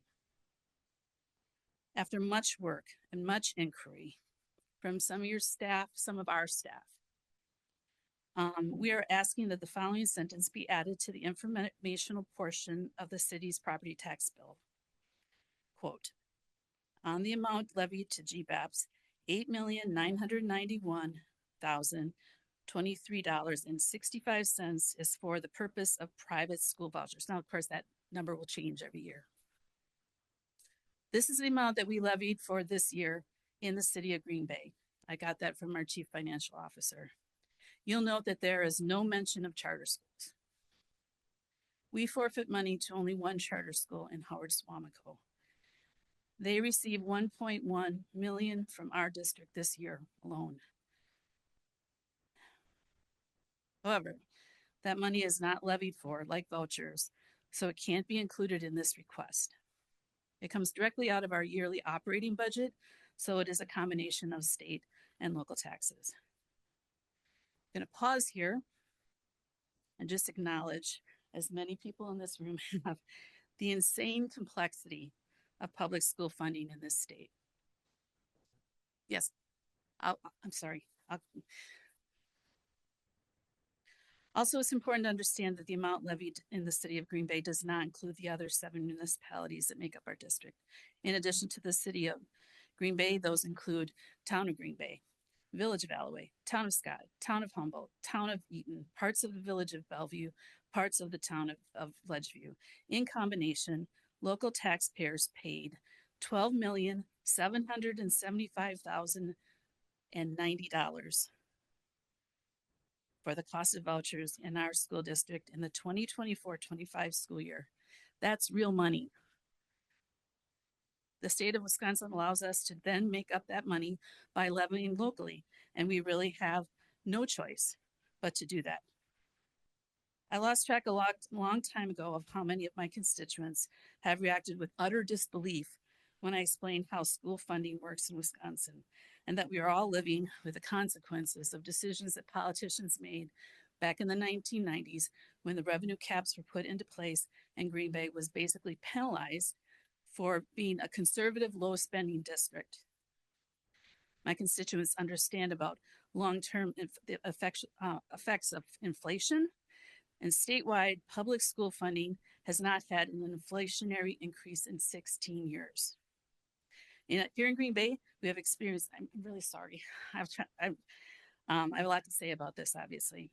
And yet here in Green Bay, we have experienced steadfast support from our voters. I know this because we've passed 3 referendums in the last 8 years. We are going to have to pass another one next year. Get ready. Our local voters have stepped up again and again to pass referendums, and our facilities are more up to date and safer than those because of those referendums. Our community believes in our schools. I think the least we can do is give them an accurate tax bill. And finally, here's some good news. You don't have to choose between supporting vouchers and supporting taxpayer transparency for your constituents. You can absolutely do both. I personally have never had a constituent ask me for less transparency. In conclusion, I respectfully ask that you vote in favor. Thank you, and thank you for letting me go a little over. Thanks for your testimony. Any questions? Alder Prop. Go ahead. I have a few. So first, thank you for being here. I think it's complicated. I think that's been very ironed out very clear here. It's a very complicated matter. Why the tax bill? So I think there's been a lot of conversation. There's a lot of different ways that you can communicate these. It's complicated. We know that. Why the tax bill? We do, you know what, I'll just tell you all, come to our school board meetings. You will hear us talk about this, especially around budget time. We talk about all aspects of how our district is funded. And so we don't shy away from this, but it is also in our newsletters, and you can look at it on our website. I invite you all to go to our website. It is packed full of information about our district, including our budget. So, you know, it's not like it's hidden. It's easily discovered if you make a small effort. Yeah. And why just the voucher dollars? I think I know, but why just that number instead of all of the other avenues? I'm sorry. So there's choice, the school to school, like the funding mechanism, the reason we're having this discussion about it being on the property tax bill. It's because it's levied, right? Yep, it's levied locally. I mean, the state allows us to recapture that money that we lose to vouchers, and because of I mean, we're facing another deficit, right? We have literally no choice but to go back to our local taxpayers and say, you know, we need to make up that money for our budget and tax them. Okay. That number that we were provided, I'm assuming that, I know it came from Angie with the chief financial officer. Is that a conversation? I know Mr. Lyerly mentioned that perhaps maybe that. Yeah, we'll talk about that later. Yeah, and so I'm hoping that if it's passed tonight, that's a line of communication that will continue to stay open, I hope, between Director Ellenbecker and Angie. Yes. Yes, okay. Yeah. And then my last Your question. staff have been excellent. Yeah. Thank you. My last question, because it's been brought up repeatedly, and I appreciate an assembly person speaking on it, but just your feelings, or maybe, I don't know if you can give the district's perspective, but in support or just around decoupling. Decoupling has been something that has been talked about in this state for a number of years, especially as the effects of vouchers and open enrollment have accumulated over the years. You know, a lot of people would like to make it more simple. I have literally, no offense, is Ryan still here? No offense. I don't have any faith that this will pass. It's all tied into negotiations with the budget, and that's anyone's bet, right? So I'm not expecting that to pass. It might, but I really don't have any faith that it will. I think that was it for mine, but I'm sure others may have. Alder Grant. Just again, trying to understand this, because Mr. Lyerly did say, so I guess what's confusing is you just said you're able to levy to make up the money lost. So therefore you do get that money that you levy. We get it from local taxpayers. Right, but you get to keep the money you levy. Yes. Okay, because Mr. Lyerly's shaking his head no, and that's why I'm extremely confused.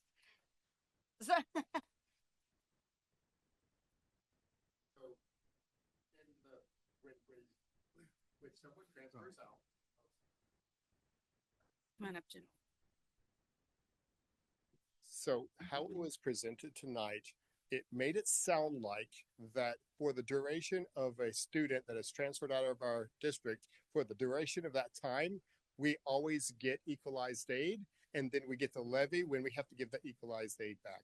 But that's not the fact, right? For year one and year two, right? So K4 kindergarten, because it's a 3-year rolling average as they count students, some of that is true, right? But after that, we don't get equalized aid for that student, but they take it, right? So at the end, for 3,000 students, they say, give us the equalized aid for 3,000 students, right? That are going to, from your district, that are counted in private schools, right? So we lose $12.5 million, right? So there's a portion of that, a very small portion. Like this year, there was a couple hundred students that were added to the voucher program. There is some reconciliation there where, yes, we do for a year get to collect equalized aid, but it stops, right? So for the rest of the time, we get no equalized aid, and we have to pay the state for that equalized aid. And that's why they said, well, you can levy for that, right? So again, there's no state money. It's all coming from us, from taxpayers in Brown County. So does that help make sense?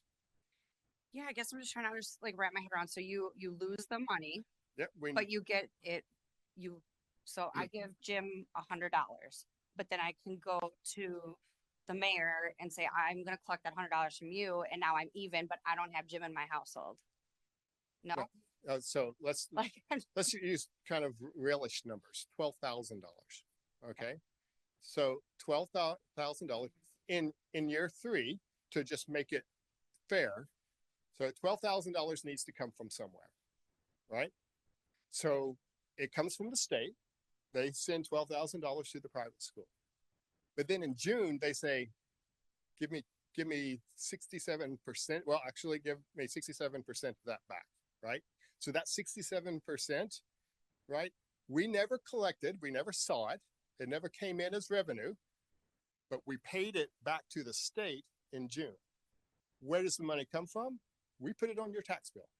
We levy for that money so that we can actually not reduce the services of your neighbors that do go to public schools because one person went to a private school. Okay. Make sense? Right, any other questions? Alder Johnson. If the if one day private schools no longer existed, right, and all these students had to now go to public school, would that change the amount of money that you're levying? Yes, it would change everything. Right, frankly. but if you're levying an amount right now that essentially goes to that private school, right, and now that private school is no longer getting that money, so would it now stay with public school if the private school no longer existed? I'm sorry, it's a hypothetical that I can't quite comprehend at this moment. Right. I mean, does the overall cost of education go up? The cost of education goes up all the time. I get that. Believe but- me. No, but it's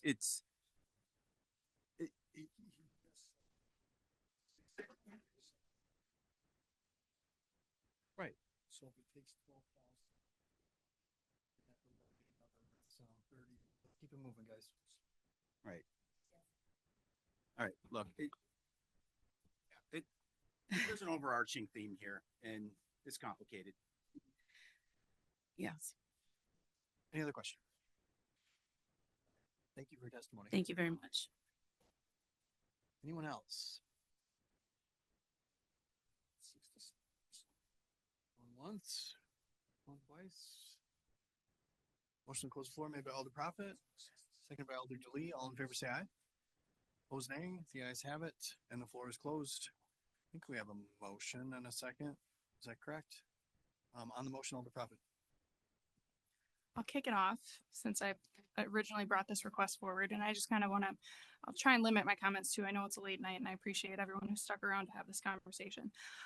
It's an important one. And I said at the start, you know, I have been approached by residents since I took this position. I know it was something that was brought forth by my predecessor, and I'm sure lots of people on this body think I'm just following in the footsteps. I'm just reviving it. That's not what happened. So I'm going to explain a little bit. I was asked to attend an academy where there's about 40 leaders in our community that sit down and learn in depth from the school district themselves about the complexities of the school district. We have gone through months, 9 months, learning from the different departments. You can follow the timeline. I'll provide whatever timeline people want to see, but there was one where Angie from the school district spoke for around an hour about the complexities of financing our public school. I sat back because I was invited not as an elected representative for the city. I was invited as a neighbor representing my neighborhood, where there's a lot of conversations at the district level that were impacting our neighborhood. I was sitting back, wasn't chiming in. And then all of a sudden, and again, these are 40 people representing major businesses in our community, major nonprofits. I mean, there's a lot of really, I hate to say the word powerful, but there's a lot of heavy hitters at these tables. And one person said, well, why isn't this on my tax bill? And I just kind of shrunk in my chair. I was like, oh, we had this. Well, I was sitting in the audience and just confused at what was all happening in January 2024 at this call, at this body when it was before last time, because we couldn't even get a referral to staff then. And this whole conversation just evolved, and everyone was just like, well, I want to know. Why isn't it on my tax bill?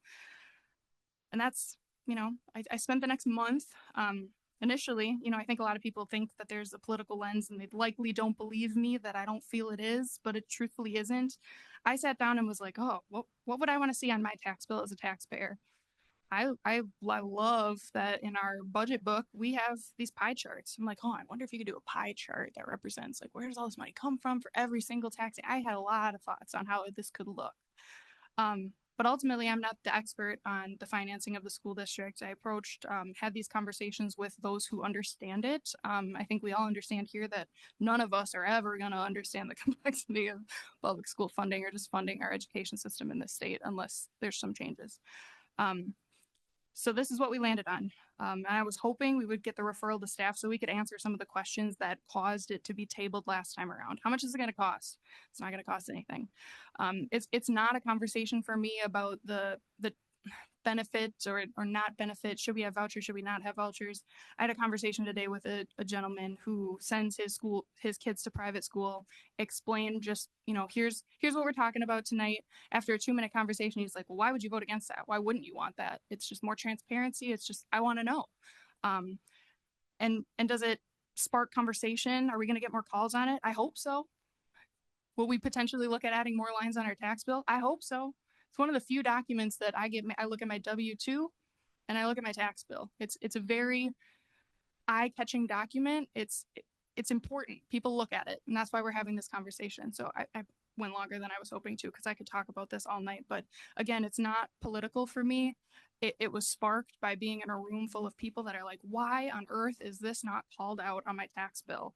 So I brought it forth, and I appreciate this body's willingness to refer it to staff to get some of those answers. I appreciate everyone who came to speak on it tonight. It does concern me that it turns political. It's never intended to be an attack on our 2 different education system. That's not what we're here for. We're just opening the door for conversation, and every taxpayer I've spoken with wants it. So again, I brought this forward. I made the motion to approve, and I hope this body supports it. Alder Hinkvis. Thank you, Mayor. This one, I think, to me is pretty black and white. I am a product of Grace. I went through private school. My children went through private school. My husband went through private school. So I think what Grace does and the work that private schools do, there's absolutely a need. I also agree with Stephanie Guzman that more people should be allowed to enter into those schools. However, the state of Wisconsin mandates one school system that we have to support through our state taxes. And in that situation, that's our Green Bay area public schools. And to show the amount of money that's coming off and being moved to private schools, I think is something that we owe our taxpayers. And yes, it is going to put pressure on the state. It's going to put pressure on our assembly people because they need to figure it out because it's an unfunded mandate. So I am absolutely in support of having these separate on the tax bill. Alder Stevens. I would like to thank everybody for both sides coming this evening to speak. It's been on 5 hours of sitting in this chair, so I would like to call the question to move this along. So, yeah. We need a second. So. Okay. Is there a second for that? Oh.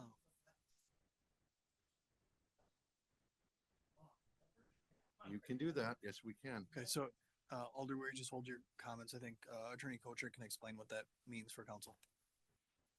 Sure. Just to call the question, it requires a 2/3 vote and it just suspends debate and then you vote on the underlying motion, which in this case is a motion to approve. We've been through this. This is our second time through this.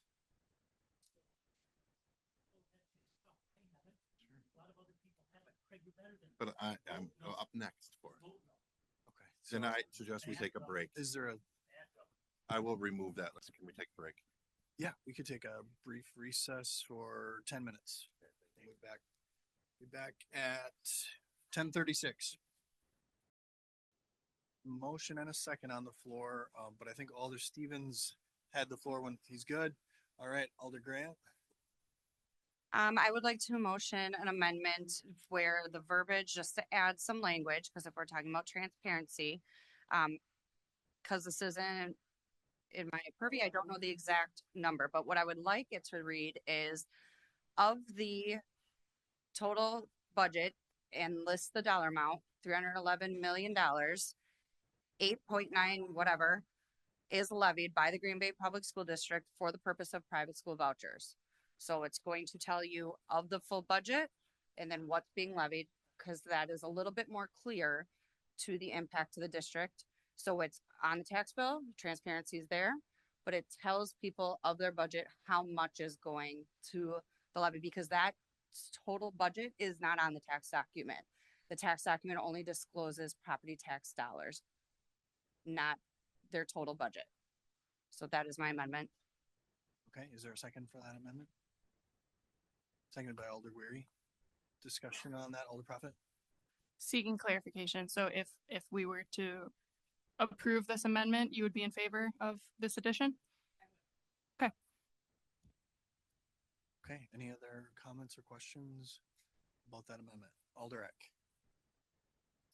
Okay, and probably not about the amendment specifically. I do have a concern. I know that is mentioned that it's not meant to be political, but it does sound political based on a lot of people that we're sharing. And my concern is that the voucher program really is, it allows the most vulnerable in our population the opportunity that they may not have to be able to choose where they want to send their children based on where they feel best suits their children and their family's needs. The target for it is low to middle income. So by, in my opinion, shining a light on that particular part of it, it's like a negative light shining on that might cause people to make more noise about it, I guess, and try to get it removed. And I'm just saying the quiet part out loud, I guess. And why would we want to do anything that would possibly negatively affect this option being available to those families? So that is my concern about putting it on there. And I do also want to point out that although it's on the tax bill, that's the request, a lot of people, whether you're renting, you don't own your own home, you're still paying into property taxes through your landlord or the property owner. They're not going to see this. And so I'm still in favor of that, the newsletter being and the website, because that goes out to every family, every home in the school district. Completely, everybody in the school district gets it. And, but they're not all seeing the tax bills. So that's my concern. Thanks, Alder. And just a reminder, we've got an amendment on the floor, so try to keep your comments, to the amendment itself. Alder Morgan, and then Alder Weary. Okay, I've been paying my taxes in Green Bay to the school board for 50 years plus. And 20 years ago, I was asked to work with the students at Preble. And who I work with at Preble are kids that live in Green Bay, but I work with kids that are in the town of Green Bay. Eaton, Humboldt, New Franken, Bellevue, and in Green Bay East, they've got everyone that lives in Alloy, north of 172. They got Bellevue. They go to Southwest also. There's kids from Hobart. I can't be for anything on this tax bill unless I know it's going to be the fair share of what each person's paying. Who knows, in Green Bay, there might only be 5 million that is for Green Bay students and stuff like that. The other 4 million might be going to any of these townships and stuff. So if we're going to do it, are we going to break it down so that the people in Humboldt, the people in Bellevue know how much they're paying? I think the figures are going to be skewed completely unless we break it down totally. And if we're going to keep breaking it down, are we going to add the school choice ones and all that? I just think it's a total waste of doing it this way. And I think the school should be doing a better job of doing their own promoting. Thanks, Alder. Alder Weary. Thank you, Mr. Mayor. I think one thing, I know I agree with a lot of the speakers who spoke today. I am no fan of unfunded mandates. I think we've all talked about that. And I really hated the arbitrary taxing limits they put on taxing entities. We're the ones who have to answer to that, to our people. We shouldn't be told how much you can or can't spend. I've always hated that. So I think we all agree on that. We should have our own ability. So with this amendment, I really am inclined to support it. I think it does paint a better picture. I'm hoping this other resolution at the state level goes through. Be a little bit sassier again. I think if anything, maybe it's kind of a suckometer. The higher it goes up, people will say, "Oh my God, a lot of people are leaving." If it goes down, like, maybe they're doing a little better job. So I'm inclined to support it. Thanks. Thanks, Alder. Alder Prophet for a second time. Yeah, I just pulled up the budget book for the district, and I guess I would like to see clarification because there is, out of their Fund 10 general fund, which makes up their total revenue, there's 6 different aspects in which they receive revenue, and I heard tax levy being mentioned and I heard equalized aid being mentioned. So I wonder if it would be worth taking that piece of it that it's actually being pulled out of, since there's 6 different pots, if it would be worth using that number of the pot that it's truly being pulled out of, if we're going to use that total number.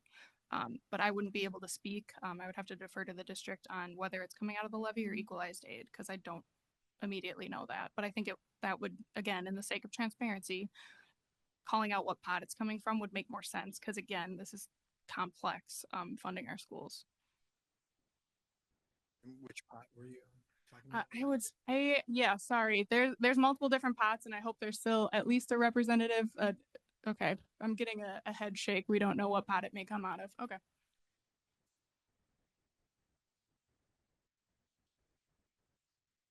Can I make a motion to open the floor? Sure.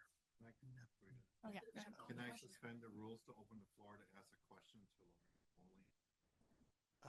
I think we just have to open the floor. But we can suspend the rules to ask a question to one individual instead of opening the entire floor. to everybody else.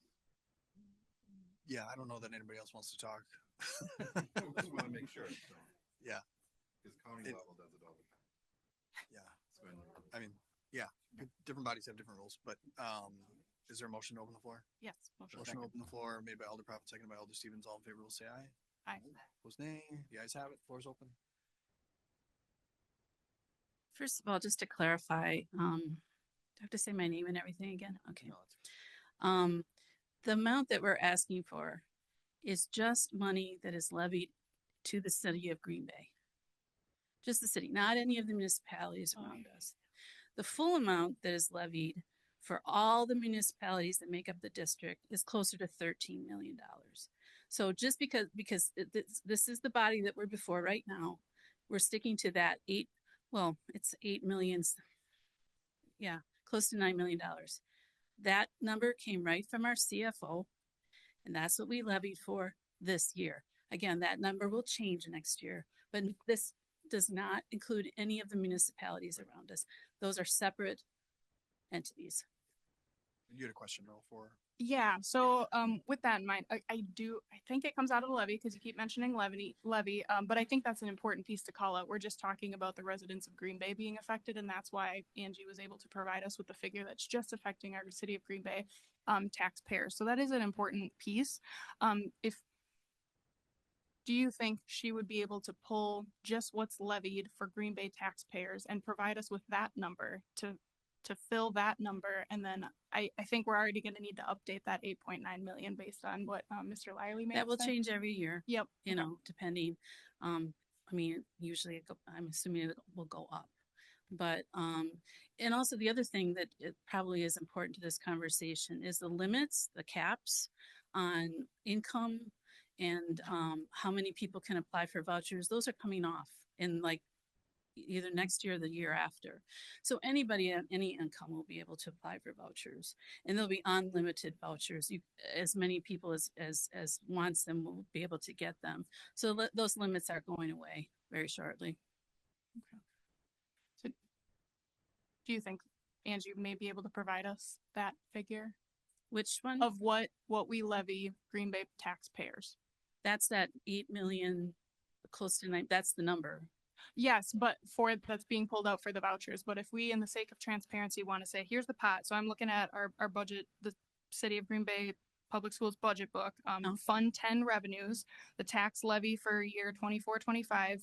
There's $61,704,961. But that's all of where your blanket and where your students are attending school. Do you think she would be able to pull for us what out of that 61 million is is levied just for Green Bay?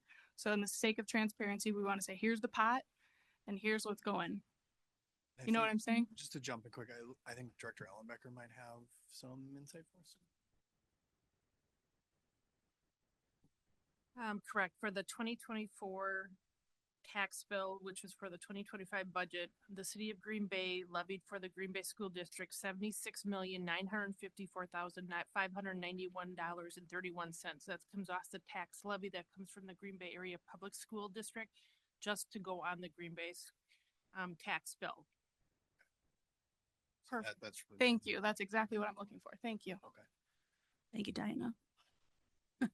This question for Ms. McCoy. Okay. All right. Thank you. Motion to close floor. Oh, yeah. Okay. Go ahead, Alder Grant. You mentioned that the whole voucher thing could change.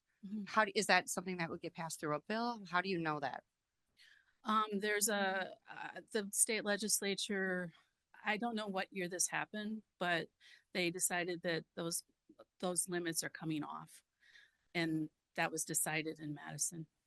So I'm sorry, I can't tell you what year that happened, but it's about to happen in the next couple of years. Okay, thank you. It's like, yeah, Alder Weary. Thank you, Mr. Mayor. Mr. President, you lied to everybody.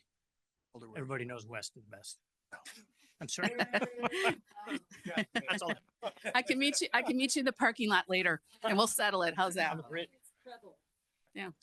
All our high schools are excellent schools. I know, I was, yeah. All right. All of our schools. Sorry, I didn't mean to limit it to the high schools. All of our schools. Thank you, Ms. McCoy. And I think I was proven wrong. I think somebody else does want to speak.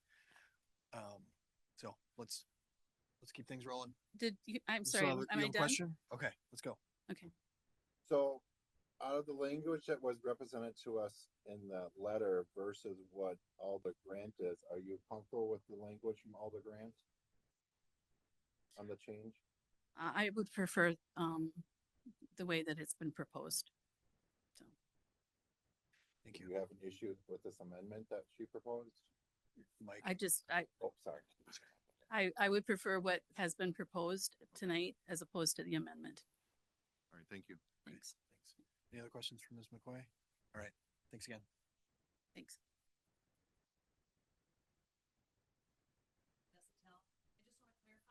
Something that was stated incorrectly. The state voucher program is not designed to change those income limits in the future. It is a program for low-income families. It was legislated in 1991 in Milwaukee. It's been expanded to Racine, and it's been expanded statewide. There is no plan to take those income limits off. It is a low-income program for families to seek alternate means of education that they may choose. So that statement is incorrect. All right, any other questions? All right, thanks. Motion to close the floor made by Alder Prophet, seconded by Alder Eck. All in favor, say aye. Opposed, nay. The ayes have it. The floor is closed. So we have an amendment. Yeah, there was a second for that. That Grant offered. I don't know what that was. On the amendment, Alder Galvin. Thank you, Your Honor. Maybe I wasn't paying attention, Alder Grant, but you said how much money did you want to be put down that the schools were getting?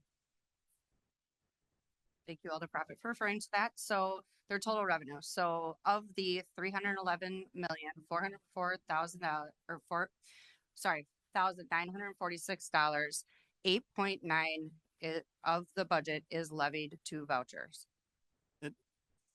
Where is all that money coming from? Because I just heard 76 million.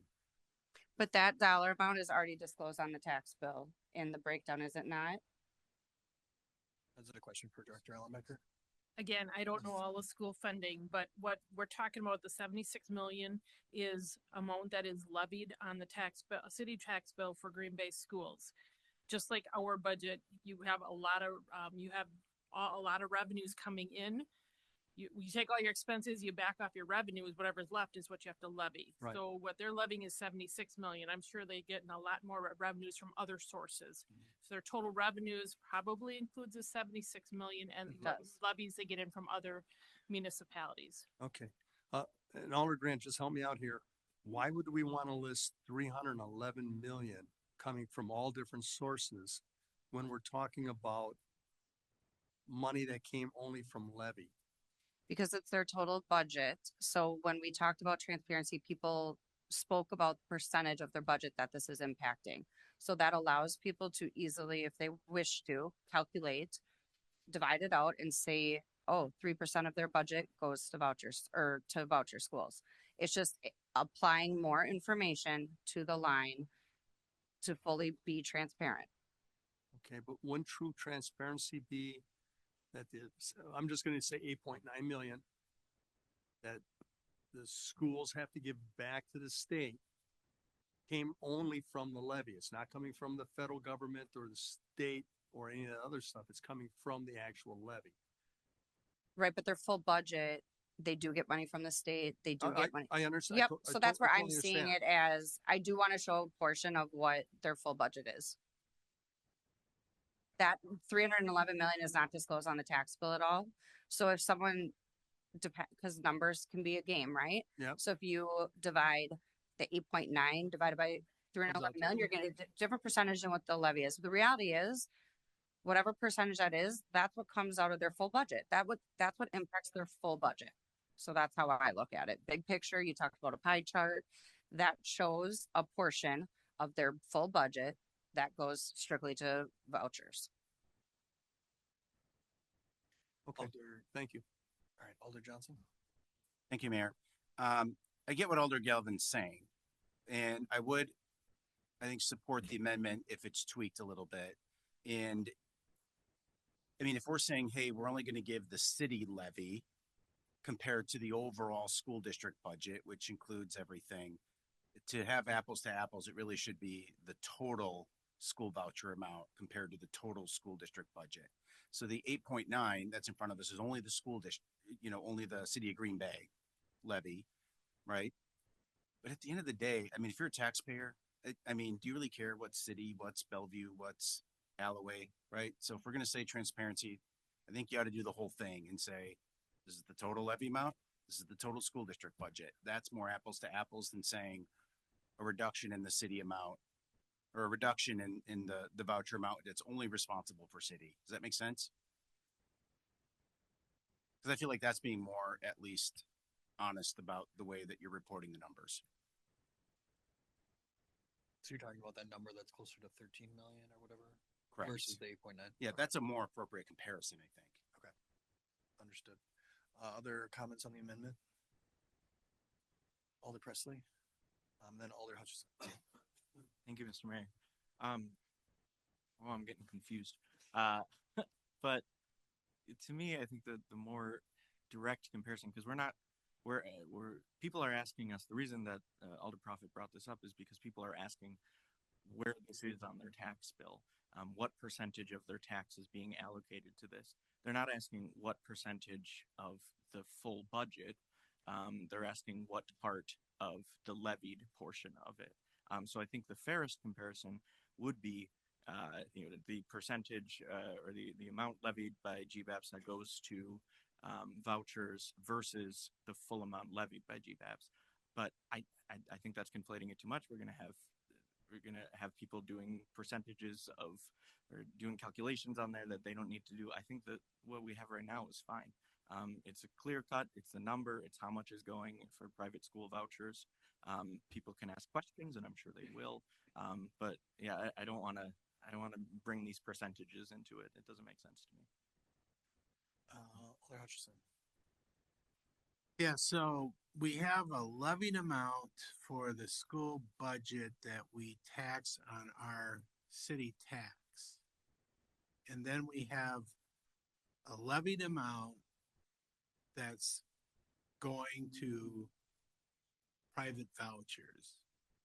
I would think it would make sense to compare levied amount to levied amount. So then people are comparing what they're paying for.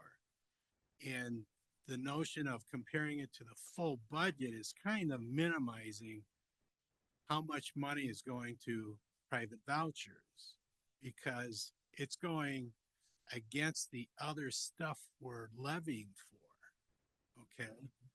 So every dollar you levy for schools that gets on our tax is compared to every dollar that's being levied for private vouchers. That would be the fair comparison. Okay. So to me, to put the full budget on there doesn't make sense because it's not levied tax. That's what we're talking about. That's what people are concerned about. I think that's what they want to know it is. So if we're going to make a comparison versus just putting the dollar amount down, I think it should be the levied amount for the private monies going to the private schools versus the levied amount for the school, public schools. I think that makes sense. And that's what people are really asking about. Can I maybe explain why? Yeah, for a second time, Alder Grant. The reason I'm saying or looking at it big picture is because the amount they levy for vouchers is a choice. They don't have to levy for voucher. So ultimately they're adding that money back into their total budget. That's why I was looking at big picture. They don't have to levy that money back. It's part of their full budget. They choose to supplement, but it goes towards their full budget. But what does that mean? I mean, Alder Hutchison, you have the floor. Okay. Go ahead. Okay. So it's like you're saying they have a choice to levy or not, but if they don't levy, then that money just goes away. I mean, they would have to actually tax more. So that to me is not a flow through thought. It is getting late, folks. Okay. We have an amendment on the table. There's a second for it. Further discussion on that amendment? Yeah. Alder Comparing the Hutchison. total budget to the, okay. Yes, that 300 million Okay. dollar number. Yep. That is the amendment that Alder Grant has offered. Any final discussion on that? Yeah.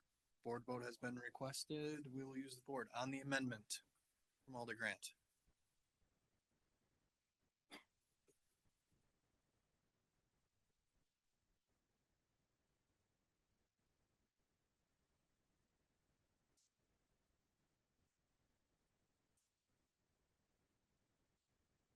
And that fails 5-7. All right, underlying motion is in place for approval. Other comments on that? Seeing none, all in favor? Alder Johnson? Yeah, so we've spent 2 hours tonight talking about school board. business, right? And I think we learned a lot tonight about a whole lot of topics. And I think if there's one thing I've learned, it's complicated. Now, we can say it's not, but it is. And I think my biggest fear is that by printing one line, we're being overly reductive about a very complex issue. And there's a reason the desire is to have it printed as it is, because the number creates the shock and awe factor. Percentage does not, right? So to say it's not political is being disingenuous. It's absolutely political. And I'm okay with that, by the way. Let's just be honest about it. And my fear is that we're treating a symptom and really not the disease. School system formula is broken. I think there are folks who have come here on both sides of the aisle who have made very great points. And I think, like most issues, most of America, most people, Green Bay, are really okay with someplace in between. And in this case, for me, I'm okay with vouchers. But I don't think our local school districts should be penalized for it.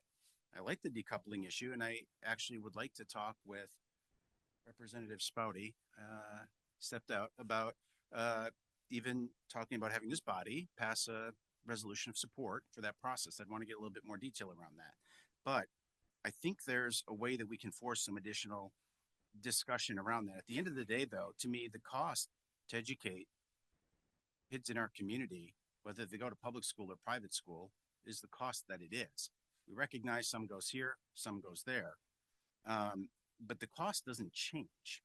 And, you know, so when we look at sort of, hey, we all pay, and I think we all benefit from having an educated community. I think nobody would really argue from that. How we get there is really where the debate is today. And, you know, so just, we get individuals who don't have kids in a school district who pay, right? Just like but we benefit from that as a community for a variety of reasons: workforce development, tax base, all those things, right? So what I want to be sure of is that when we're looking, this is the state problem to fix at the end of the day, right? And so when I go back to what I feel like is the motivation here is we want to eliminate this. I do feel like it's a desire to change the way the school voucher system works.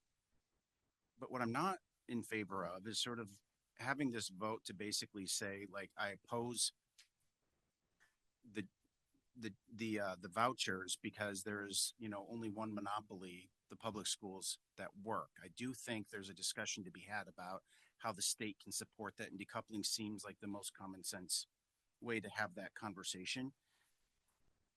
You know, and at the end of the day, though, when I look at, and this is gonna be my last point, right? So when I'm looking at what is the purpose of a tax bill, and I'm looking at this, and everything on here has a utilitarian purpose. This is what your assessed value is. This is the land. This is the improvements. This is the city, tech college, school district, Brown County, your 4 taxing jurisdictions, your number of acres. If there's one thing on here that I actually don't like, quite frankly, it's that here are the amounts for your school district referendums parsed out. I actually don't like that because we don't have to do that, right? And you can go a long ways on this, guys. We could say, you know what, we should be printing our TIF balances on this.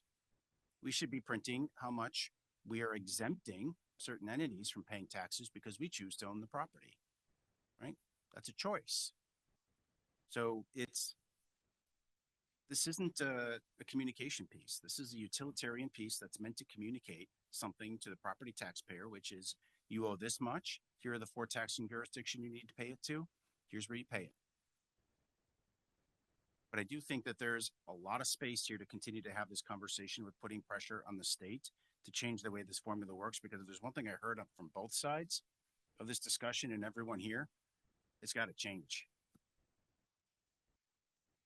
Thanks, Alder. Any final comments in addition? Alder Stevens. I have a question, and I don't know who this would go to. So currently, the line item is of the amount levied by Green Bay Area Public Schools is 8.9 million is for the purpose of private school vouchers.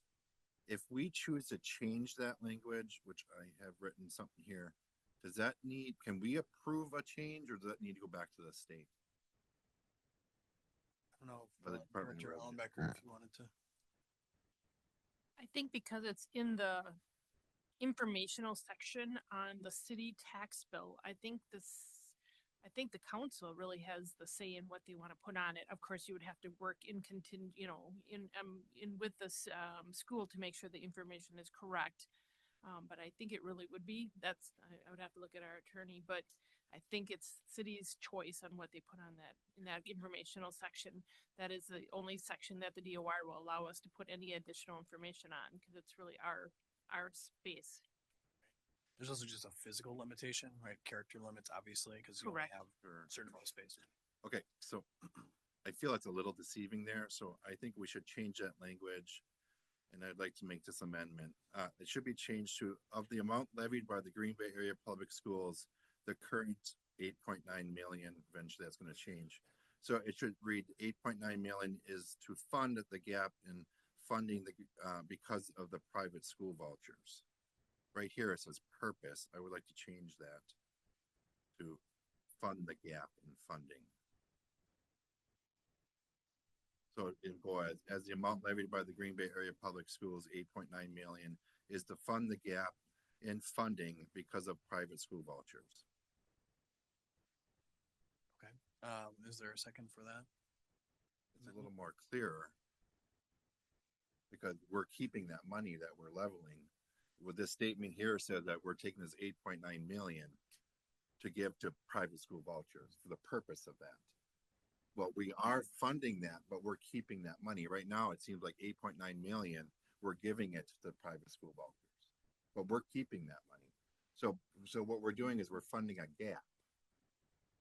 So to be transparent, we're funding this gap because of the private school vouchers. Is there a second for that amendment? Looks like it might fail for lack of a second. Want to do something different? All right, we have the underlying motion still in front of us. All in favor will signify. Board vote has been requested. Motion to approve, yes.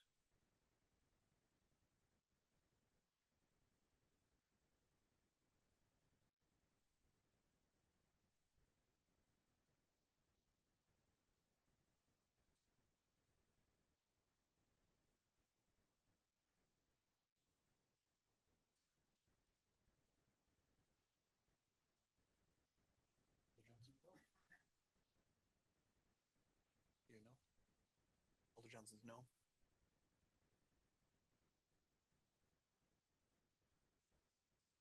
All right, and with the tie vote, I vote in favor, so it succeeds 7-6 for the reasons outlined by the author of the proposal, Alder Profit. I never think transparency is a bad thing. It's additional information for our taxpayers. It's not an attack on any way of providing education within our community, but I think this level of transparency is helpful for folks.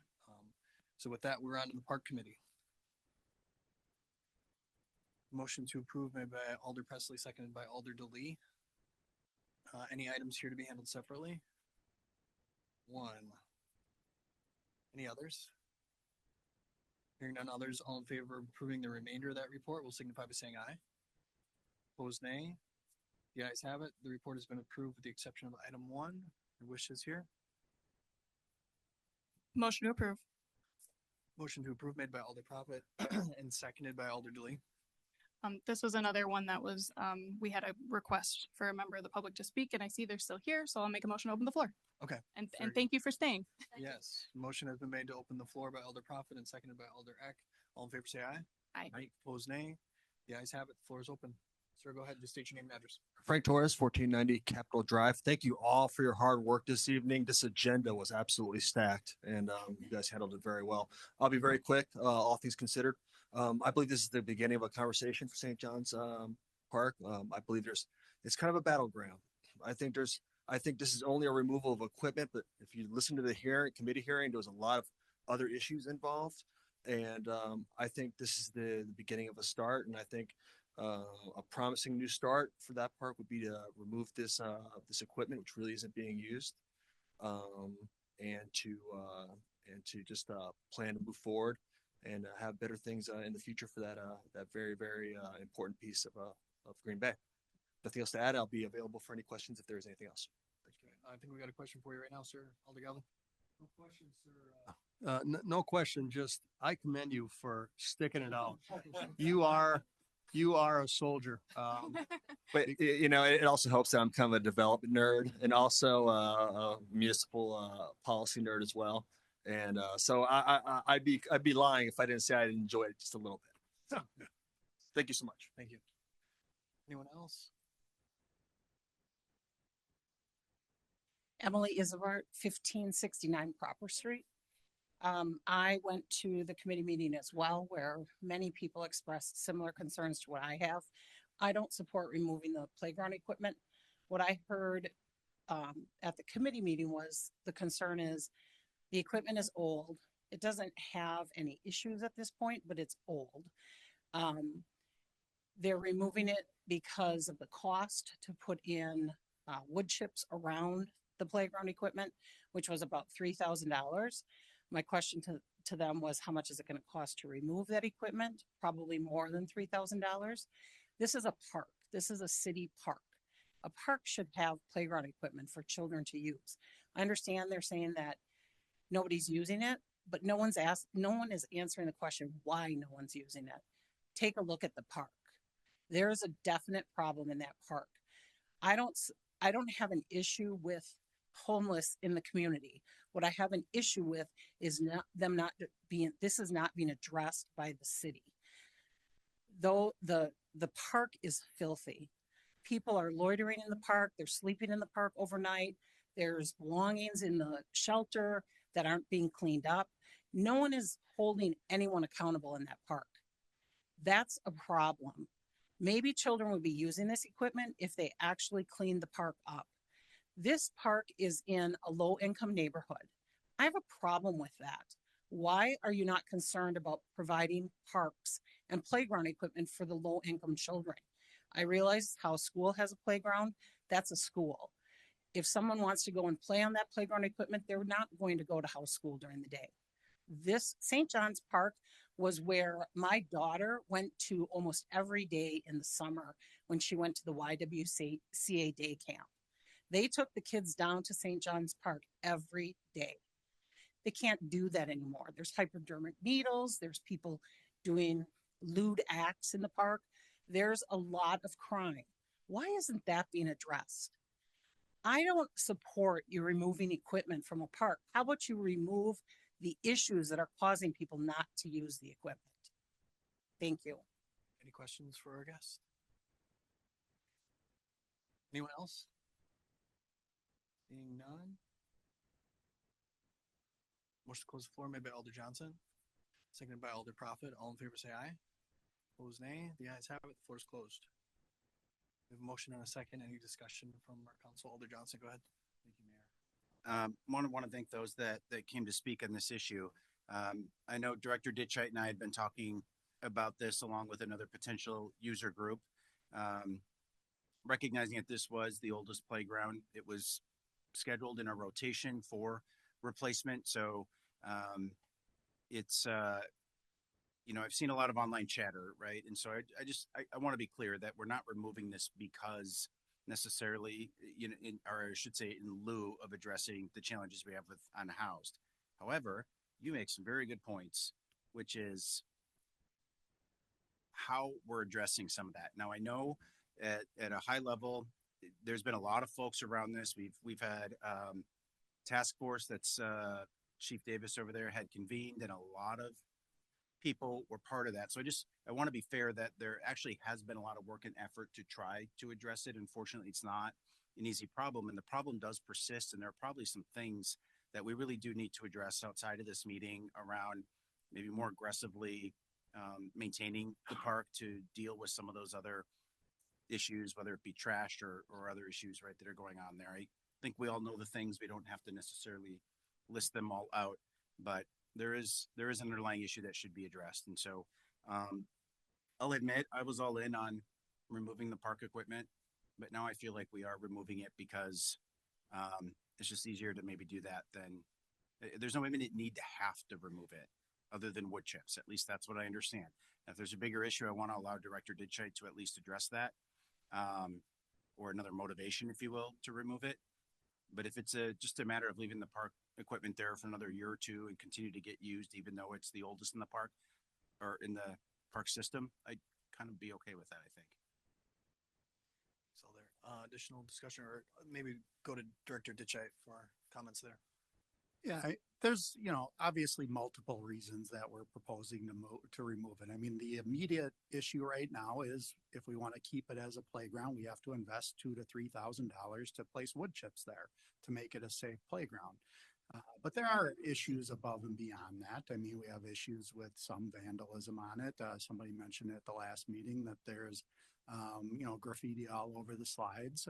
I haven't been out there recently to look at that myself, but that wouldn't surprise me because we do clean up a lot of graffiti on there. So there's also a maintenance issue where we have to go there and inspect it on a regular basis and take care of things like that break down. So it's more than just wood chips long term if we want to keep it there for another year or two. We have regular inspections and other things we need to do. One thing to point out is that if you check out the motion that was actually made at the committee, it's actually to refer to staff to create a master plan for the park itself. And so, our desire is to create that master plan maybe in the next 6 months or so and have that, approved by the park committee and city council. And that will dictate the long-term need or desire of wanting a playground there long-term. We know that that is one of our oldest playgrounds, or the oldest playground, tied with a couple other playgrounds in the city. It is due for replacement, but we also know that the issues in the park are not going to be quick fixes, and it's not going to be something we're going to resolve in a year. I would see these issues persisting for several years based on what's, how long it's taken us to get to where we're at right now.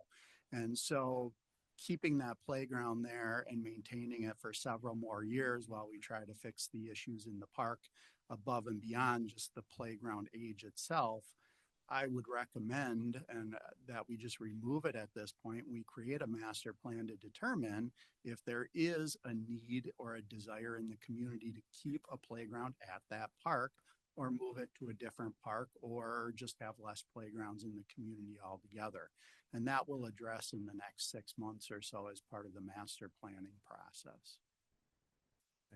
And I appreciate that additional narrative, Director Ditchite. I think, and I do support the master plan as well, right? That's, although I know you made a comment about selling the park online and maybe you were joking, but for those who don't know, this is one of the city's original 4 parks and it stays. So Got to talk to the Astor. yeah, but so I do support the master plan. Obviously, the uses of parks change all the time, but I also want to point out that we can do a master plan, but it is currently not in our 5-year capital improvement schedule. There's no guarantee any improvements would be funded, whatever they might be. I am curious though around we have to maintain equipment all the time, everywhere. If there's graffiti, if there's other things, we do maintain it. $2,000 to $3,000 for wood chips. Are these our wood chips that we chip up? No, they're specially made wood chips, specifically engineered for playgrounds. Okay. I was trying to wrap my brain around why it was so expensive. That helps clarify that. Any other comments? Alder Galvin. Also, maybe if I could exercise some privilege and invite Chief Davis to weigh in a little bit, because there obviously has been a lot of work done on the part of our officers in the city of Green Bay. We also have homeless outreach case coordinators and community and economic development doing a lot of great work with people every single day who unfortunately are on the streets. But maybe just go to Chief Davis first for a description of the task force that Alder Johnson alluded to. Sure. So 2 years ago now, we formed the St. John's Stakeholders Group and included people from the neighborhood, residents of the neighborhood, the Downtown Business Association, some other business representatives, a lot of participation from St. John's Shelter and some of the other homeless advocacy and support groups around the community. And we started by just all coming to a shared understanding of what the problem is, because when we approach homelessness, we all come from our own perspective and silo, and none of us really sees the whole picture. Once we were able to do that, we took some tangible steps to start to reduce some of the drivers of disorder there. One of the biggest steps that we took was consistent messaging from all of these groups that the people of our community have a right to expect the proper use of their public spaces and to expect people to not engage in antisocial behavior. And we connected our behavioral health officer. We have an officer who specializes in homeless issues in our behavioral health unit, who is still plugged in to a lot of the other service providers so that they can share information with each other to more effectively deal with individuals who create problems for us, particularly in St. John's Park. And then we engaged in a lot of enforcement of the city's rules about use of public spaces, like camping in the park, being in the park after hours, and some of the other issues that we were seeing there. I have data for the last full year we have data for in the park for calls for service is 2024. And if you compare 2024 to 2021, overall calls for service are down 81 total for a year, from 464 to 383, which is remarkable when you see that self-initiated police activity, which includes enforcement activity, crime prevention calls, are up from 23 in 2021 to 117 last year. So they're up by 94. All of the kind of antisocial disturbance, assault, drugs, all of those kind of activities where there's any statistically significant difference at all of those have actually gone down over the last 4 years. So we're headed in the right direction. And I think that's a result of a lot of hard work, not just from our organization, but from our friends in the Parks Department and all the stakeholders in this group. And so, I think there is a promising future for the area. Yeah, there's a lot of work to do because homelessness is a really big issue. And it's not all focused on public safety. But it's proof that those kind of approaches can work and can turn an area like this around. Great. And certainly where it has been appropriate for us to do so, we have held people accountable. I think that shows up in the data. Right. Well, thanks for that description, and thanks to your officers for the on the ground work. I don't know, Director Nerwig, if you just wanted to weigh in a little bit on some of the outreach that's now ongoing in your department. We've really done a lot of work in collaborating, as the chief had talked about, with, there's a number of homelessness agencies, but also the county staff and what they do. We were able to use some of our home ARP dollars to hire homelessness outreach coordinators, because we know that, at least in the park, that there's this, I think, a dozen to maybe 20 homeless folks who are just chronically homeless that really have a variety of issues that keep them out of shelter. And so the staff we have 2 staff now, the second one just started. So we've had 1 staff person who's been around for 6-7 months, doing that, like one-on-one working with folks, and has been able to place in permanent housing, I think 4 or 5 up to this point, which is really a good number, because this is intense. Help people fill out paperwork, get them right, sign up for their programs, making sure they're getting their funding to them. So it's really hands-on work that's being done that we've had success with. So we have our second person just started on Monday of this week. So we'll have 2. And our goal is to try to reach the most difficult homeless folks to get them into housing. Thank you for that as well. Director Ditch, I do have one more thing to add. We do on a weekly basis team up with the police department to go into that park, and we do a deep cleaning once a week every Thursday morning out there. So, I know there's been a lot of chatter online that park isn't kept up, but we do go in there once a week and do a very thorough cleaning of that park, and we keep it as clean and open to the public as we can with the resources that we have. Thank you. So, Alder Galvin. Thank you, Your Honor. I attended St. John's grade school from the late 60s till they finally kicked me out in 73. But that was my home parish. I spent a lot of time in that park. Married my daughter out of that church, buried my sister and my father out of that church. And, that parish and that area means a lot to me. I spent a lot of time interacting with law enforcement from time to time as a kid out there. But I mean, it's just neat to see what it's still there. And I was worried when I heard that they may be closing it, but I was, encouraged when, Director Deschite said that, you know, you can't touch it. It's got to be there. And then with Chris's, or Alder Weary's, amendment to do a master. Oh, I'm sorry. Sorry, Alder. You guys look the same. So I was just like, you know, but yeah, but anyway, yeah, I like that let's create a master plan. Let's look beyond removing the playground equipment to where can we take this next steps. It's encouraging. I haven't heard an update yet on that park in a long time, Chief. And it's great to hear what you guys and the city employees and the other partners have been able to accomplish. Because I still admit when I drive by, it's like, oh, you know, every time you drive by, it's like, oh, and then some of the stuff I heard at the park committee meeting from the residents and owners of property around there. I think some of that is just anecdotal stuff that's been sticking in their craw for a long time.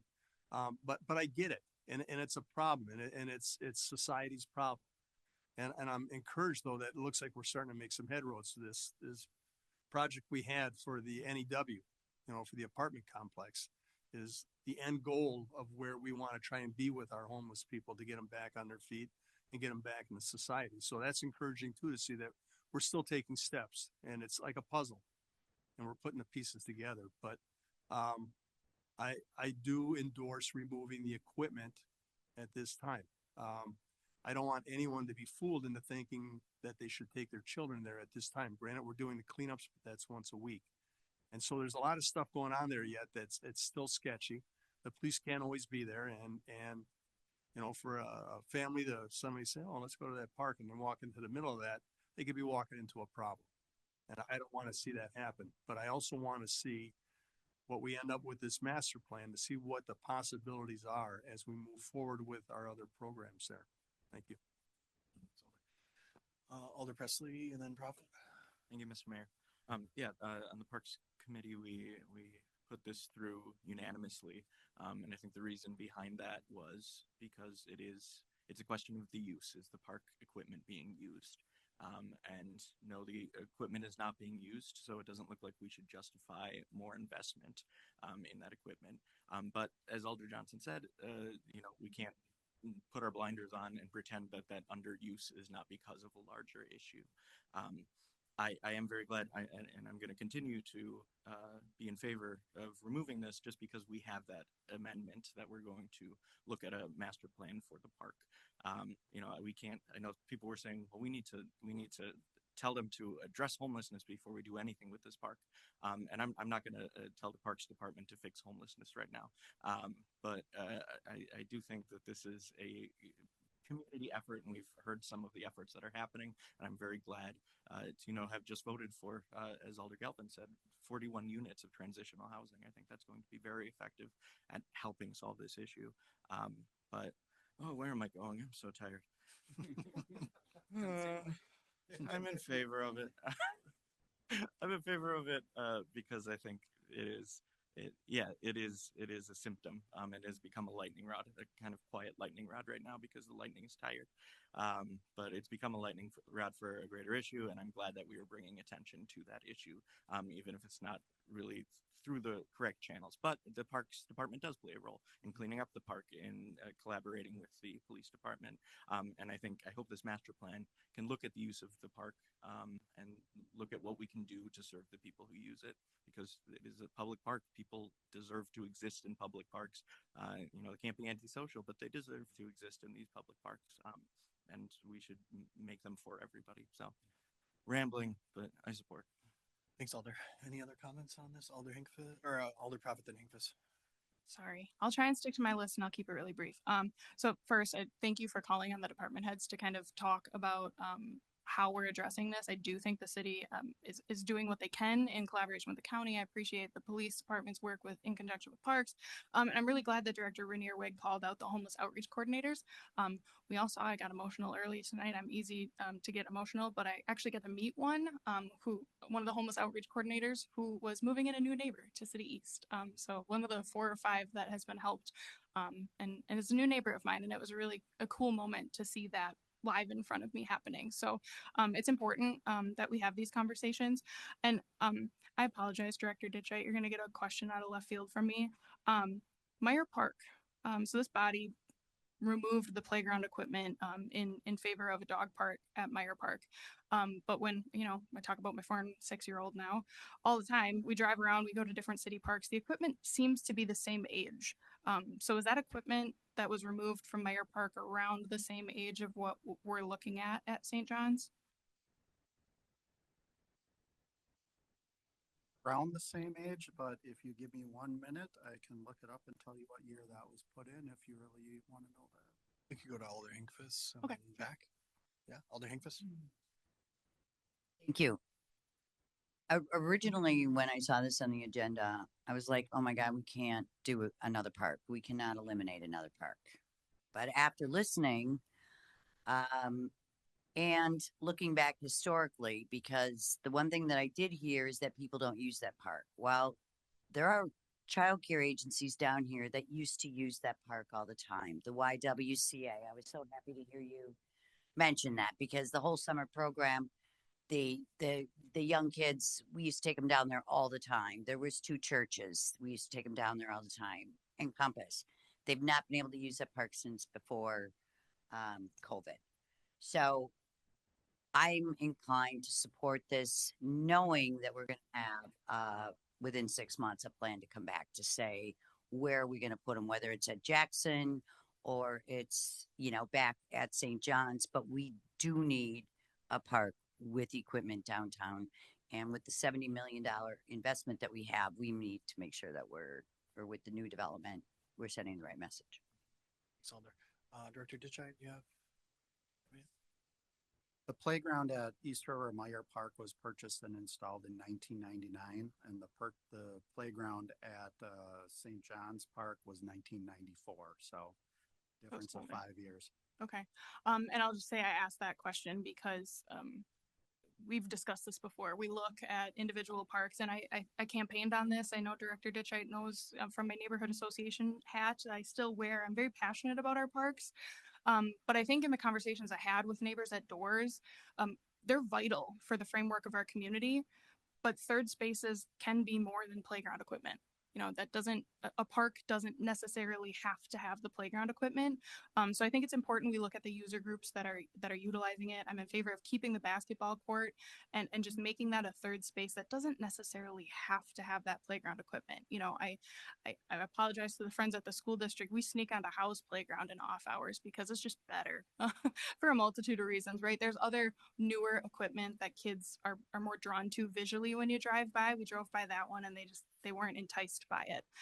So I think looking at the user groups and how that's changed, and just knowing that we have other areas that we've done this, we've looked, hey, it's aged equipment, maybe this isn't the best use anymore, and we have this in what's in front of us. We're going to look at a master plan for this park to be mindful of our unhoused neighbors that are there. They deserve a third space too. So I'm in favor of removing the playground equipment. I hope the basketball court stays. I think that will, but sorry, it's been a late night. Thank you. Anything else? Alder Johnson, for a second time. Thanks, Mayor. Again, similar to Alder Prophet, I do want to thank the way that you exercise that personal privilege, because I do think it was important for folks to hear that our police, our parks, caseworkers, Pete in particular, I met with him. He's great, doing a lot of good work. So there is a lot of work going on that I think sometimes isn't always visible. And I think if that work wasn't being done, the challenges we have there would be a lot worse. And they were a lot worse, and they've gotten better. And I think it's also important to recognize and remind folks that whether you are unhoused or whether you are the CEO of a bank, you are entitled to occupy public spaces. And it's the behavior that really needs to be addressed, and maybe some of the conditions, right, that are being left over afterwards. And so to me, that is a change in the predominant user group that's using this. So I'm not going to offer an amendment on this. As I said, I kind of like split on this one. So I'm going to vote. And what I'm going to say is I'm in support of the master plan. And if you vote in support of this, you are also voting in support of adding this to our 5-year capital improvement plan. I hope, wink, where it can be appropriately slotted so that those park improvements do not have to wait more than 5 years. Thanks, Alder. Any additional comments? Seeing none, all in favor will say aye. Opposed, nay. The ayes have it, and that item has been approved. Personnel Committee? Motion to approve made by Alder Prophet, seconded by Alder Stevens. Items here to be handled separately? None, all in favor will say aye. Opposed, nay. The ayes have it, that report has been approved. No public arts report of the Traffic, Bicycle, and Pedestrian Commission. Motion to approve made by Alder Stevens, seconded by Alder Prophet. Items here to be handled separately? Hearing none, all in favor will say aye.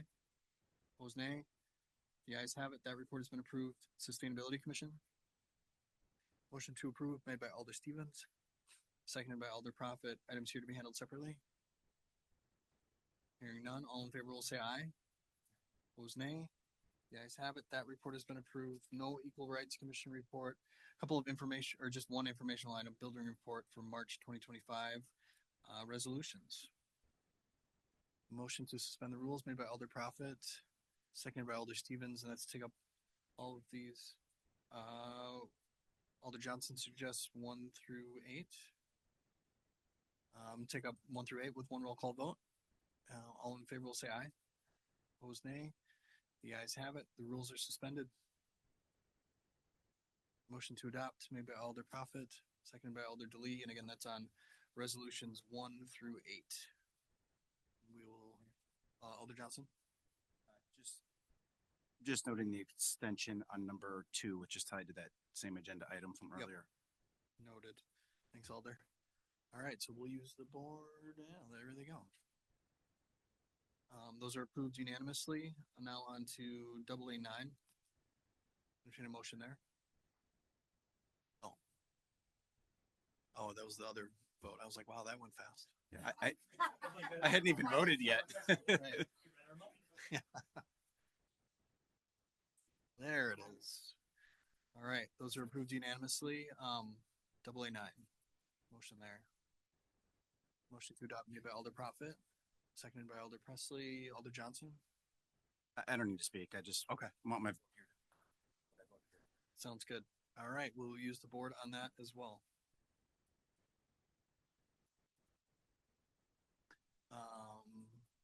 Seconded by Presley.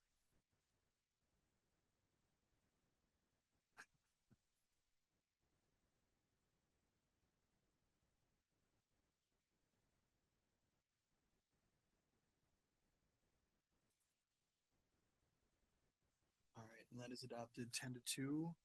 Ordinance is first reading. Motion to suspend the rules made by Alder Prophet. Yeah. You want to take? Well, let's just take. Yeah. Motion to suspend the rules. Take up 2 and 3 with one roll call vote.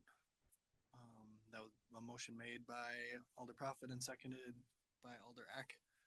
All in favor will say aye. Opposed, nay. The ayes have it.